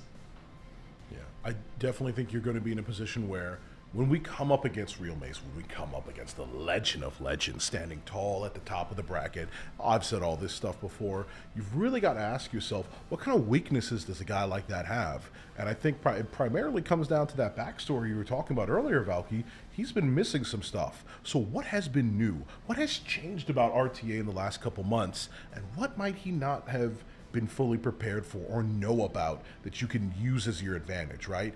You're certainly not looking at the meta from a couple months ago, but as you like to always say on your streams, sometimes you just need to reach a little bit further back. Maybe just the meta before that one and catch somebody off guard. I think that's going to be part of Sai's game plan. Take Mace to the best of 5 all the way, go the distance, and see if his account really has enough to last those later drafts. Mm-hmm. We saw Mace use his heroes fully in the series versus Shin Mello earlier, just barely squeezing out a lead, right? And that's what you would expect a good player to be able to do. But if you get taken to a best of 5, what is that, like 5 matches, right? Is that unit pool going to dry up for Mace? I think that is going to be a big, big question. So it might actually come down to 2 things you have to do in the game. You have to beat Mace at least somewhat consistently, which is already something to surmount. We've only seen one of those losses so far, but you also have to ban the units that are going to hurt him the most and hurt yourself the least. Okay. All right, and as we're thinking about that, we are also going to be doing that to both of these last guys and going into the third match for our set. Tied up 1-1 here in Hatsu versus Shin Mello. Yeah, Shin Mello is going to be taking the second game just on point. So going to the third game, Karina as well as last piece Karim Ban, Hatsu taking Spectre Tenebria as that first pick. That's just so stable. And that Spectre Tenebria has grown in power over the time of this draft because why? A lot of her most common threats with the AoE damage to really punish and put down the opponent are out of the game, right? Belian, Last Rider Crow, a lot of these units that have flushed her out in previous matches in the tournament are now no longer on the board. But what's not out of the game is Hatsu's favorite opening, DJB Payra. Shin Mello is going to respond with Ed plus his favorite Archdemon, but I don't know if that's favorable into DJB Payra Spectre Tenebria. That is a really, really strong opening.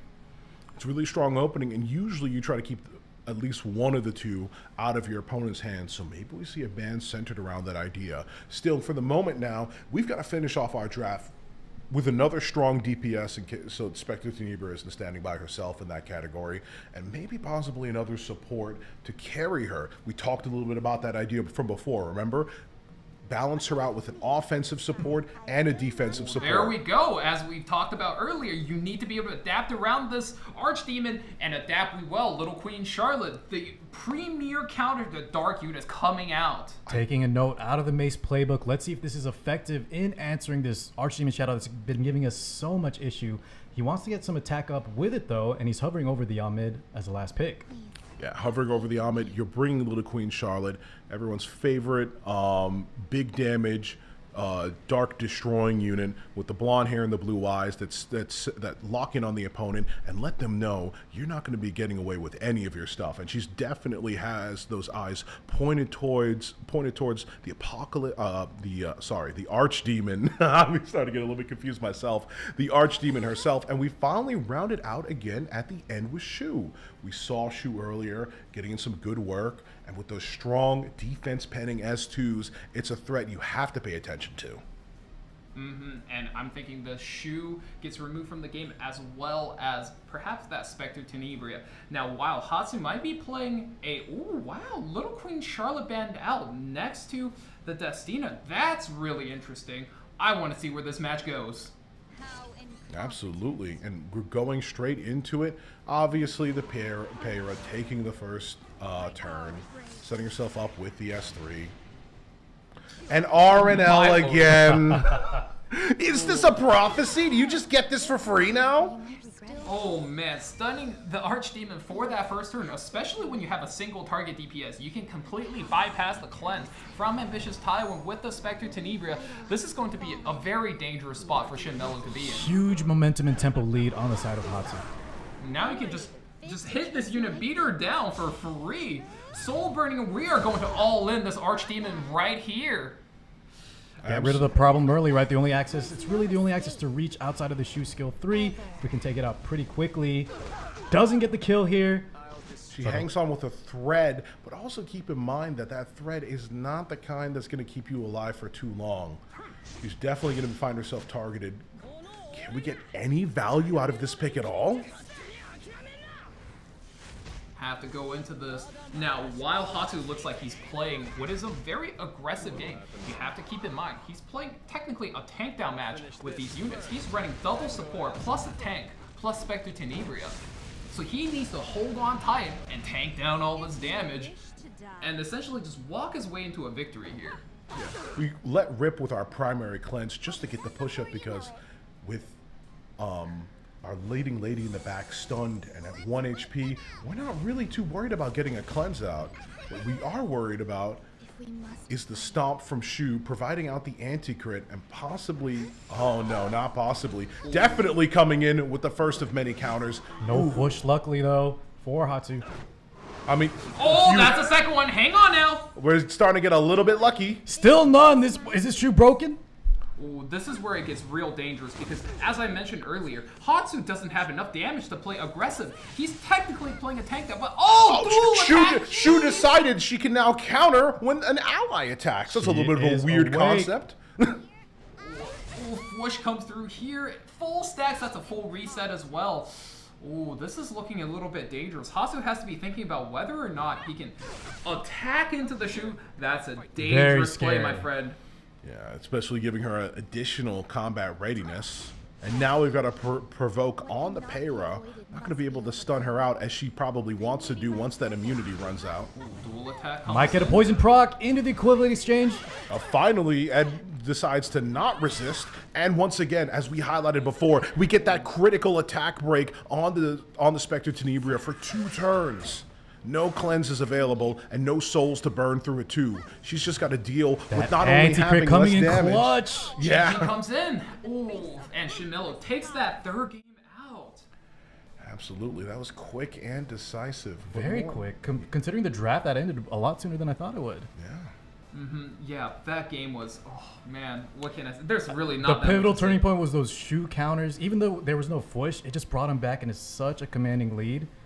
She was awake. And that's the danger when you play such a, I would say low tempo playstyle, right? You have the high tempo units, but with a single DPS to your name, you can only push so much damage at a time. And with that anti-crit, you're just going to have to take your chances and hit it into her again and again. And even if she doesn't push, you know, you're taking a big risk and you're running these squishy supports. And, you know, if you had a Destina, this would be a different story, but you're running DJB, you're running Ahmed. These units can't tank a Shu, even with escorts, and they're going to fall quite quickly. And in a game where it breaks down like that, can only say that's tough luck. Yeah, we were just missing a lot of the key buffs and cleanses that I think that were important in that last match. We weren't able to cleanse some of the buffs, debuffs at the end that were absolutely debilitating. And on that, we just didn't have the CR push. We didn't have the attack buff. We didn't have a lot. We didn't even have a defense break on the other side. We didn't have a lot of these things that would have enabled us, as you said, to speed up the tempo and make sure that we weren't taking all this damage all the damn time. But that's neither here nor there. We're going to go into this last match with a stacked set of bans. I mean, if this goes to a game 5, it's absolutely going to be horrid to go through all of them. But somehow, even at this stage of the game, Conqueror Lilius is available for first pick, and first pick Hatsu shall take. Very stable support plus tank coming out for Shin Mello. And I just want to redirect your gentleman's attention to the pre-bans here. Destina out, LQC out. What does that tell you guys? Which unit do you guys think is going to be really strong, perhaps really dominant in the draft phase of this game? Let's see that Archdemon's Shadow, and there it is. Third There pick it on the side of is. Shin Yes, Mello. sir. Followed up by the Lionheart Sirmia. And we have some activators for it. We have some activators. I mean, with how many dual attacks were happening last game, how many counters are going out, who's worried about even getting an activator at this point? I support it 100%. But no, in all seriousness, you know, C. Lilius still left in the draft. Lionheart Sirmia still left in the draft. No coincidence, am I right, boys?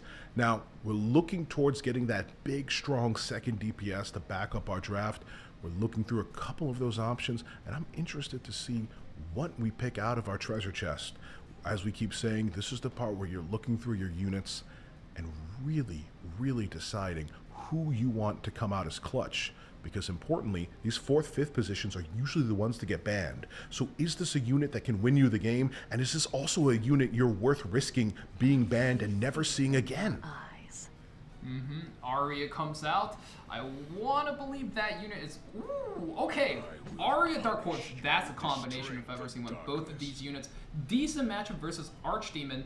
Decent matchup versus Lionheart Sirmia. But, you know, through a Shuna, that is a mystery to me. Shuna is very recently buffed, and she has very disruptive capabilities, and we need to see if she can stop the Arya, if she can stop the C. Lilius, and very much, just as important, if she can stop that Spectre Tenebria. The sleep, the CC that she can provide could be huge. Archdemon's Shadow getting banned out, and the Arya. Nobody wants to ban the Dark Corvus. I've said it before, I'll say it thrice. And just as thrice, we get a 3rd game with Dark Corvus coming on in. I never thought I'd see too much of the guy, but I love him nonetheless. Now we get rights. We got the game coming in right here. Conqueror Lilius taking her confident walk with 20 souls to add up on the side. Once again, good to see the Warhorn's gone. That really was throwing me for a loop. But Eternus, as you highlighted before, going to push up the Shuna into a position where she's able to make a counteroffensive now that all these debuffs have come out. And as good as we said that Vigor buff was, what happens when all of your important units are asleep for a turn out of the 2 turns for that Vigor buff? You just lose way too much value. You lose the value, but you also can't lose sight of how many resists just came out. If we were relying on a strategy of controlling this Dark Corvus to anyway, I don't think it's going to happen. He is already ready to go, guys. This Dark Corvus has his ultimate. Shu, I like the enthusiasm. You picked a wrong time, honey. You picked the absolute worst time, actually. Ooh, yeah, that is going to be very deadly. Now, Hatsu doesn't really have to care. Now he just has to walk this Dark Corvus to the front of the line, and this Dark Corvus says, homie, don't worry, I got you. Right this way, Mr. President. Right this way. Speaking of which, some buffs granted to the right side. We'll wipe the slate clean and get rid of them real quick. We don't get the stun, but as we said before, the defense buff is key to Lionheart Sirmia's damage. So without it, not only does her survivability drop, but the damage she's dishing back and dealing out towards her enemy team will be definitely dealt with. Shu here taking a big turn, drops the S3. Missed that the first turn, but now she's going to be able to put it up. But I wonder if that's going to be enough, considering the fact that this Dark Corvus is slowly trucking his way up here. I mean, he's got that refrigerator walk to him, but he's definitely making his way up there slowly but surely. And we get a high value follow-up here, actually.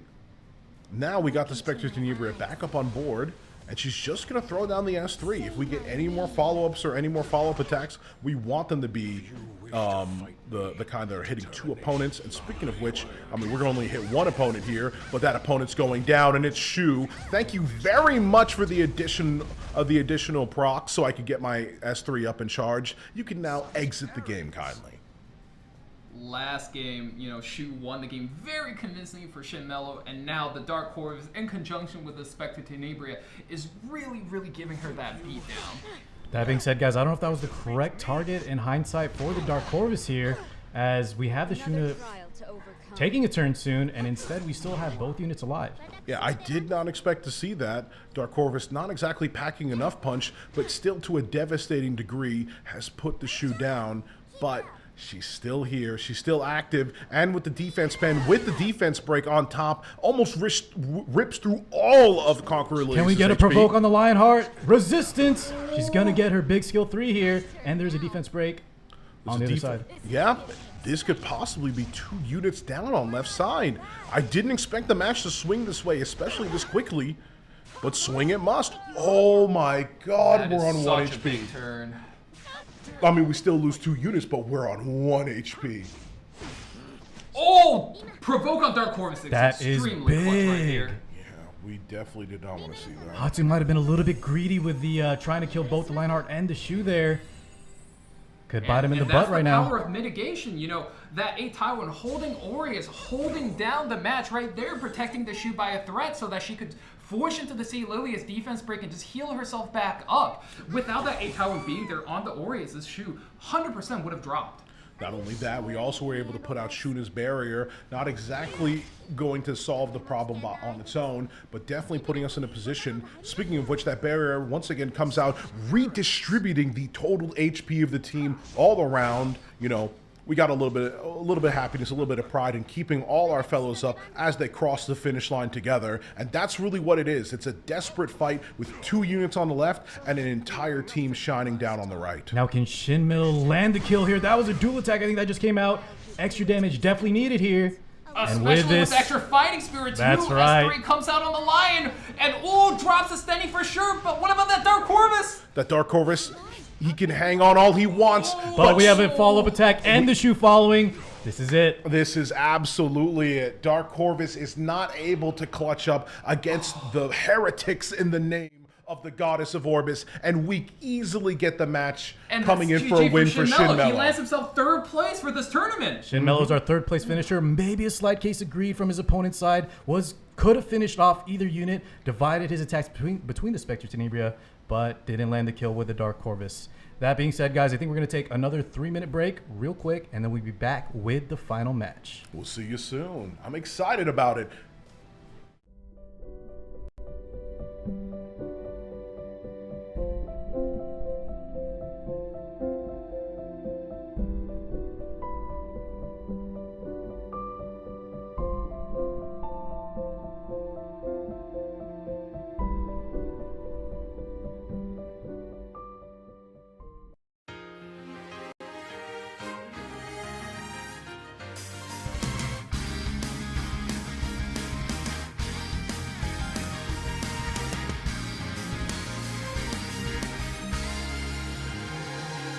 Keep me sinking in this darkness. Keep on forging out this anger in me. It's the only place that I can truly be myself. There's a light to fill my void when the only thing left is the night. But it gets me up, it won't let me stop through this endless fight. So now I lay my numbing soul to fate. Better my destiny, let it take over. Fight on, it's time for revenge. I'm a drifter in this world with nowhere to go. I'm an avenger, they won't let me surrender no more. Deep in my empty soul, my thoughts by the bullet of my only cause. Take me on 'cause nothing else could save me now.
Welcome back, guys, to the Conqueror Cup. Once again, brought to you by Amazon Appstore. Big thank you to Amazon. Don't forget to play Epic 7 via the App Store and get those coins loaded up.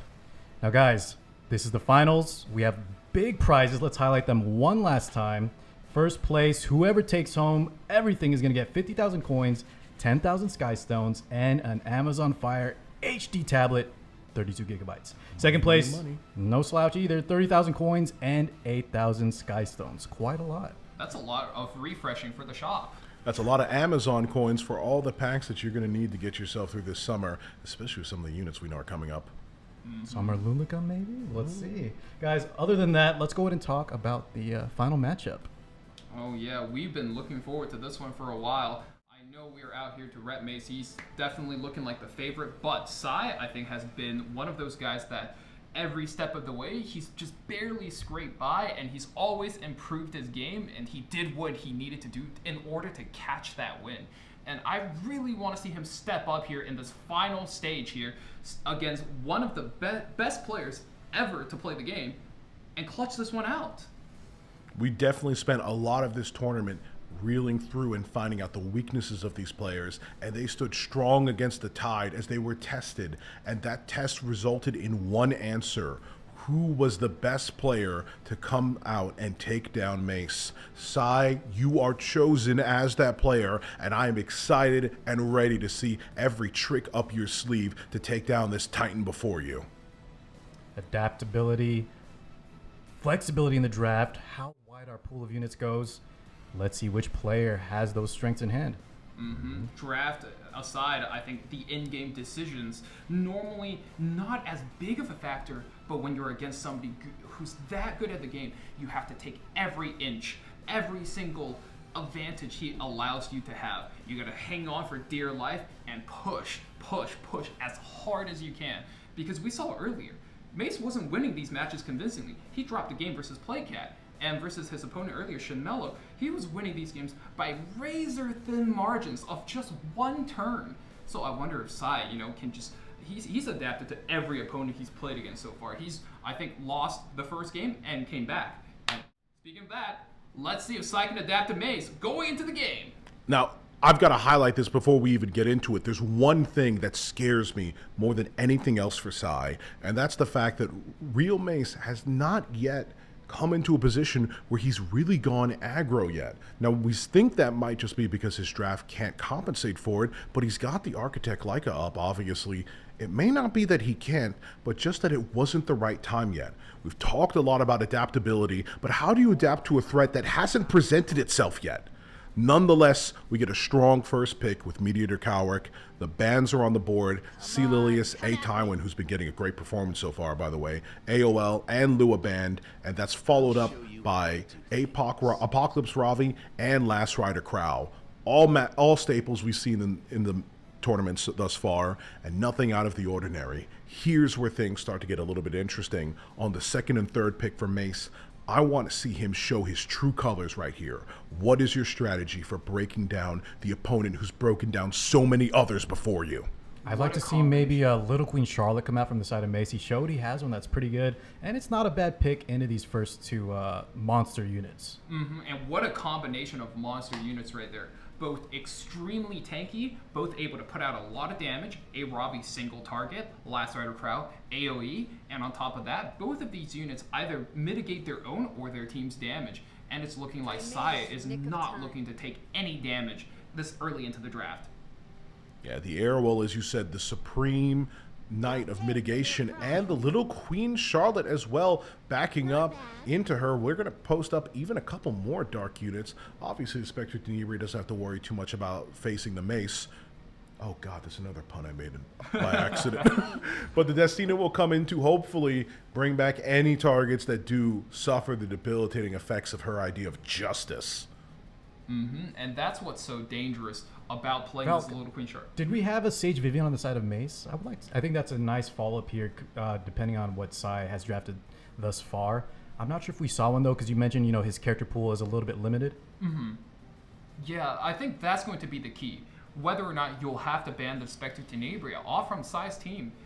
And if you want to do that, you have to take 2 AoE units here because otherwise you just wouldn't have enough reach. Because if you only take one, And there it is. I one. call the little Queen Charlotte. We got the Sage, Vivian, Mace looking to win this. I like this kind of lineup versus that APOC Last Rider crowd first 2 picks. Man, Car you are 6, not nailing this only the round host, left but and right. also with the future sight, able to see some of the predictions coming on down the battlefield. And that one didn't take much future sight at all. If you've got a Destino on one side of the field, probably you're going to see a Briar Witch coming out on the other.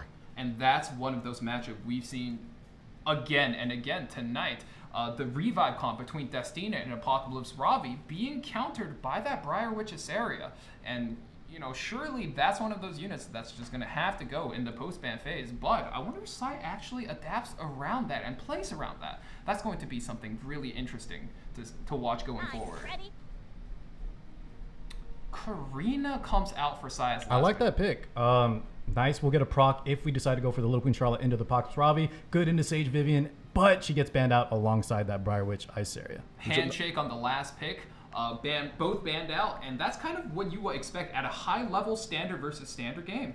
Yeah, and I also want to highlight this here. Look at that. The Briar Witch gets banned out, but not the Destina. Once again, that's improving the stock of a lot of these revive units as we go into these games. This is still a best of 5. We're still going to see this hopefully go all the way. So start thinking about that strategy early on because it's going to have implications as we get further and further into this set. All right, Hand Guy leads us off into the game. We are going to get that S3 attack up on all units. And guys, this is the grand finals with everything on the line. Real Mace versus Sai, your final contestants in this tournament. Not only the final contestants, the best of the best here as we see them unleashing everything they've got upon each other, crashing waves upon their walls, their defense and offense mixing together beautifully. And what is more beautiful than first turn, throw it all the way down the range, hun, putting out a bunch of damage on Spectre Tenebria. And first of all, we've got to take a look at that. Arrowwell, the standard wall for the team. Let's get her out of the way so we can make the rest of her team pay. Rev up the motorcycle and come on through. Last Rider Crow on the bike, putting out the damage. Let's see a little bit of this too. Already got the Arrowwell at half health. Now, Jeez. Sage Vivian is going to have dangerous reach into that Spectre Tenebria, but every single AoE you throw at your opponent is going to lower the cooldown on that Last Rider Crow. And that's did you what see we're that? gonna That 5,000 heal from the Sage Vivian skill 3. So nice, well-timed right after that Last Rider Crow. I actually wonder who's going to win this matchup. You know, this is one of those very 50-50 matchups that, is going to be so close once again. Yeah, absolutely. I mean, if you had to take a look at just how stacked left team is on damage, and they've got one of the best mitigators in the game, but they've still got attack buff, crit damage buff. Even Hand Guy's probably about to do a crap ton of the damage coming out. I mean, 1,446. Boys, Absolutely cooking. surely this kills right. We have an attack up plus vigor, multiple Hellcutter stacks. Let's Yep. see the damage. Proof of 6,000 valor. off first hit. That's definitely a kill. Absolutely, it comes on in and it clutches in at the end, throws out with the additional damage on the rest of the team. We're barely hanging on. Somehow, we even have less health on our Last Rider Crow than we do the Spectre Tenebria. I almost applaud her for making it this far, and she's rewarded being cranked back up to her maximum. But this is the time where we need to make a play. We're not going to be around for much more of those devastating attacks coming on out, and we still have those buffs that were the result of that damage. So strike back now while you still have the chance. That was a massive splash,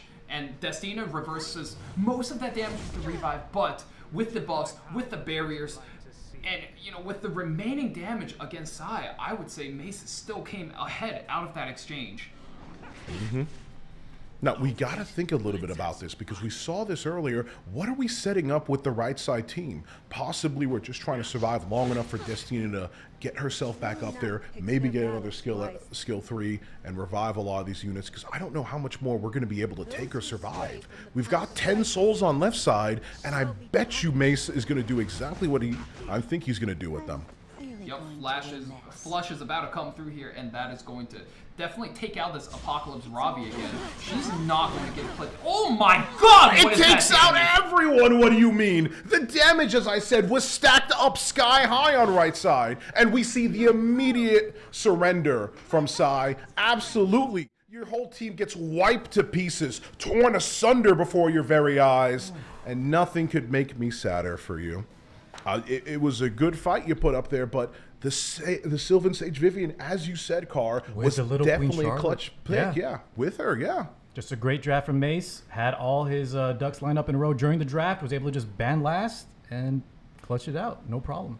Yeah, that's one of those matchups where, you know, it didn't look like it was going to be that big of a disparity going into it, but the moment that LQC comes through, the moment you soul burn that flush, oh, the attack plus crit damage buff synergy, I feel like Sai needs to be able to adapt to that. He needs to know how to play around that. Otherwise, you know, we might just see a repeat of last game. It was going to be one big flush, and all the dreams are going to go down. Yeah, and even though it's getting a little late, I would love to see us go the distance. We want to see the full draft potential of both these players.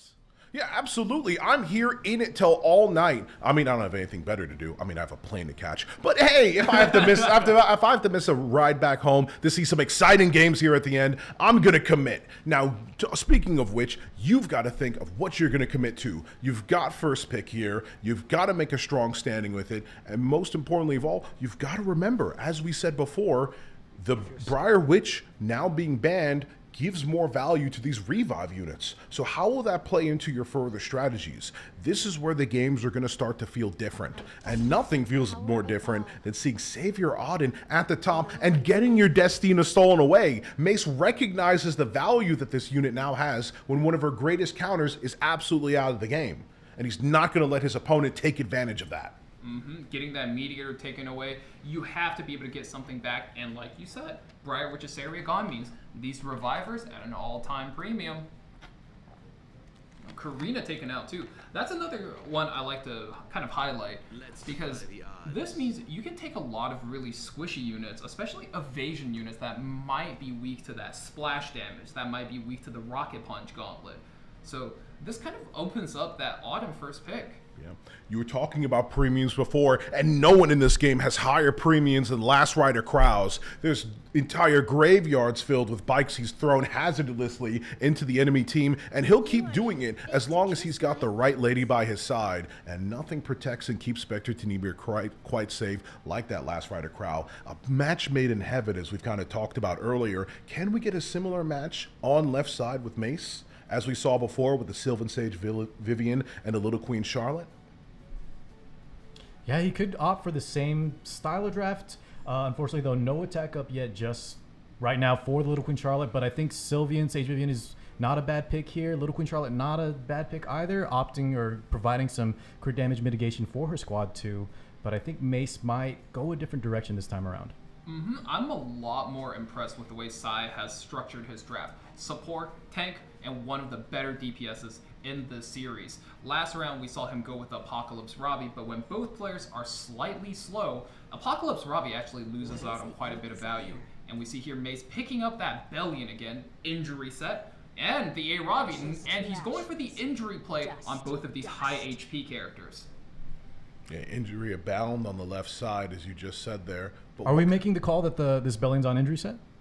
Yeah, I think it was. Did we see that in early round? Now, a lot of these players, Valk, can have two different types of Bellions, right? On deck, true. ready to go. But I think you're right. If he locks it in here, it could be an injury. Especially into Last Rider Crow. I think if you take a non-injury set Bellion, Not the best pick, for sure. But if you do have that injury as the match goes on longer and longer, the match is actually more favored for the Bellion player. now we're looking. Oh my God! I saw God flash behind my. He's teasing my us. eyes. Yeah, absolutely. I mean, there is something to be said about reliability and having a strong Hallelujah. draft, but Comes sometimes through. you spin the wheel, see I the love big it. numbers. Let's send it. He hasn't had the best showing in this tournament, but like we highlighted earlier, a nice unit into the Bellion. Yeah, and we finish off with a Yulha here on absolutely the last seconds of that draft. I'm excited. I'm absolutely excited because when in doubt, hit the lever. And nothing does that better than Remnant Violet, or God, as some of the people know him better as. Finally, if you want to take down God, you need a man with a plan, and Zahak's definitely carrying one of those. And being able to provide a little bit of that attack up that we wanted earlier, and definitely see some damage coming out on right side that'll make him a threat to the plan. Yeah, I'm not the biggest fan of the Yulha last pick on the side of Sai because we were talking about so much injury on the field, which will really, really, lower the amount of damage she does on her skill 3. And I wonder how much of that was just Sai running short on time. And like that, last Rider crowd gets banned out. And Sai does have a Knight to protect his 2 carries, but it's going to be 2 very heavy injury characters versus a very HP reliant Knight. So I think this game falls on the shoulder of Remnant Violet as well as Spectre Tenebria.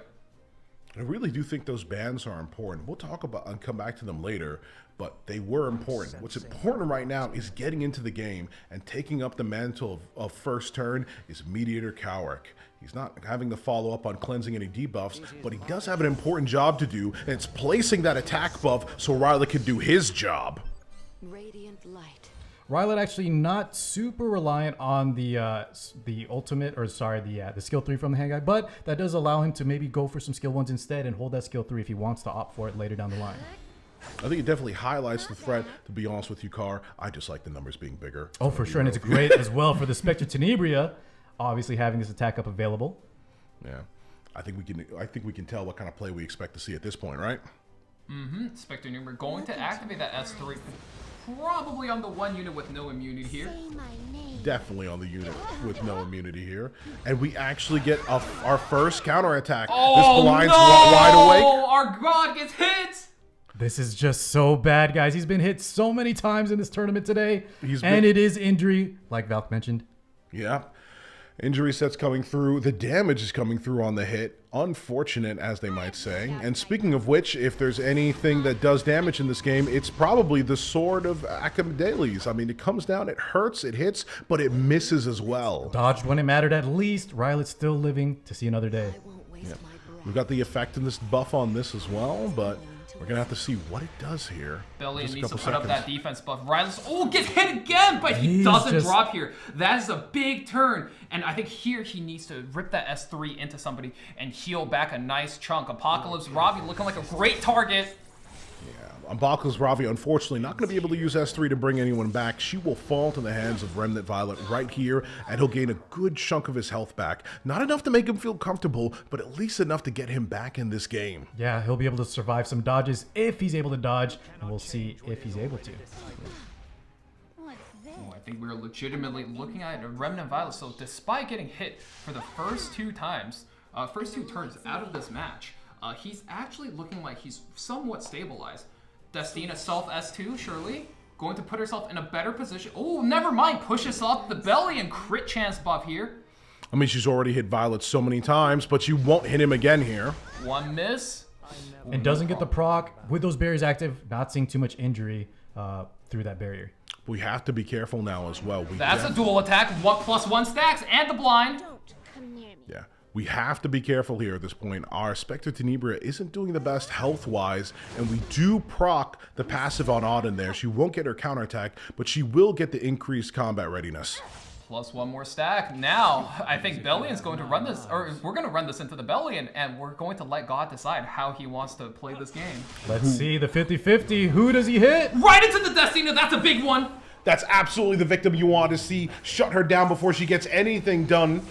And that's a big, healthy chunk of damage coming out on her. Is that enough Will this damage? finish? Yeah, does the Yulha have 9,000 enough? damage. I think the Yulha might have it. He's going for it. He's absolutely going for it. Rip and tear through your opponent. Yulha, with her devastating and capricious smile, blasts through. And yes, she does finish off Destina. No revives left. Savior Auden is going to have to save this game if she wants to bring Mace back into it. Starting with a kill on Remnant Violet. Are we going for it? It's a miss. He's actually coming in clutch despite all the bad luck earlier. GG comes out for Mace, and I think Sai just did it. That's exactly what we're talking about. Sai doing exactly what he needed to do, finding the weakness in his opponent's draft and identifying a correct sequence to pick out the units and beating out his opponents. Ooh, that is a story you love to see throughout a tournament. You just have to look and see there are cracks in any player's draft. No mountain is insurmountable, and no player is invincible. Absolutely. As much as the OST might Even trick you gods into can thinking. bleed, as we saw earlier. And Sai showing us once again, Mace is not insurmountable, not undefeatable. He just needs to keep up this momentum now. If it And run with bleeds, it. we can kill it. And after having taken one game off, that's gotta feel good. Mace opts to go for the first pick here. Now that Sai knows he can take a game off, I wonder if he can just ride this momentum and just off right into the sunset. Though I do have to pull us back a little bit. That victory wasn't simply just given to us. It was given to us by Remnant Violet, by God himself, coming in and striking in, making a lot of clutch dodges, and then finally coming through in, snapping back with the S3 on the perfect My God, target he put at us the through right a scare time. though, Divine. In those was it first two hits, first two getting hits, to yes, sir. The getting to orange 5 to numbers. 10% HP, but clutch it out finally. We wouldn't hear the end of it if he just kept getting hit and dying every time. And I wanted us to pay attention to this earlier, so I'll finish the thought here. The Zahhak ban, I don't think is too instrumental. There's a couple of units that can fulfill his exact position, you know, especially the things he does and the position he takes in the game. But Last Rider Kraut is really valued at this point in the game. So I'm interested to see how that changes up the draft. There's two things that I think is really important. Last Rider Crowd being banned means Bellion is strong, and Zahhak being banned by himself is usually not a big deal, but he's banned in conjunction with Briarwitch's Saria as well as Last Rider Crowd. This means every single evasion unit in the game is now at an all-time premium. They're going to be able to carry any and every game. Who's got their green violet built? I'm ready to see some units make a comeback. Just like we said before, if you can't win with this meta, if you can't win with the last meta, maybe reach back 2 or 3 metas back. Hell, go back a year or two. You can make And it. Sai definitely showing that he knows what he's doing. First pick on the Aiden, followed by Destina. They trade supports 1 apiece, but Sai now has one of the best evasion units in the game, considering all of these hard counters are now removed from the game. Now, Real Mace is, once again, as we always like to say, taking his time methodically to pick apart his opponent. And there it is. The first option is Arrowell. What is this? Not giving up away too much of his draft just yet. I think he wants to save those holes or those openings for later in the game. Doesn't want to be taken advantage of. But, as we said before, what is going to replace Briarwitch? It's going to be Milim coming out and bringing a little bit of that extra hit chance and also that extinction in case we need it. And reach a little bit if she gets far enough into the game, which you're going to need to fight back against Spectre Tenebria coming out on the board right now. I think the way the draft breaks out almost gives Sai a monopoly on picking Spectre Tenebria. Because what happens? He picks Spectre Tenebria, he doesn't even need to re-up on the Bellion. If Mace takes a Bellion, Mace can just get punished by more evasion units. That's right. And was Sai the one that picked Summer Break Charlotte, I think, in one of the previous rounds and it got banned out last pick? He's kind of hovering over it. I saw a Bellion as well. I think both of those units could be good. I really like the Bellion maybe from Sai, but let's see what he opts for. Goes for the Eula, which was super clutch in the last round, finishing off that Destina. Yuhla's an amazing pick here because you know what? That's another tool to break down more evasion units. And guess what's another evasion unit in this draft right now? It's that Milim. Ooh. Solitaria of the Snow. Now, it may not be a lot of players' favorite unit to use, but I think going to be very effective in this match. Not only just effective, annoying, absolutely, right? Those debuffs packing up, stacking up, it's definitely something most players don't want to deal with. And when you got Hanga on your side, you feel a lot more confident ripping the unit out, right? With Fairy Tale the Nightmare, she's going to very consistently pepper the opponent with not only debuffs, but also chip damage throughout the course of a long match. And, you know, as we said earlier, Mace needs to take that Bellion, so he does take that injury Bellion for the Spectre Tenebria. For the Spectre Tenebria, for the Yule Hall, to reduce the amount of effectiveness on the Destina. I think it's got a lot of uses just because of that injury set, and it's definitely a smart pick here. Exactly what we expect from our champ. On top of that, with Mace picking the Solitaria and the Bellion, Rylet may not come out now because that would force Sai to ban that Solitaria on their side because she counters him pretty hard. Absolutely. I think Sai is taking his time deciding a ban, takes the Arya. Is he going to ban the Solitaria? Yeah, that shows that he has to ban the Solitaria unless he's going to do something crazy. You just don't really want to leave that up as Arya becomes so much less effective. When she's not able to build up those stacks, get out that crow, and devastatingly blow back her foes. I don't know why I keep rhyming. I swear, this is just on accident. Oh, I like it. Keep it up. Yeah. Well, the only thing we need to keep is attention on these bans. Selection already made by Mace, but we're taking time up to the last second to make the decision on the right side, and we ban out the Solitaria indeed. but the Auden goes as well. So we're kind of seeing a counteraction what you're talking about before, Valky. The hit chance units are gone. Now the evasion chance units are also going a little bit. And this is Mace realizing as a good player, he's running out of ways to beat evasion units. If he keeps letting Sai have these evasion units, eventually he will get choked out of this match. So regardless of whether or not he wins this game, he just needs to take out an evasion unit. Well, here we go, guys. Game 3 underway between Mace and Sai. One other note, the Milim is here, so I'm not sure how effective the Arya is going to be from the last pick side of Sai. Depending on the turn order, she's just going to eliminate the stealth that, you know, the Arya provides for her squad. Now, normally I would say that is a big concern, but with a Bellion on Mace's side, that unit will be dropping an AoE every single turn, meaning as long as we don't lose that counterattack buff, Arya will be providing us with insanely consistent value in that counterattack, and stacking the focus to full, we might see some big powerful strips coming in from that Crow or that Raven off of that big laser blast. Now, we've got a choice here to make. We need to cleanse the debuff on one of these two, and we do decide to make it the Spectre Tenebria, and that's definitely because we want to rip and roll with this S3. If it's enough damage to finish it off, no, it's not. But it is enough to get the stun and keep the danger of this Milim at least one turn away. And I think that turn order is just actually so bad for Mace because the Milim loses a turn first, and then the Arya puts a stealth right back into who is that Bellion? Oh, jeez. Right. I mentioned, it's very dependent on the turn order here between the Milim and the Arya, but like you highlighted, this Bellion's going to be huge in providing that fuel for the Arya. Most of the time when you play Epic 7, you want to be taking the first turn, but in the case of trying to outplay my opponent by being slow, you actually want to go second. You actually want to go second. Speaking of second skill, thinking about it, right? Absolutely. But with the Bastion, do you have enough? No, we just rip roll with S3. Which I think you might have actually used S2 That is a very uncomfortable turn for Mediator Coerc, though. You never want to be in that position. And oh, that's a big dual attack considering the Milim doesn't have her evasion buff yet. Yep. That's so much damage before she's even had a chance to play the game. F-res check here on the Arya. Full resist, Bastion Hope counterattack. Yeah, I think we knew that we weren't going to be able to strip the buffs, but we needed the shield up just in case it hit the mill because we can't afford for her to dip any lower into her HP pool. Well, that being said, we're probably going to see a dead Milim here. Counterattack comes out from Arya, following into the Crow. And absolutely hitting the Milim, devastating because the Crow follow-up is going to mean that the show's over for her.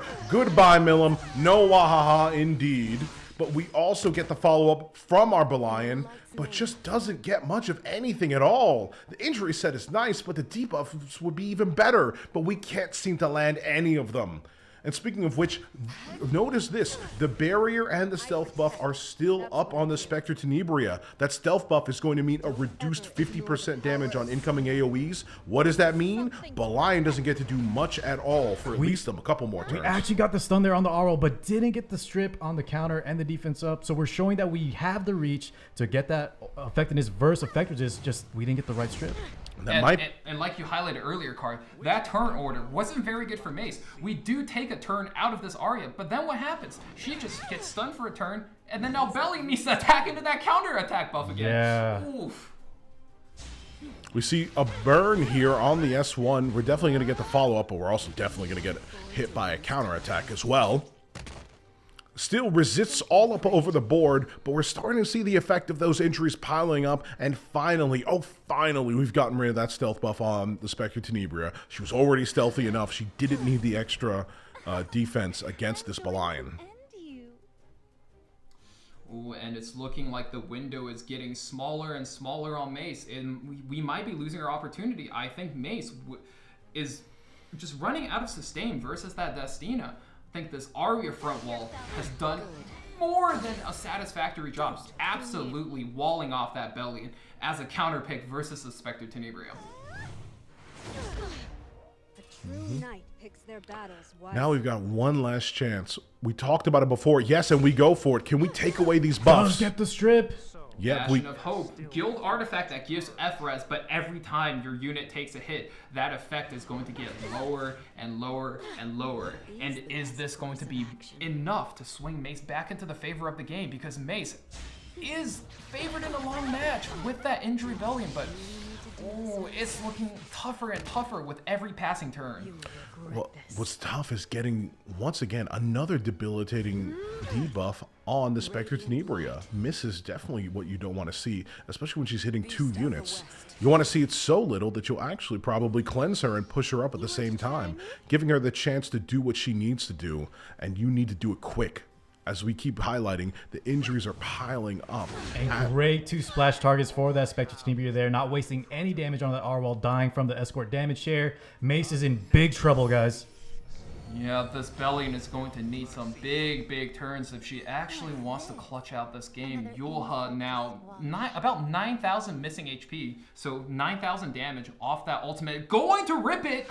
Absolutely. Just take your shot into the Bellion. She's the last wall standing between you and victory. So we're coming in and doing as much damage as we can, because we're not even going to let for a second the tempo threaten to be taken out of our grasp. I really like that play. Aggressive. Both of these players going at each other's throats. That's what you like to see. Coming into the finals, Bellion cycles back into the ultimate, drops the S3 defense buff, coming back. She needs to hold on to any remaining HP she got, as she's got no sustain, and lands, just that lone provoke. Destina being able to revert all the damage and the debuff with that 1 S3. And that's the power of Destina in a longer match. Yeah, Destina looking so good, and wise skill 3 rip from the Yulha, knowing he might want to use that heal later on the Destina. Skill 3 now coming out from the Spectre Tenebria into that Bellion.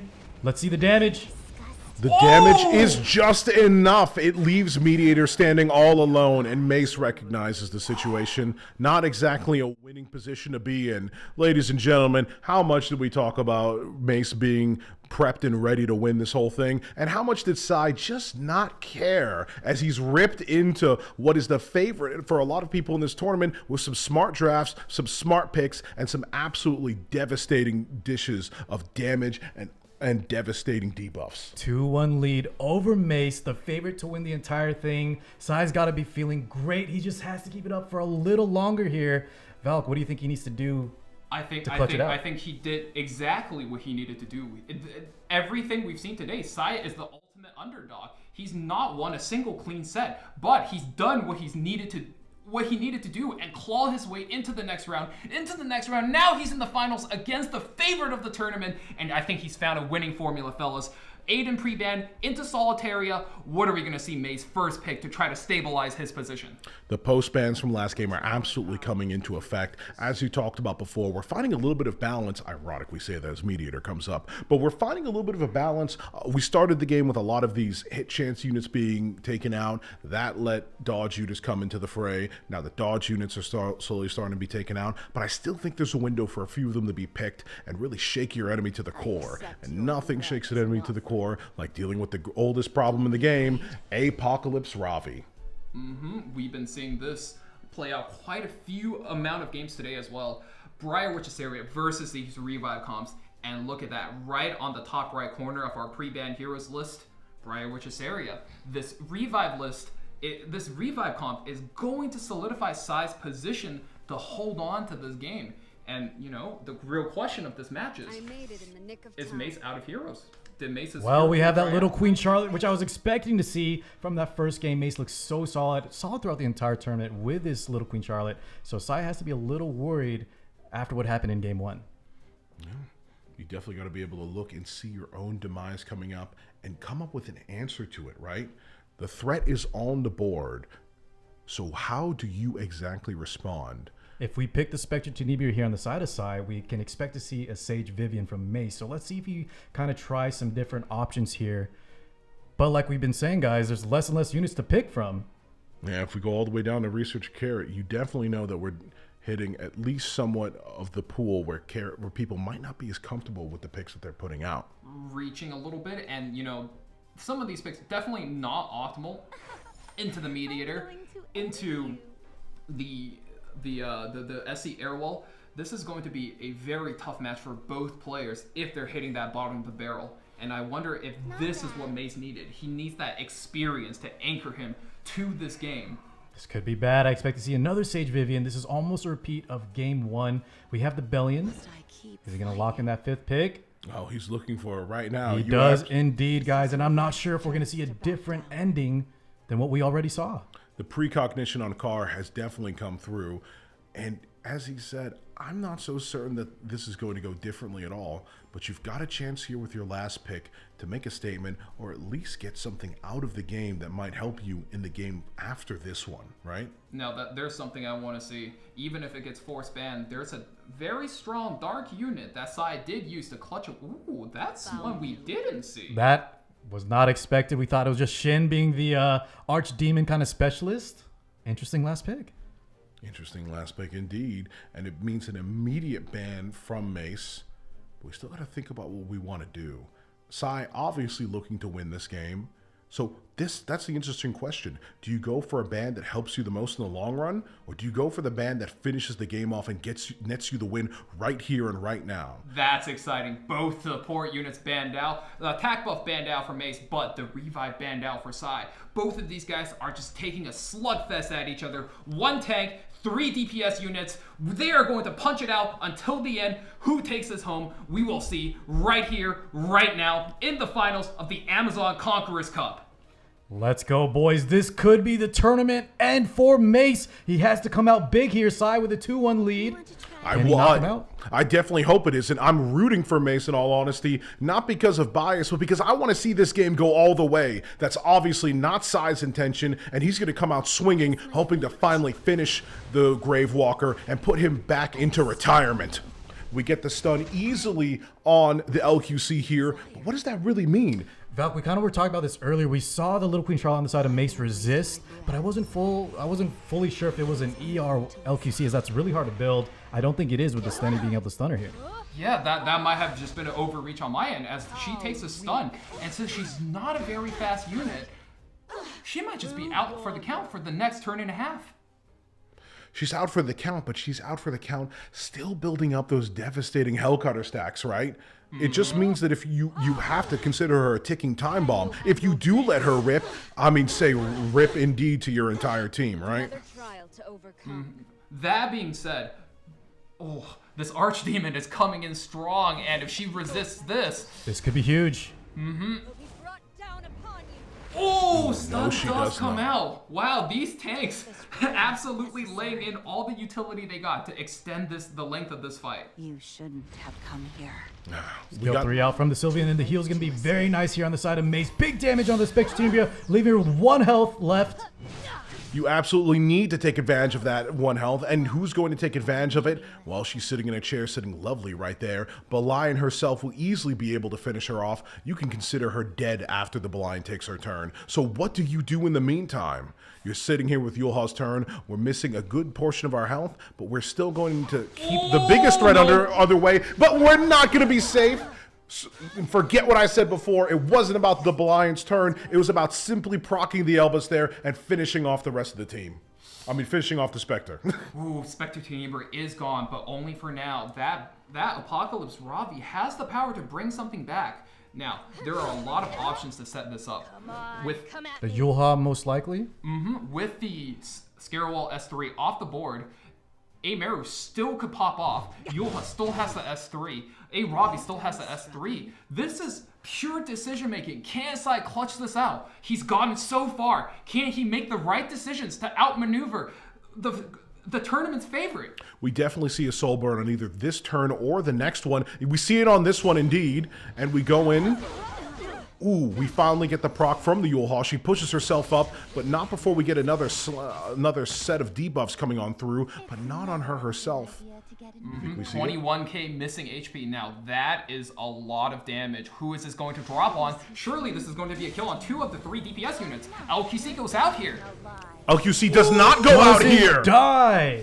She's hanging on by a thread, but the kind of thread that still makes her an absolute threat. Redirected provoke doesn't mean anything. She's still gonna hit with what, 10 plus Hellcutter stacks? Yeah, with that Vigor up 2, let's 15? see the damage. Oh, good Enough to knock out the Eula. Mace in a commanding position here. Huge debuffs also on the Apocalypse Ravi and the Archdemon. We push the Archdemon, the Apocalypse Ravi up here. Sai, you know what to do. Let's see if we can bring back that Spectre Tenebria. He hits. Do we get her? Tenebria Oh comes my back. god. Okay. That's the start we needed. Can we mount a comeback? Now, S1 comes through, tags Bellion, a little bit of damage. It's time to test the I don't limits know. of I my feel No like soul burn on the Sage Vivian. Single target drops the Archdemon. Oof. is the best. not only does it drop the Archdemon, it's going to be followed up by the Belian here. And she And gets the her, block. she gets the extra attack, and she gets all of these debuffs that don't even matter. She's dead. And that should be it. Sai maybe just taking some time to think here, but against the 3 units on the other side, there is almost no chance of victory. I mean, I would say never, but no, he agrees. He agrees with you, absolutely, indeed. Mace takes that game, and we do indeed go all the way to Game 5. What did we say, ladies and gentlemen? What did we predict? Oh man, that's a 2-2. We really took this one to the last match. Guys, we got what we wanted, but I want to see Sai not kind of crutch on that Apocalypse Ravi. Mace has shown now twice that he has that draft just in the bag.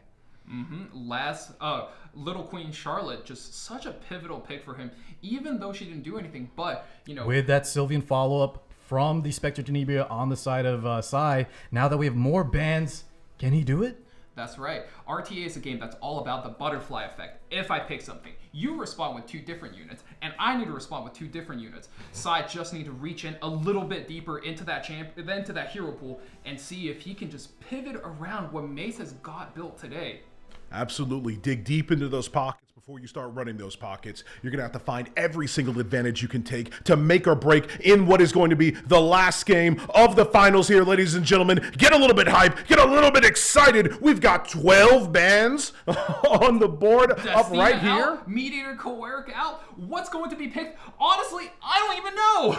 I don't know either, but that's because I don't have Future Sight. But what you did need Future Sight to see, unfortunately, is that we're still sitting pretty with our Apocalypse Ravi.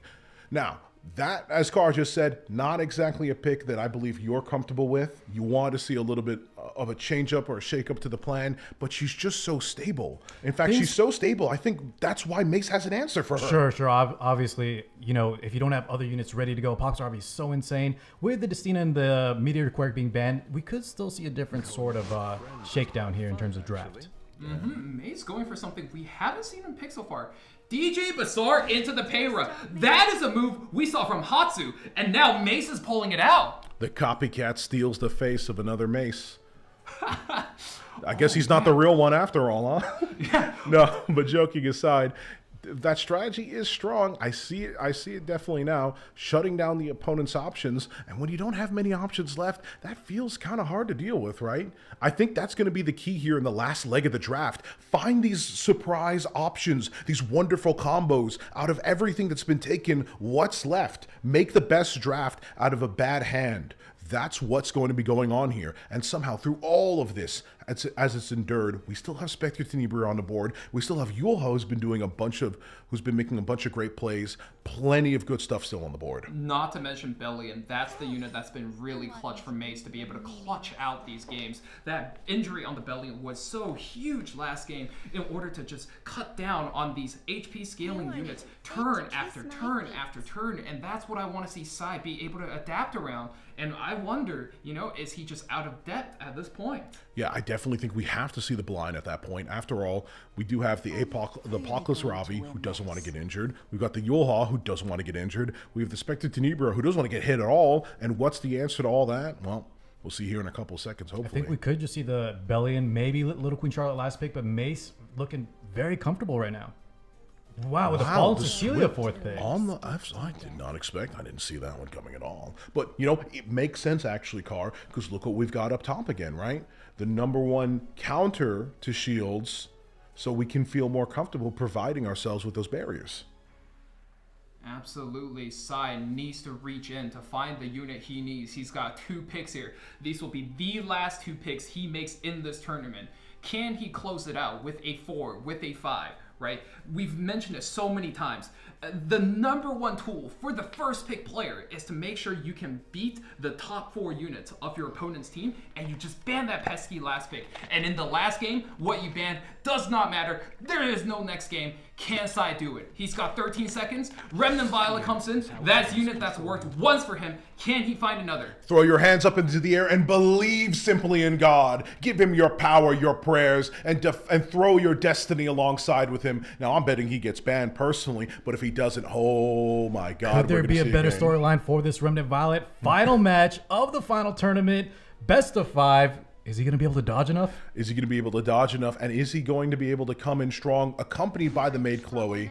As we said before, we've got a lot of the extinction units already out of the way, so she gets value. And then Pirate Captain Flan, we shake hands at the end and ban on both sides. No Flan for this entire tournament. Sorry, Valky. But we do get to go into this final game with excitement blowing through my veins. Remnant Violet on the right side. We've got this amazing combo with the DJB and Piera, and we're going into the last game of this tournament. Get absolutely hyped. Does the legend continue or does he fall? Let's see as both players give it their all. Final match, final round, 50,000 coins on the line, 10,000 Sky Stones, and a tablet. And the tablet's nice. I gave it to my mom, actually, when I got one. But that's not important right now. What's important is this. Obviously, we take first turn with the Payra.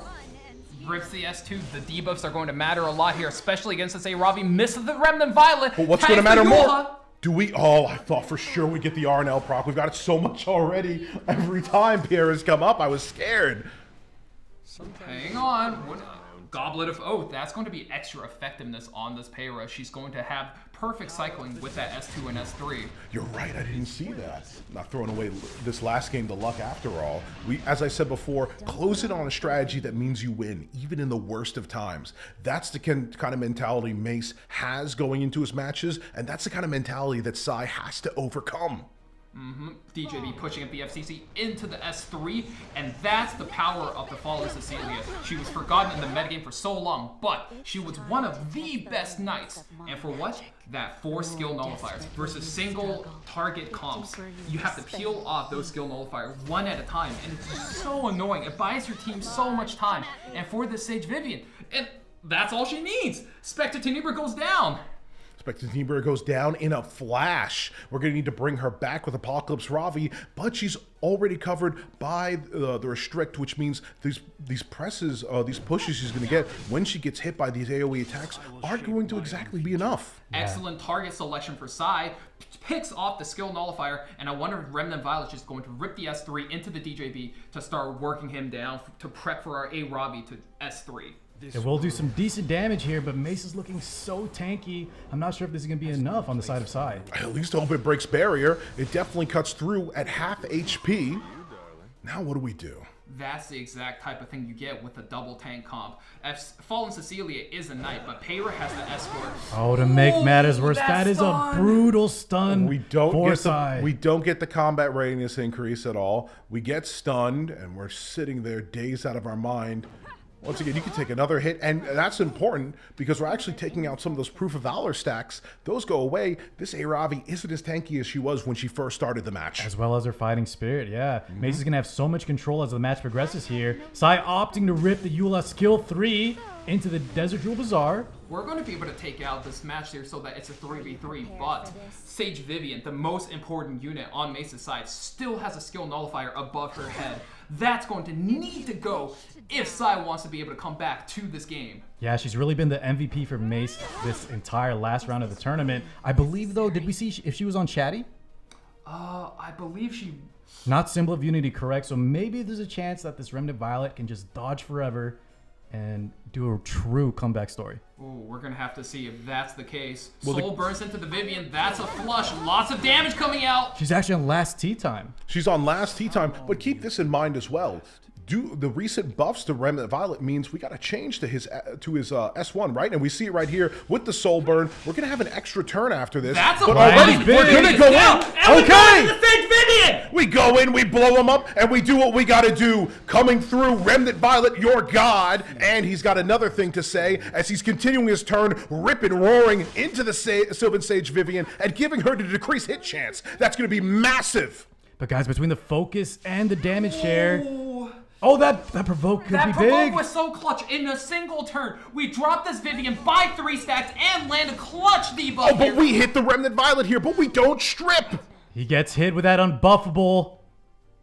Oh, Mace has a big decision to make here. We're going back into the escort. Payra becomes once again the main mitigator for this comp on the left here. This is only a temporary. Guys, after this turn, allowance. Remnant Bot will not be able to upkeep his evasion. This could be bad. This could be bad, but there's something else that's waiting out in the wings, I believe. It's kind of the Aravi.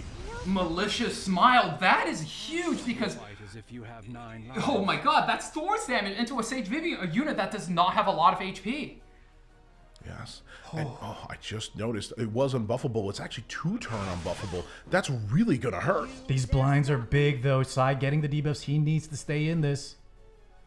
Oh man, you know, I've seen so many games over my years of playing RTA, and I Valky, actually... he got a 20% miss there. No evasion. The still inherent miss off the artifact, you got to say you love it.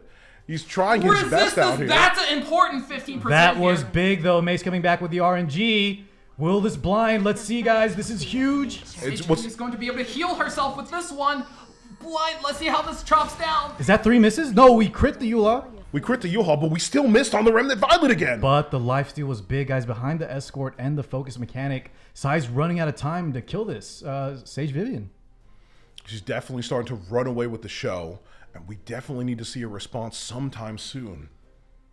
We're going for the provoke again. We don't get the 15% that our opponent got, and we really needed it because we need this Aravi in this game as soon as possible.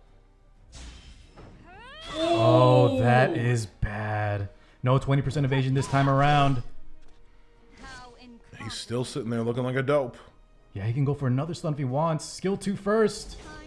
And we're going to place the unbuffable again here, right? It does land, and that could be it. Oh my good lord, that is not the kind of thing you want to see on our Lord and Savior. Even if he had the souls, it'd be impossible for him to burn through quick enough. Now Sai's hanging on by a shy 20%.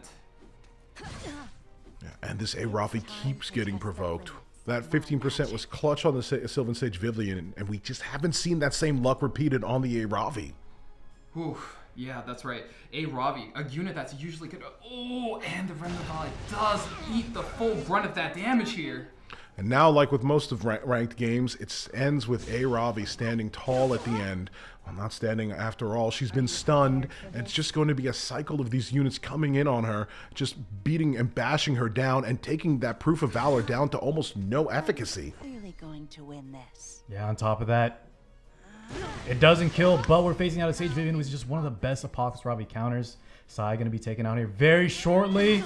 And that is it. Last hit by the Pera. Ooh. Absolutely devastating. You wanted to see the comeback. You wanted to know that the numbers, everything we believed and trusted in, this scenario could have happened, but it wasn't the reality we got. God Real falls. Mace, the champion of the Amazon Conqueror's Cup. Wow, what a game 5 here. What a set. The full distance. We saw this one. You know, game 1, game 2, game 3. These guys are just slugging each other back and forth, taking the tempo away from each other. Just what a series this was. Gentlemen, that means Mace is going to be going home with the grand prize, 50,000 coins, 10,000 Sky Stones, and that Amazon Fire HD tablet. Absolutely. But most importantly, he came away with a victory, the ability to prove himself a little bit. Just because you've been out of the game for a little bit, don't you whippersnappers think you've got anything on me. He's come back with a real vengeance and shown that a lot of the strategies and a lot of the play in Epic 7 is just as classic as it's always been. It's about this more than anything else. Absolutely. Even on a new account, if you can just put your opponent in the spot and they can't find the room to kind of corner you, you can just run away with a match. Oh man, what a series that was. Just well played. Mace with those drafts that were able to punish the Apocalypse Ravi, punish the Spectres Tenebria. Sage Vivian, definitely the MVP, at least in my opinion, for Mace. Maybe second was Little Queen Charlotte, but just beautiful drafts, beautiful play. And no slouch. Sai went crazy, almost bringing home the grand prize, but just fortunately wasn't enough. You got to really consider it. Out of this entire tournament, he had the most victories against Mace.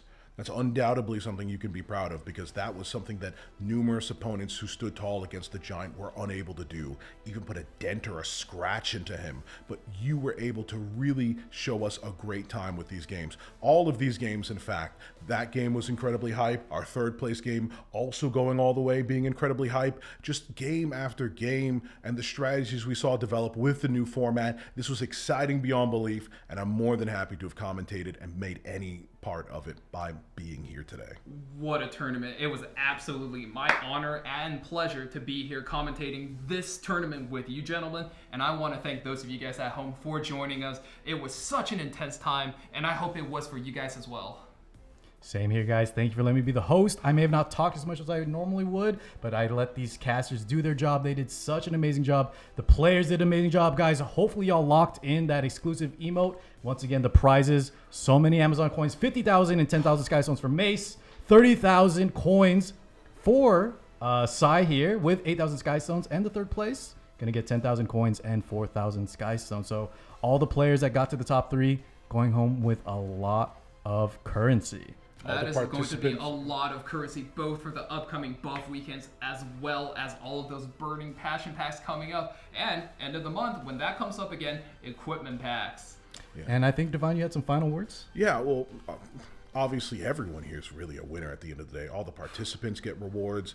We got rewarded by seeing some awesome games. Even the viewers at home got a pretty good emote that I'm hoping pops up in my account soon. Same. We'll see.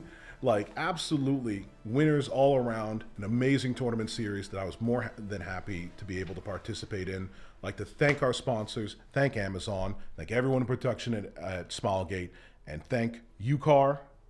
You're my man. You're obviously my best partner I could ever had. I'd also like to throw it out to Genizad, who was here for our last tournament and absolutely killed it on commentary as well. What are we doing here? What are we doing here? But no, seriously, thank you for everyone involved. It was great having any of your amount of attention put on us, but not us, the players in this tournament. Everything we saw today, I hope to get to see even an inch more of in the future. Let's wrap it up there, Divine. Well said, guys. Thank you so much for tuning in. Thank you again to Amazon. Thank you guys for watching, and we'll catch you next time.